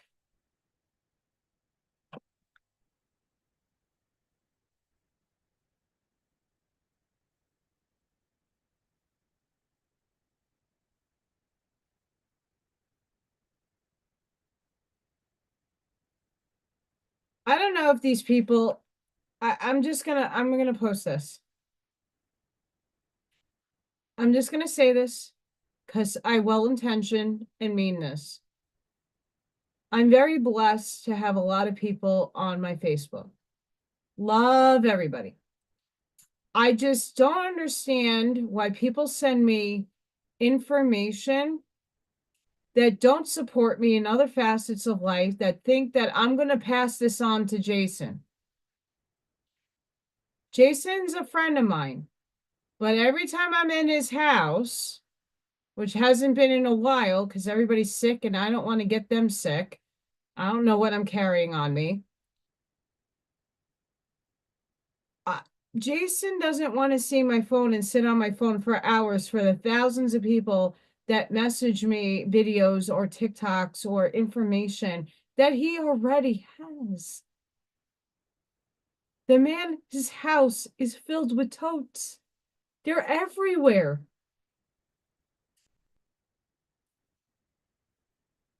My phone battery dies when I get messages, especially during work hours. I had to tell a few people, like, you can send me messages, but if you're intending me to give it to someone else, please. And I don't need your information that is about stuff I'm in my awareness of. Do you even watch my channel? And it's not trying to be mean. It's, what are you trying to prove? Like, this is the intention I feel with some people, not everybody. And please, I'm not, probably no one here watching does this.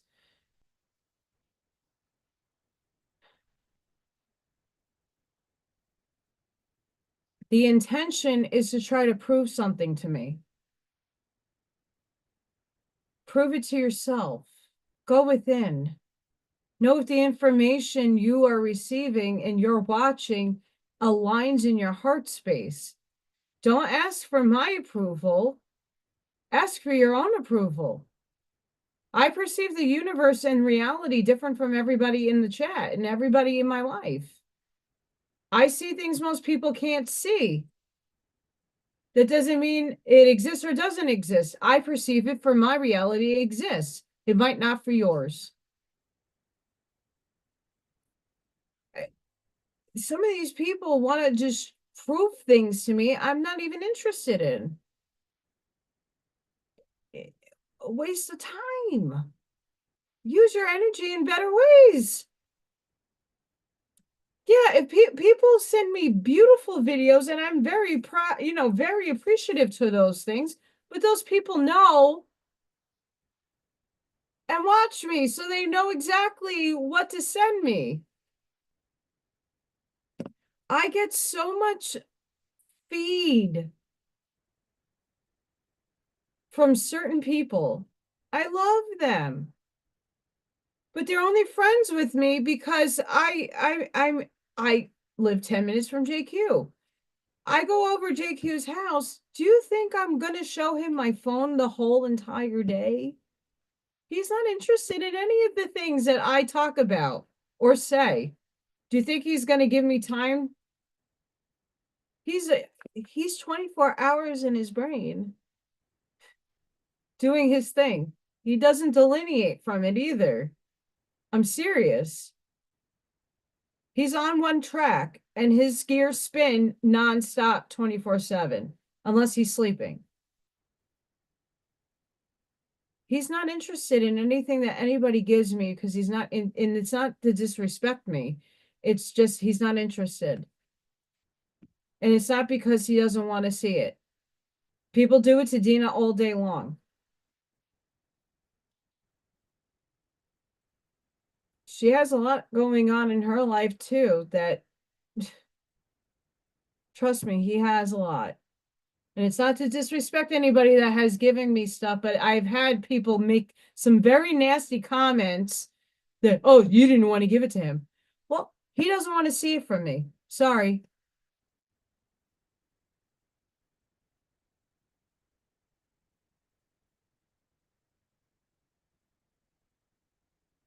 So I just want to put that out there because I just got a message with, and it's not to disrespect the person that keeps sending me the stuff. It's, I don't know what you're trying to gain from doing it. And it's just eating up my phone energy, which I can't afford to have. Manas, humanity, human. Manas is a symbol of both the human race and the individual self. In the ruined deck, it celebrates everything about humankind that elevates us, our intelligence, our compassion, our creativity, our artistry, and our ability to innovate. It is a symbol of the collective consciousness, not the unconscious, the consciousness, and values we all share. But at the same time, it is strongly associated with the individual self-awareness.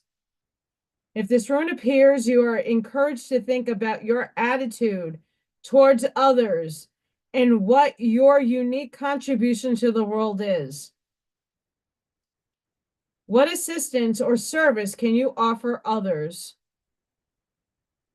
There may be some conflict between your beliefs and the demands and expectations of your family or society. But if you continue to deny your true self, you will feel increasingly frustrated and isolated. Study or the acquisition of new knowledge is another key theme here. Perhaps further study is the way for you to find greater fulfillment.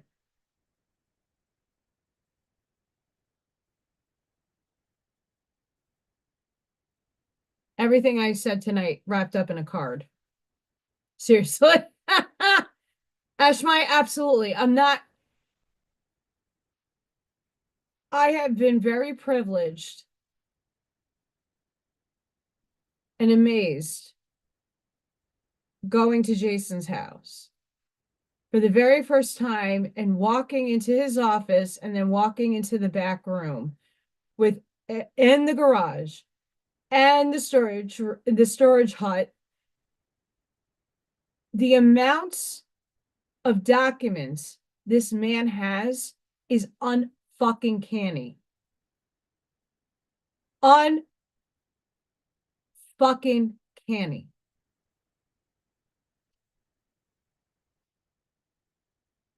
The stuff he has collected over the years is everywhere. There's no room for it. His huge garage is filled with bins. Every place has bins besides his living room, because Dina cleaned it out and was like, get the fuck out of here. No, but there's bins everywhere. And it's only accumulating even more. So just imagine when I first got messages from people and I started showing him and he didn't show interest. He's like, I have that already. And I would have to go back to the person and say, oh yeah, he's seen it. I don't want to be that in between. It's not worth that let down energy. I don't want to be the one letting someone down because it wasn't intended for me to see. It was intended for him to see, but he already had it. And I just, it's not my energy. I don't want to put it in anybody else's wheelhouse.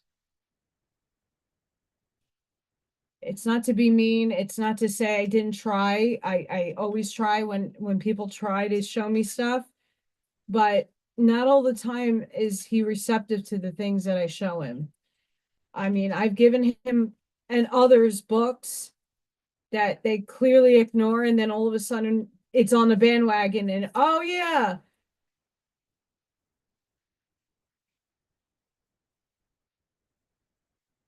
Ivy, he has most likely 1.6 to 1.7 million documents with the truth.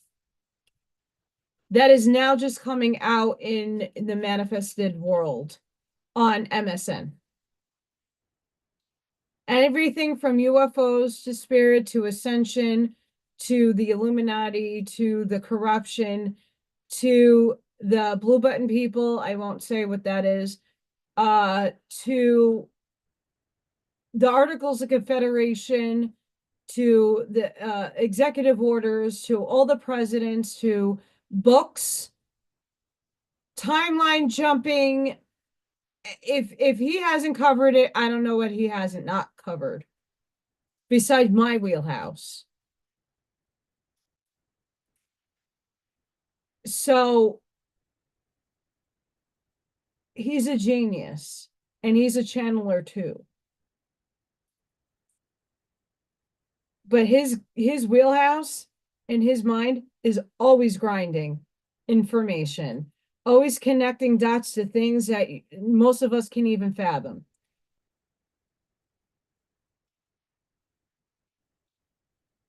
We keep getting the same cards, guys.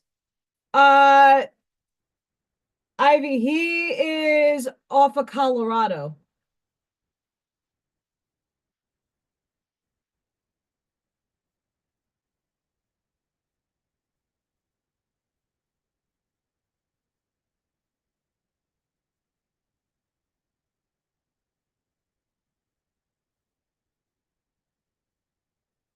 Ivy, if you were to go to 30 and Sam's Club, he's right over there.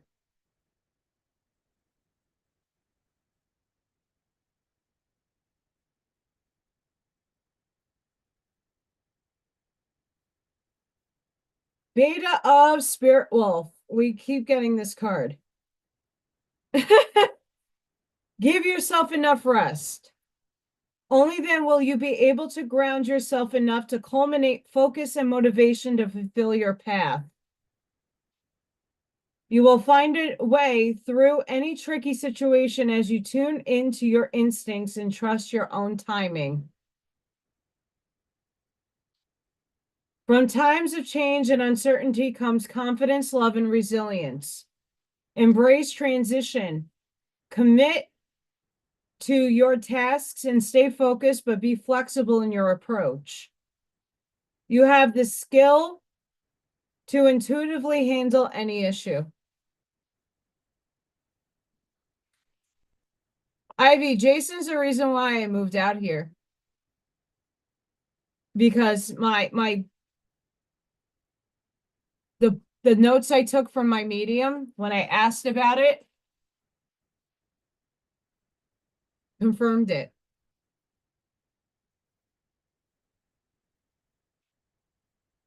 The spirit wolf teaches us to soften our energy, appear less threatening, and therefore minimize the chance of another party reacting aggressively out of fear. This enhances the possibility of resolution. Spirit Wolf calls for lunar wisdom, for honoring the non-rational knowing of intuition, for trusting our spiritual instincts and inner sense of timing.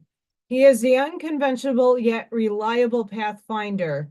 He shows us how to be flexible while remaining connected to our higher purpose.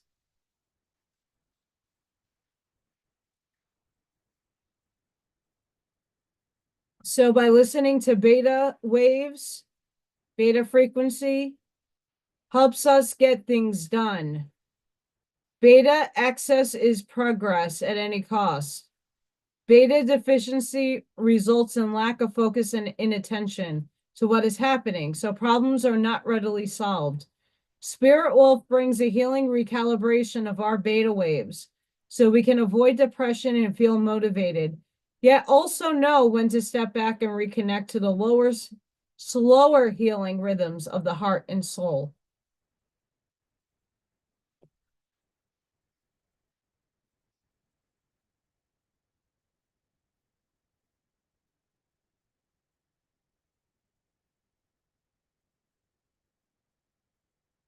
So, yeah.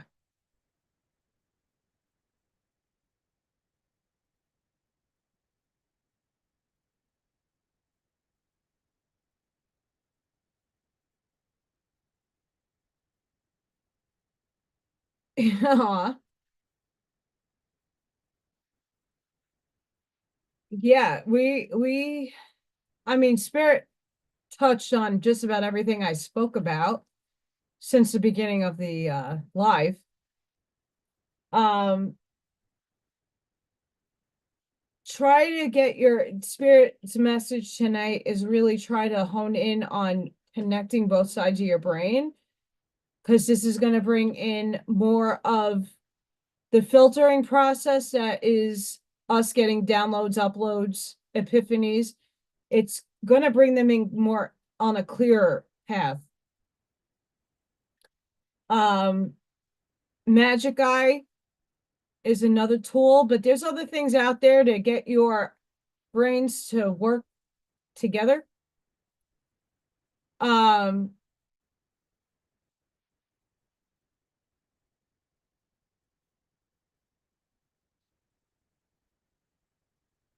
once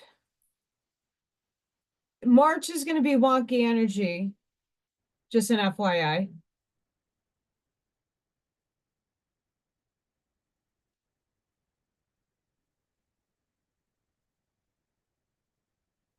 Celtic strings.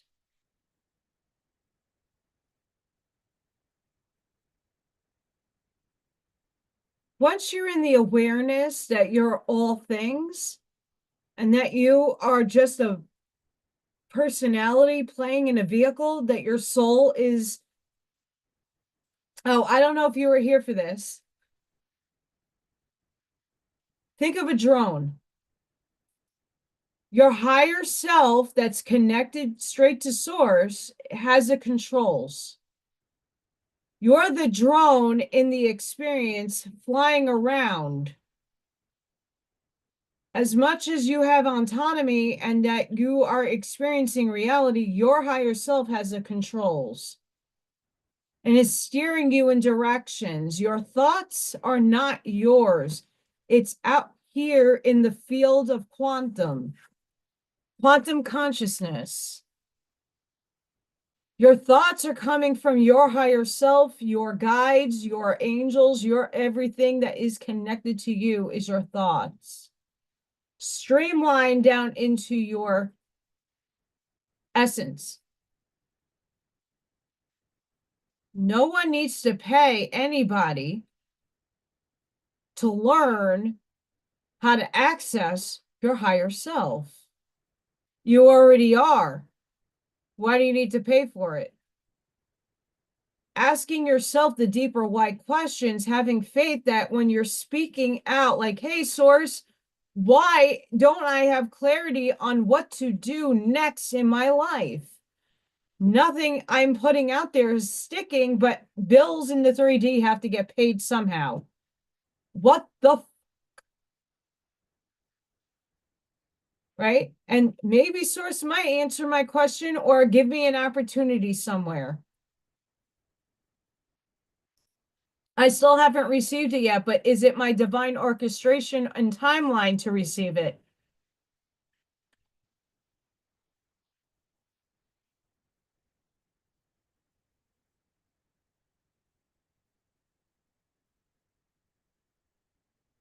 And Ivy, that's why that's my mission. I'm here freely. You know, contributions are great, donations are great, help is great, but I freely do this. I don't charge, I don't, you know, as much as they said in one of the people that read me was like, you should become a coach. I don't feel like charging people for information they already know within them. They just don't have the realization of it yet. But you're connected to your higher self. You don't need to pay somebody to know that. I'm telling you, you have a higher self. You are connected to it. You just have to learn the language within you, what's right for you to connect to your higher self. I can only give you pathways of going there. My way might not be your way. And that really hurt. Your way might not be my way. Ivy, you've done enough. Stop your shit. That's the thing, right? We all contribute to each other in different ways. We put each other, you know, like people share my stuff to their communities and their people start coming in and that's beautiful, but it if it doesn't, that's okay too. Yes. My soul is in control of me, this body, this vehicle. I'm a service to God, source, the infinite all, the all that is. I'm entangled highly to source. My mission is not this body. I'm just a conduit. Conduits, all of you are, but in different capacities and different functions. It's all, yes, it is all for experience and learning. And even though I'm young, I had a lot of fucked up experience that I gained a lot of wisdom on to impart it on everybody.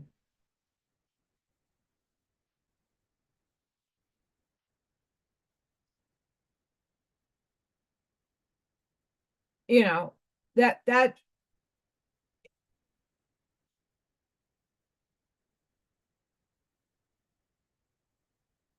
there is no way. That's the problem that people have. Of course, I would love a coaching business and to help and give it. I give it freely. If I charged everybody, even for Oracle cards, when I do private readings, I'm only charging $40, and that's really for the Zoom bill that I get and my internet bill, right? I'm gonna only be 42 in April. But I've had a lot of loss, a lot of tragic loss, a lot of wounds, a lot of healing, a lot of introspection, a lot of going within.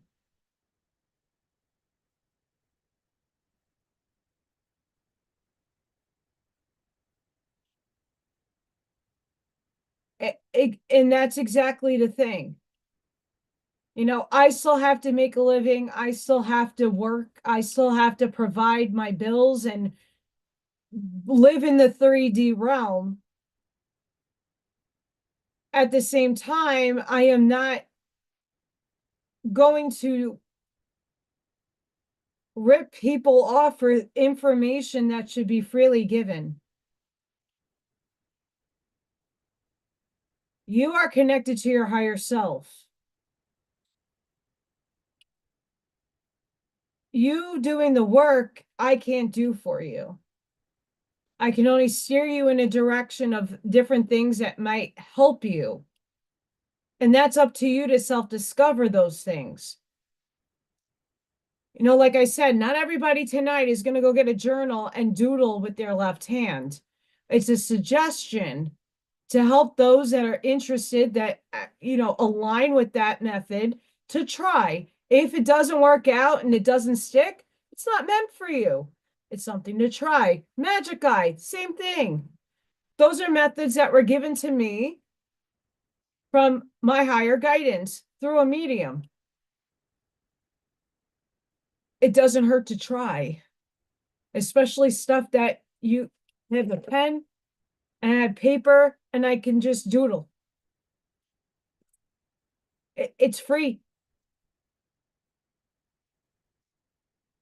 And it's not going to be perfect. My handwriting, because I'm not writing with my left hand every day, it's not perfect. I could care less if it looked like chicken scratch.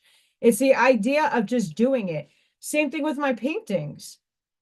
I don't expect everybody to have a bachelor's degree in fine arts and know how to paint. It's the act of doing and trying. I can't force you to do something you don't want to do. But if you're in that creative zone and you just want to do something different and fun and just feel free to go and explore, that's the point. You don't have to do anything that I'm doing. Make it yours. Make it unique. You're the only one that has to approve of it at the end of the day. And at any rate, you can always repaint over it and put something new on top. I've repurposed a lot of my canvases. I put different things on it.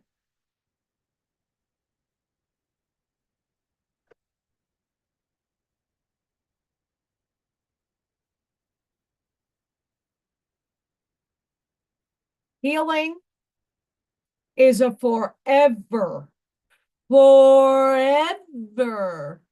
process.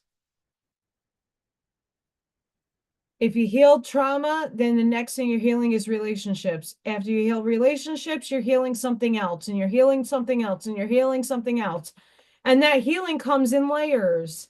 For most of us, it unfolds and then something happens again that resurfaces and that healing opens back up because the wound wasn't really ever healed. You healed a layer of it. And then you get deeper and deeper and deeper until that lotus unblossoms fully. And then you can release it. Healing is a forever soul's process. So you got to give yourself compassion for even starting healing in any capacity of which you're healing. I'm still healing. I still can't figure out what the fuck cycle I'm stuck in. I'm looping in this financial nonsense and the relationship nonsense, continuously looping in the same people I'm attracting, even though I'm doing different, thinking different, alchemizing my shit different. I am still attracting crazy narcissists. I am still attracting people who I can't get what I want and yearn for in the physical being. I'm not getting any of that. I'm getting the same perpetual shit that keeps setting me on loops. And then I'm like, okay, so what did I not learn? And why am I cycling through this again? Okay, what am I missing? Everybody else around me is married and has families, and I'm still like, hi, third wheel here. But I jumped off the hamster wheel. I stopped looking, especially in the love department. I stopped caring. I still have to pay my bills. I still have to show up for myself. I'm a hyper independent woman. I'm an Aries. But I had no choice but to be this way until someone can come in and be my equal. I haven't found my equal yet. I might never find my equal in human form. Financial stuff. I haven't had a career that's sticked. This is the longest one but it's different because I am not making a living off of it where I was when I was living in New York. Now I'm not making a living. Now I'm just like at destitute.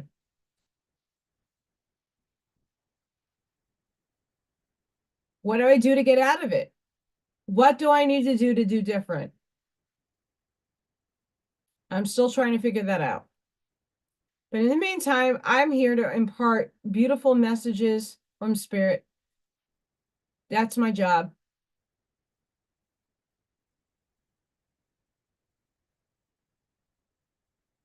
No.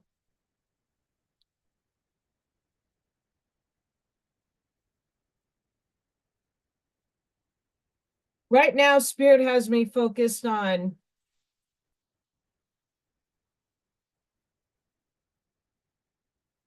quantum consciousness. So all I'm doing is listening to Mr. Fajin and some beautiful philosophers speak and spiritual people speak on figuring out this quantum consciousness. And that's what I'm sticking to. That's what Spirit gave me, dropped me in my lap. That was the biggest epiphany download I got from 2025 thus far, and it's only started. So I'm going with it. Well, thank you, Ivy. Thank you, thank you. Um, I know all of us are at different points in our journey, and I'm just hoping that my words will alchemize in you to work on yourself, to go within and ask the deeper questioning of yourself, understanding you're more than just body. That's a start.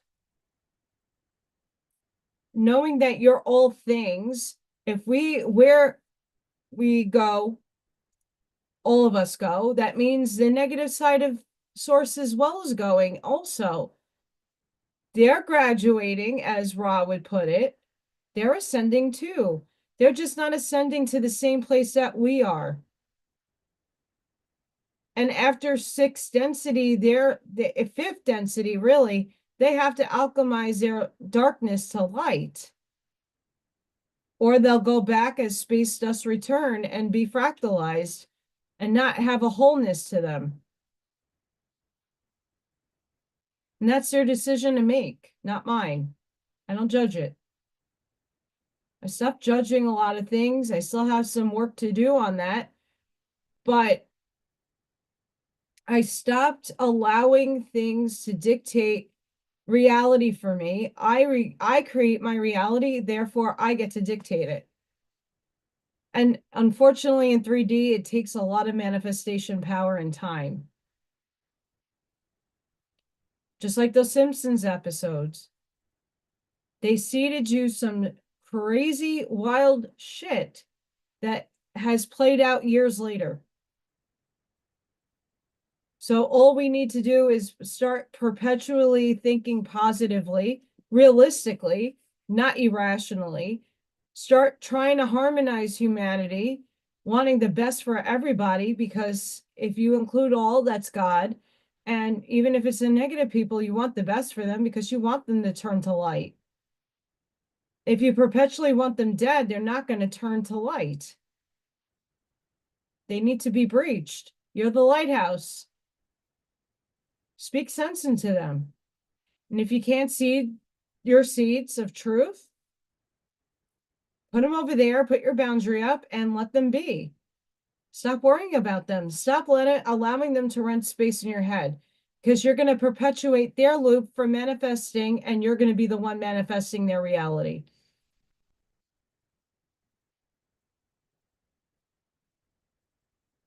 And that's a truth that a lot of people can't handle. They don't believe that's true. And you don't have to. Learn how energy works. If I can't get through to you, other people who do psychiatry and psychology in the spiritual land will tell you that you have a field of electromagnetic energy, and what your thoughts or until and will to intention will bring you your manifestation. Read the laws of nature. This is not, and nothing I am saying is new at all.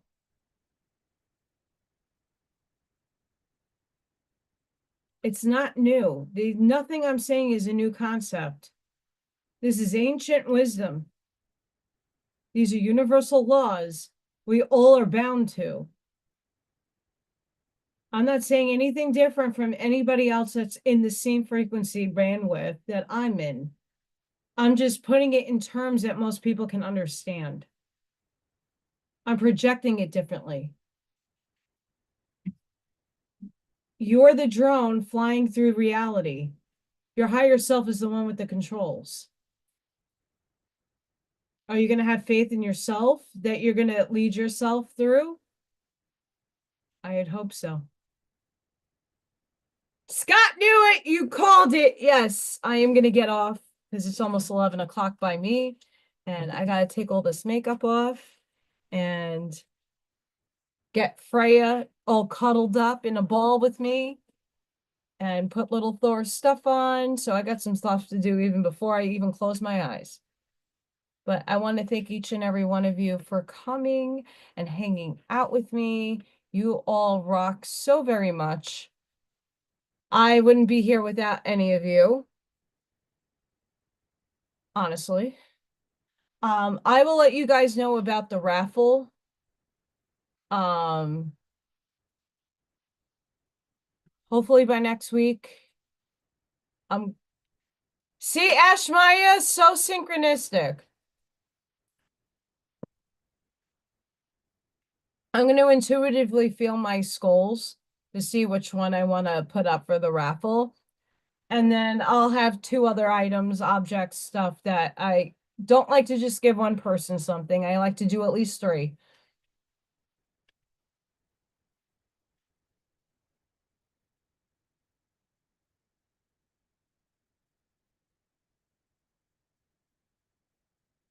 So don't miss the raffle. I will let you guys know once I get a skull out. Pick one out when I'm gonna draw that for the next raffle.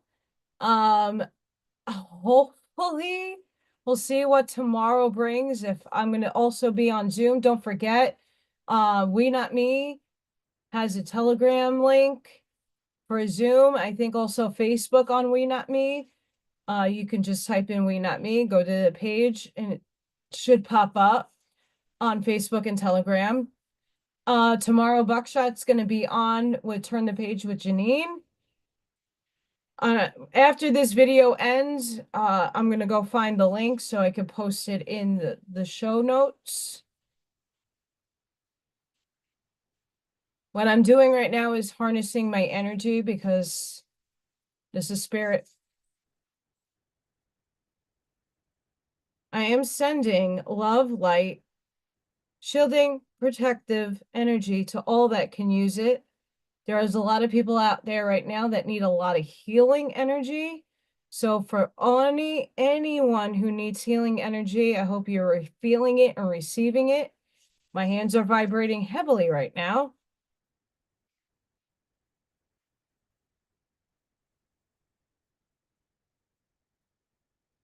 I'm willing and intending my light body to hit those that really need deep-seated healing. Know that you're infinite beings.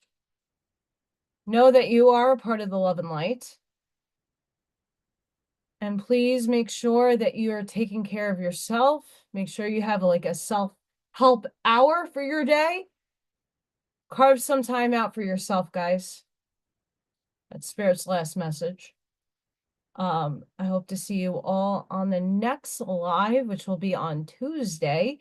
I will be doing a paint and sip on Sunday and continuously doing readings as in books. So go check that, my other stuff.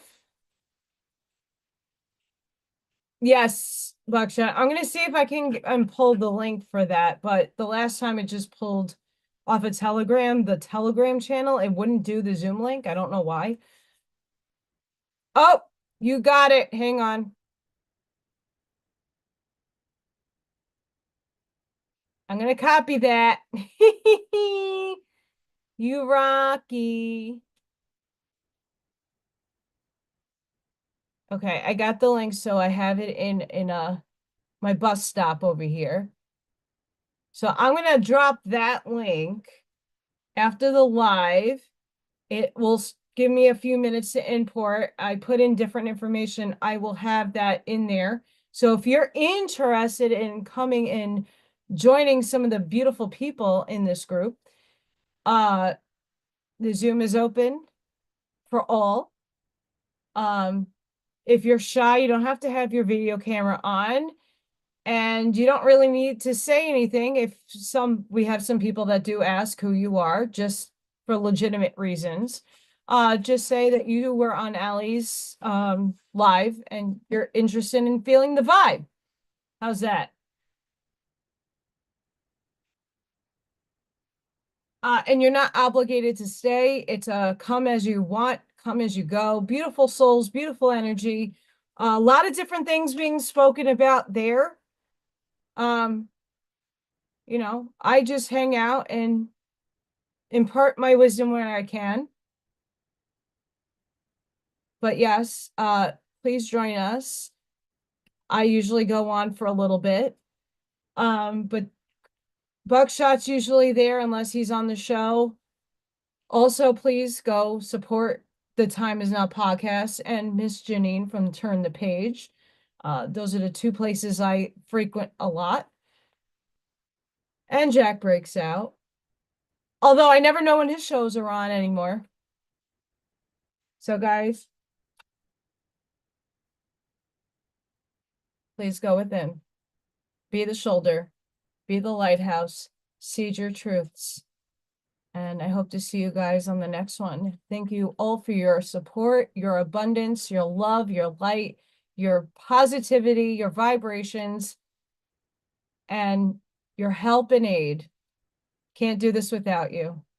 Until the next one, guys, I'm going to grab that also.